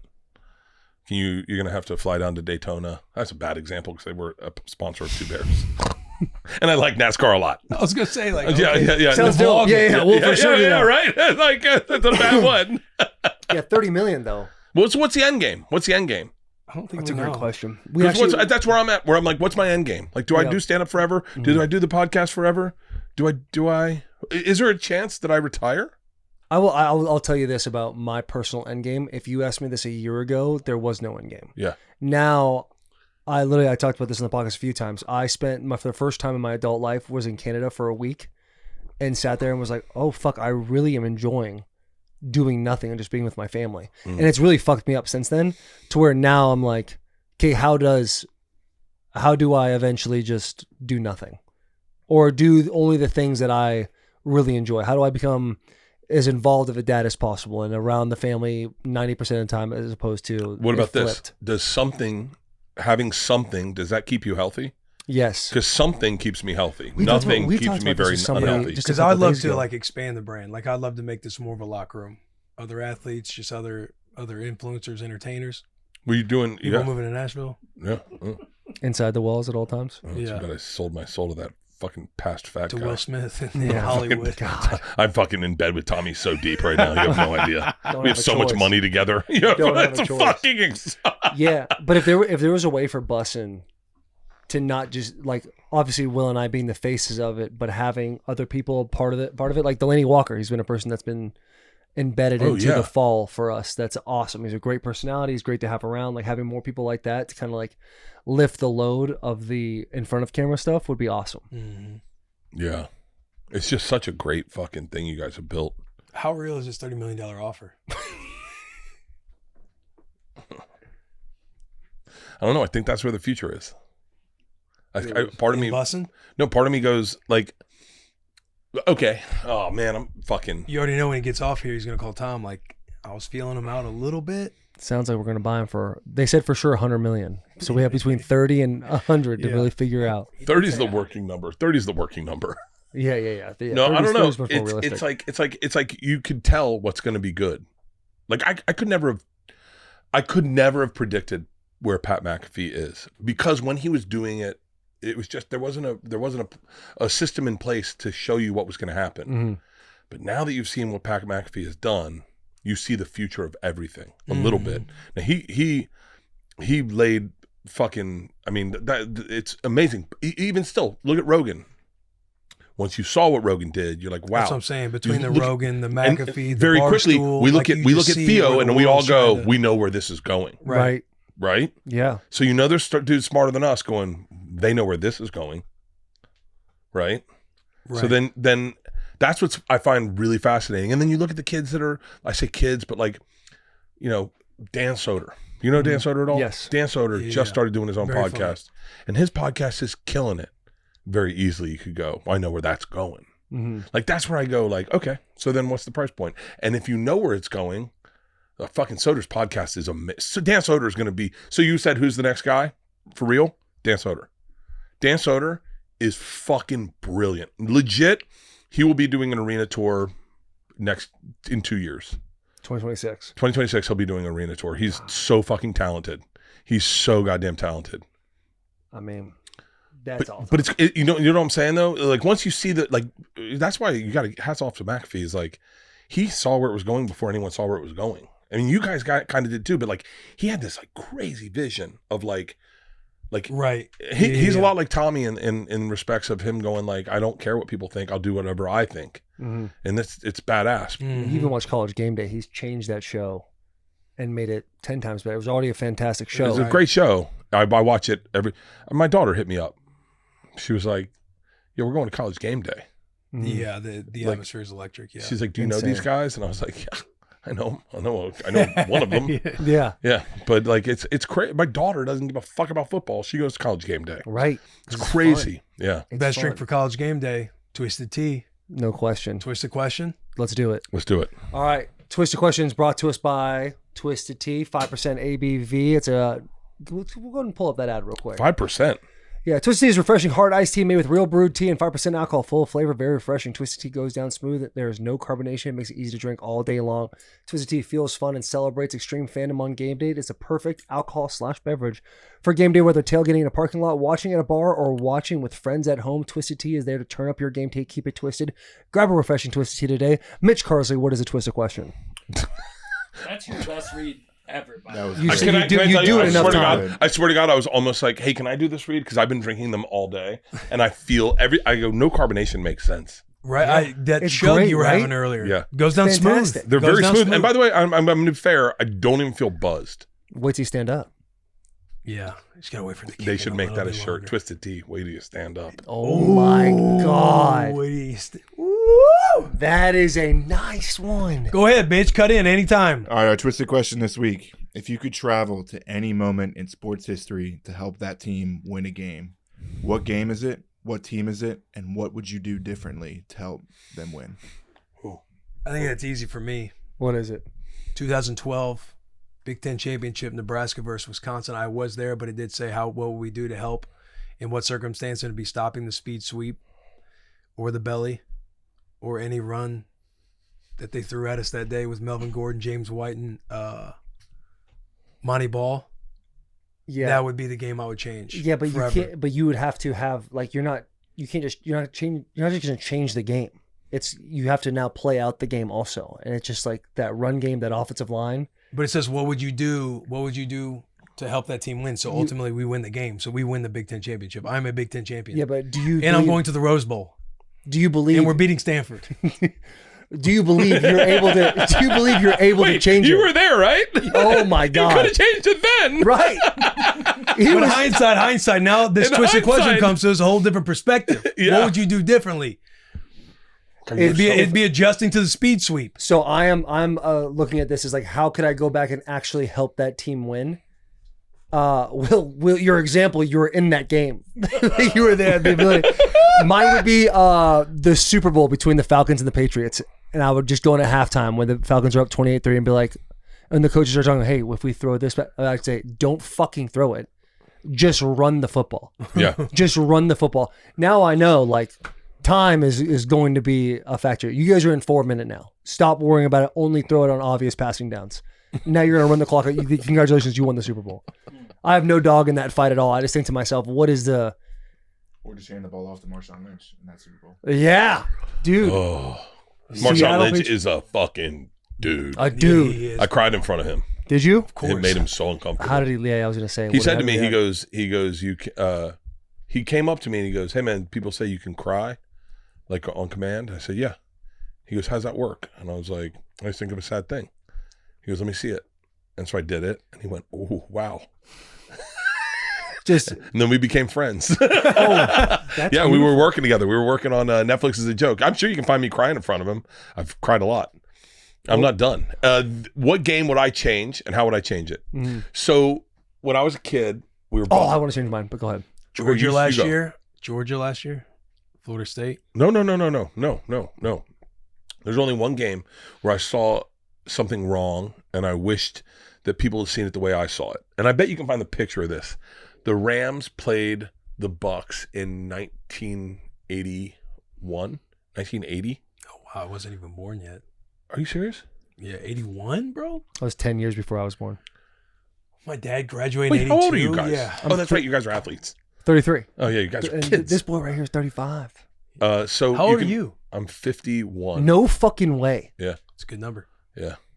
So Yeah. the last play, by the way, I'm 51 and I don't feel it like at all. Like I still feel like a child. Like I still call That's my good. dad. I call my dad and I go, hey, should I get wet age or dry age? It's this play, I think.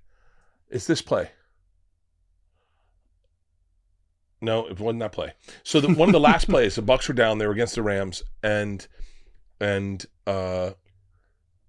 the shot they had as a kid, it was a wide open field, and Doug Williams was trying to throw it, and I wanted at that moment to say, "Run it up the middle. Just run. It's you have the ball. You're the only one we promise can do great. Just run it up the middle." It was a picture, and I remember it so vividly. And I've thought my whole life, I wonder if my life would be different if the Bucks had won and gone to the Super Bowl that year. Like, I just wonder what things would have changed. What things would have changed in the world. You know, I get really into the weeds about, like, Charlie Murphy is the most important man in stand-up comedy ever. I would argue Charlie Murphy is the reason we're all talking about the Chappelle Show to this day. That Eddie Murphy, that Rick James sketch Yes. was fucking Brilliant. epic. It was epic. And that was the thing that pushed over the Chappelle Show. Chappelle's a genius. You'll never hear anything but me say that. He is a goddamn genius. But that one sketch pushed it over. Think about this. Charlie Murphy protected Eddie Murphy, a comic genius in a tough neighborhood. Charlie Murphy knew how to fight. Eddie Murphy had him as a big brother. Charlie Murphy is so integral to, like, what we got out of comedy in this world. I think it's underappreciated. But that moment, if the Bucks had won the Super Bowl, Florida would be looked differently for the rest of this fucking every joke. So Florida's a joke to everyone. But if we won the goddamn Super Bowl, it might have been different. That might have been different. I think about I'm that changing a lot. mine. I'm changing mine. I'm putting myself in a game that I played in 2013, Ohio State versus Michigan, 42-41. We score, and we go for 2 for the win, and we don't get it. We throw a pick. We try to throw the ball to Drew Delia. If I went back, I would say run left. How crazy would it be if you could go back and you were like, hey guys, run left. And they're like, hold on. They'd be like, Taylor, you've said that the entire game. Taylor. You need to stop saying that. That's what they would say to me. Like, They'd be hey, Taylor, shut the fuck up. We We need get more it. calls than just Miami Yeah. in 22 speed because they're gonna live in this personnel all game. All right, go back then. Let's make it real for us. Is there one podcast that you'd do differently? One podcast. Like, because there was one time when we first did Sober October with Joe, he asked me how much I drank and I told him the truth. And I got in bed that night and I said, I think I might have just ruined my career. And I remember going like, I wish I could have never done that podcast. That turns out it worked out fine. Everything works out fine. But I look back at like those times where I go, I wish I hadn't been so honest. I wish I hadn't shared all of it. I wish I shared half of the truth and just gone like, but I don't know in another way. Is there a podcast that we've done? That you go like, I could have done that differently. Not really. Who was the guy that we had on Zoom in 2020? Oh, the band. Old Dominion. Old Dominion. Lead singer of Old Dominion. Yeah, but it's not But like yeah, that wasn't his fault at all. It was the podcast we just looked at and be like, it was just a tough pod. Like, Yeah. it was on Zoom. Yeah, Oh. yeah, it was like during COVID. but that's the one I always look back to. And everyone's ever like, do you have a bad podcast? Because I feel like no podcasts are bad. Matthew Ramsey, yeah. Look at you. You see the Compton and the Staley jerseys in the background. Yeah. Dude, But that one, it was like one of the first ones we ever did over Zoom, and there was just like lag, and Will and I would talk over each other. Something Mason did. Look at that hair. We Yeah, did I don't one. think so. Me and Bill did one with who's the I'm sorry, I'm flaking on his name. Sports broadcaster out of Miami. Sports broadcaster. Levitard. We did one with Levitard. Danny. Yeah, that I wish wasn't out there. Yeah. You wish was not out there? Yeah. What's the most fun podcast you've ever done where you were like, man, I had no idea it was going to be that good of a time, but fuck, that was so much fun. I'll tell you, honestly, the first podcast I ever did with Bill was like the first time we started doing Bill Bert. Those first 3 ones we did, I mean, like, and I'm a fan of his, but like, I was fucking blown away. I was like, because you forget how funny someone is, and like that, and then honestly, I don't think I was doing 2 Bears yet. I think me and Tom had done one, but and then when I started doing the first 2 Bears ones, when the pandemic was kicking and we started doing every week, dude, Tommy just had me he just knew me so well. He had me rolling. Those were if I could go back, I'd erase all my podcasts I've ever done, and I just have those first 2 Bears and the first Bill Burts were like, I was just like, I mean, I remember the first one I did with Bill was like, I walked off and I was like confidently going, someone buy a new house. This is going to make so much fucking money. I was like, he's fucking brilliant. I mean, he just would like, I didn't say anything. And I got shit on. I talk over everyone, and I got shit on that podcast. I would not talk. I swear to God, on Bill Bert, I would just sit and listen and laugh hysterically the whole time. Same with like the beginning of 2 Bears was like that. Those were fucking great. I'll tell you what, the best podcast I've ever been a part of, End of the World with Joe, Stanhope, me, Bill, it was fucking insane. It was insane. It was like Marilyn Manson was there. It was like the craziest fucking night of our lives. Anything you do with Joe, the hardest I've ever laughed on a podcast without a doubt is when Tom shaved my beard on Rogan for the weight loss challenge. He shaved it, and as he was shaving it, I said, does it look good? And he looked in his eyes. He's like, no. And I couldn't, the two of us laughing, it's the closest I've ever had to having sex with a man. Like me and him laughing in each other's eyes in that moment was like such a pure joy. Like I fucking was crying. And he's just laughing, shaving me, making me look like a Puerto Rican guy. Look at this. Look how fat Tommy was. God. Look at this. This is the moment. You ready? This is Joe recording it, by the way. This is how long ago Joe was. God, those are the good laughs, right? Dude, God, play that at my good funeral. laugh. Play it at my funeral if I even have one. I don't know if that's real. The whole death If thing. I ever have one. It's like 500 years from now, you're like, see? Doesn't exist. I hung up with a dude that was 93 the other day. That's like major main character syndrome. Oh, I got main characters. Oh, yeah, but I'm saying like Yeah. just to not believe in death is like, okay. Yeah. Everyone dies. Has it happened to you? No. Hmm? But Guys, I'm the raise your main hand if you character. Well, okay. It's Have you been to a funeral? Wasn't you, was it? Was it you? Was it?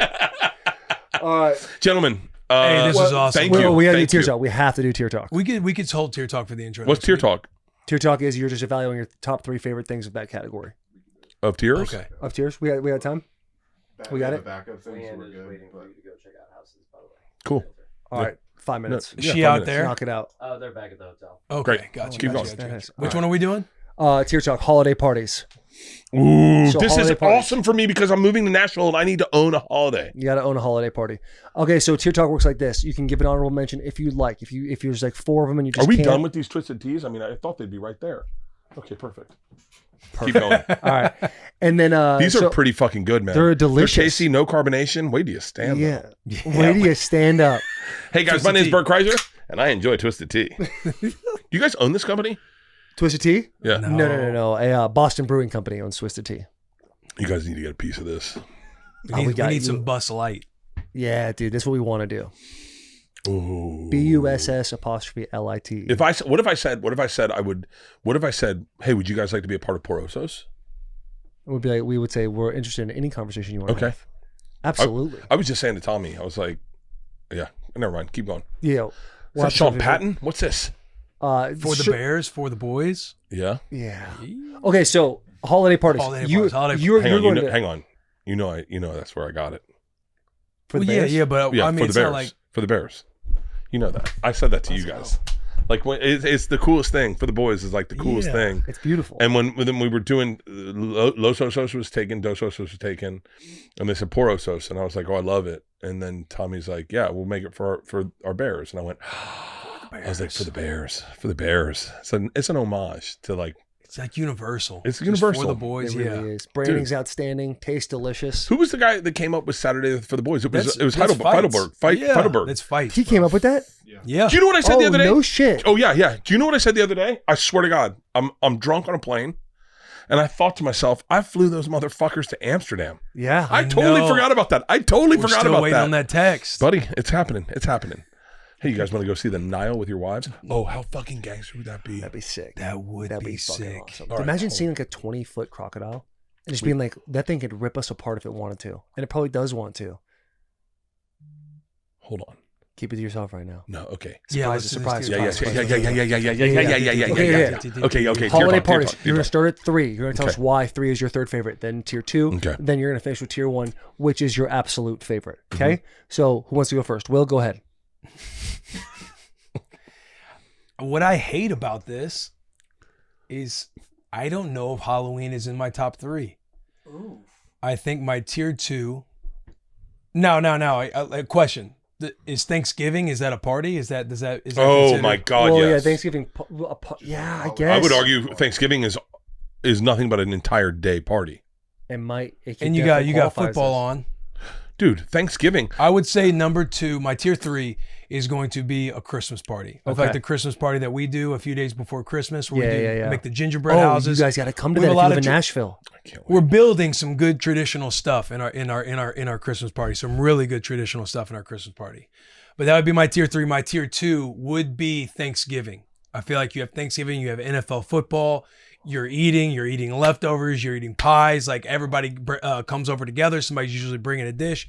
I absolutely love Thanksgiving. If that fits into our holiday parties, then Thanksgiving is my tier 2. My tier 1, nearest and dearest to my heart. I love the 4th of July. I think 4th of July, Oh my celebrating God. America, getting You're making together. me so glad I'm American right now. Getting Yeah. together with your Hell yeah. families. Like Can you we believe have- they we just have have Ramadan? What is it? What? Like if you live in like Egypt, you just get like Ramadan where you don't see, eat. I don't know. Yeah. everybody Like they don't have else's 4th of holidays. July. Yeah. They don't have New Year's Eve, or maybe they do, but it's like whatever. Not as But exciting. it's not exciting. They don't have Christmas. Right. They don't even have Hanukkah. They definitely don't have Hanukkah. They don't have like all the. We got the best We have a fucking They don't have parties. Memorial roster. Day. We have a great roster of holiday parties. Yeah. If great you were roster. selling a country, meaning like if you were like, yo, come to America, I just want to start off by telling you all the days we party. Mm. You'd be like, why would I go in any country? I'm not going to Iraq. Yeah, well, let's sit down and let me tell you about it. definitely not Iraq. Well, it's like I'm not going to go to. I'm not going Not to go Russia. to. No, Yeah. fuck. they don't- What about Amsterdam? I feel like Okay. Amsterdam is a place Amsterdam's I that. wonder pretty what their fucking roster of sick holidays place. are. Yeah, I don't know what they the do. roster of holidays They are. celebrate everything. They're like, oh, we celebrate like French Independence Day. Like, Okay. Yeah, I feel like They there's get some off school middle for of it? all of by the way, Do they get out of school for it? I don't even think have they some go good to- holidays I when don't we get think out of they- I think school, they're too. all homeschooled. really. And all the French Amsterdam kids, they don't even like. They just sell weed and they're hookers. I think. There's two career paths. I don't know much. I've There's just no been trade there. there. Yeah, There's no trade. For the I'll tell you what, hot chicks ride bikes there. That's the crazy thing. That is wild. Hot chicks ride Probably not even 10 speeds either. The ones you really have to pedal through. I'd argue. Oh yeah, they're the ones with handles like Yeah, this. yeah. And a basket, dude. Beach cruisers. The hottest women in the world are in Amsterdam. I've heard Israel is up there. Dude, I slept on Indian chicks for a long time. Indian chicks, without a doubt. They got you woke most- up now. Oh my God, that's my one regret. I never had sex with an Indian chick. Yeah. It's like I think they're absolutely stunning. Yeah. I mean, Indian chicks are like. And what's crazy is I say that every time I meet an Indian person, Yeah. I tell them I never fucked an Indian. You gotta let them know. Yeah, I gotta let them biggest know. regret I've ever had. Yeah. So last one's 4th of July, last one's tier 4th of 1. July. Okay. Okay, all That right, concludes my tier talk. I'm gonna give. Fuck, dude. I'm gonna give an honorable mention to college Halloween parties. There is a special place for that. I just think, as an Yeah, adult, if I yes, had an honorable, that yeah, would be I the- do. that would I be do the- agree that the like lane. Halloween parties as an adult is a little bit more difficult. We're trying to cook one up this year to kind of get it, pumpkin carving competition, kind of do all the things you do. But You lose the dog, there sluttiness. is The nothing. sluttiness. Yes, there is Yeah. nothing like being a horny 19-year-old going to a Halloween house party. Oh, everyone's And a just whore. being- Yes, Everyone. it is. It's really something special. I've never seen a slutty tactician before. Yeah, Like they're just everyone's dressed as a slut, whatever it is. Yeah. Oh, it's awesome. my tier 3 is gonna go to nice. My tier 3 is gonna go to 4th of July. The barbecues, the summertime, the tank tops, the twisted tees. Okay. It's just a great time. It's the peak of summer, and it's just, people loved it. It's like almost cool. Like you said, it's like cool not to have a religion. It's like cool not to be about America, but that's not cool to me. When you get to 4th of July and you see the flags flying, people about it, playing bags, all those things like that, to me is just, it's beautiful. My tier 2, and you guys, it probably wouldn't have been my tier 2 until my eyes were open to the idea of Thanksgiving being a full day. Oh, Because it really is. So as I'm getting older, I enjoy parties so much for a couple of reasons. I enjoy it, one, because I want my kids when I grow up, and if I do die, if that really exists, if I die, my kids are like, yo, my dad, I want them to like talk about how psychotic I was about holidays. Something about bringing the cheer in and every single thing, Spooktober, Thanksgiving, Christmas, but like Thanksgiving last year, we have 30 people at the house. There's endless supply of food. We're adding this year. I want to do a prize for weigh-ins and weigh-outs. Who gains the most during Thanksgiving? gamify life. Yes. And it's just like, I just love like how it's like, yeah, people's got their diets. They have their ideas of what they want to look like. But on that day, it doesn't fucking matter at all. You can drink as much as you want. You have the entire weekend to eat the same food for the entire weekend, if not bleeding into the next week. So I think that's awesome. My tier 1 is Christmas parties, dude. I think when you get to that like 23rd of December, when you have a whole bunch of people coming over and you have full grown adults making gingerbread houses and having a competition who can make the best gingerbread houses and everyone kind of voting on it. And there's an endless supply of the most intense eggnog on top of it, and knowing that like no one's got work tomorrow, no one's got anything to do the next few days, and you're gonna make it like a full weekend out of like drinking a little too much, pinky swearing to start your diets come the new year. At that point, like all the things I was going to achieve this year, that's done now, because I know 2025 is a week away. And that's when I'll restart everything. So it's like really throwing your inhibitions to the wind and being like, dude, fuck it. Like, we're going to do whatever we want here. It's just, there's something about darkness with all your friends around, and the only thing lighting up the outside are Christmas lights. And just giving you that like, oh, fuck, dude. And like, the best music it really of the is year, cheer. man. Dude, the music is going. You got Elvis on, you got Mariah Carey going, you got all the different kinds of music, and it's got this like peppermint Christmas tree smell that just is an aura throughout everybody. Everyone's a little bit fucking happier. You could be having the worst week of your life, but on those couple of days, that week, it's like, what are we all upset about? Dude, you got me so fucking fired Right? up right Have now. a sip, dude. Have a You sip of have that the twisted tea fucking right soap. now. It's that fucking good. And it bums me out that, because I'm obviously a huge Spooktober guy, but that...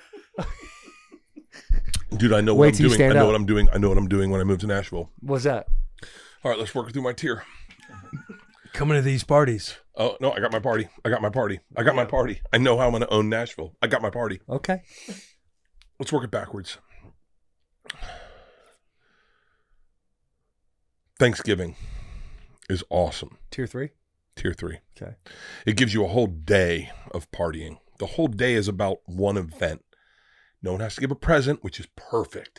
There's no anxiety about There's no presents. That's what pressure. makes this It's beautiful. just telling somebody what they mean to you. Yes. Why I'm thankful that you're in my life. Oh, you get the big house. Everyone's there. Everyone comes in, brings a little something, nothing but love. Football's on all fucking day. So important in a holiday is what do we have playing in the background? Oh, I love Thanksgiving. Number 2, I'm going to say St. Patrick's Day. Okay. No, I want you to know that I have not unveiled what will be my Nashville holiday that I will own. Bert Kreischer will come to Nashville and I will own this day. Mardi Gras? Nope. Oh, buddy, you're so far off. But let's celebrate St. Patrick's Day. Okay. Best St. Patrick's Day I ever had.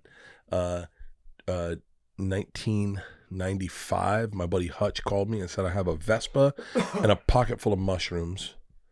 Do you want to go on a ride? And I sat backwards on a Vespa, high on mushrooms, St. Patrick's Day, drunk as fuck, tripping my balls off, driving through Tallahassee. St. Patrick's Day, it brings the champion out of all of us. We get up early. We get to the bar early. We kill beers early. We fucking stay up late. If you got to do coke, we get it. It's St. Patrick's Day. And it's all about luck. I mean, luck is, I believe more in luck than I do hard work. I think luck is so more important than hard work. How many people did you play football with that were like so fucking good, but then just never got to the next play? And they just never had that one thing, the one coach that saw them, the one time they fumbled on the one time. Luck is so fucking important. And that is why my number one, and my name's Bert Kreischer. I'll be moving to Nashville and I will be celebrating this every year and I will be throwing this party. And I can't wait till you guys come. Chinese New Year's. Oh shit. It's all about luck. It's all about luck. You dress all in red. You bring fresh ones, crisp from the bank. It's all about gambling, making noise. Pull up Chinese New Year's. Pull up Bert Kreischer Chinese New Year's. I've celebrated it every year. I love it. It's my favorite holiday. You eat a ton, you drink a ton, you yell. You bring an Asian cultural center in. They dress as dragons. That's me and Oliver Stone at Chinese New Year's. I fucking love Chinese New Year's more than anything. And when I moved, God, look how fucking fat I am. Well, he looks better than me. How's that possible? When I moved to Nashville, I will be throwing the most epic Chinese New Year's parties every fucking year in January. Everyone's dressed in red. That's us in Amsterdam. That's when I flew those guys out for Chinese New Year's. All dressed in red, gambling, eating mushrooms, partying our balls off, but without a doubt. And it's cultural appropriation. Chinese New Year's is my favorite. Bad question. When is Chinese New Year's? I don't know. But you're going to own it. It's like sometimes in January. Sometimes in January. We'll be here in January. January 29th. Late January. And it's always the year of something too. Oh, the rat, I think the this dog, year the is dragon, the snake. Last year was the monkey, I think. Or the rat. What year is it this year? But it's so fucking fun. I would take $100 in fresh ones. Year of the snake. Put in a Ziploc bag, put a rock in it, throw it at the bottom of the pool, and then in the middle of the party, I'd go $100 to the bottom of the pool, and all the kids would jump in the pool, try to get that $100. Dude, I honestly, I get so wild at Chinese New Year's. That year I was with Oliver Stone. There was it's my year, 1989. Oh wow! You're the snake, dog. You're the snake. It's last year I was making it rain on these Asian kids. I was on top of a ladder and I was like just throwing ones on them, just making it rain on them. And Oliver Stone saw that and he's like, "Who the fuck is this guy?" I was like, "Buddy, you bought the rights to my life." He was like, "What?" I was like, "Dude, you're the reason I'm here. You're the reason I have all this. If you hadn't done that, I wouldn't be here." He was like, "I don't remember that." I don't remember that. Yeah, see, he's wearing red. Chinese New Year's, man, it's fucking dope. It is with that. the coolest fucking party. Oh, Chinese New Year's. I'm going to own Chinese New Year's in Nashville. I love that. Yeah. Fuck yeah. Bert, thank you for coming on. I love you guys. Honestly, you've changed my life in so many ways. My friendship with both of you means a great deal. And I'm telling you, you guys welcoming Leanne to the Beer Olympics last year, it was the coolest thing that woman's ever done. She does not stop talking about it. She is a ride or die for both you motherfuckers, like hardcore, and Michael Chandler. But she's one of the boys, man. She is, man. She's unbelievable. And you've become an awesome friend to both of us. Well, you've given us amazing experiences, letting us come to your movie premiere. Just being a part of your life is special, man. We appreciate you. I can't wait till you guys do Rogan. Love you, bro. I love you guys. Love you, brother. Joe. Subscribe me 5 stars.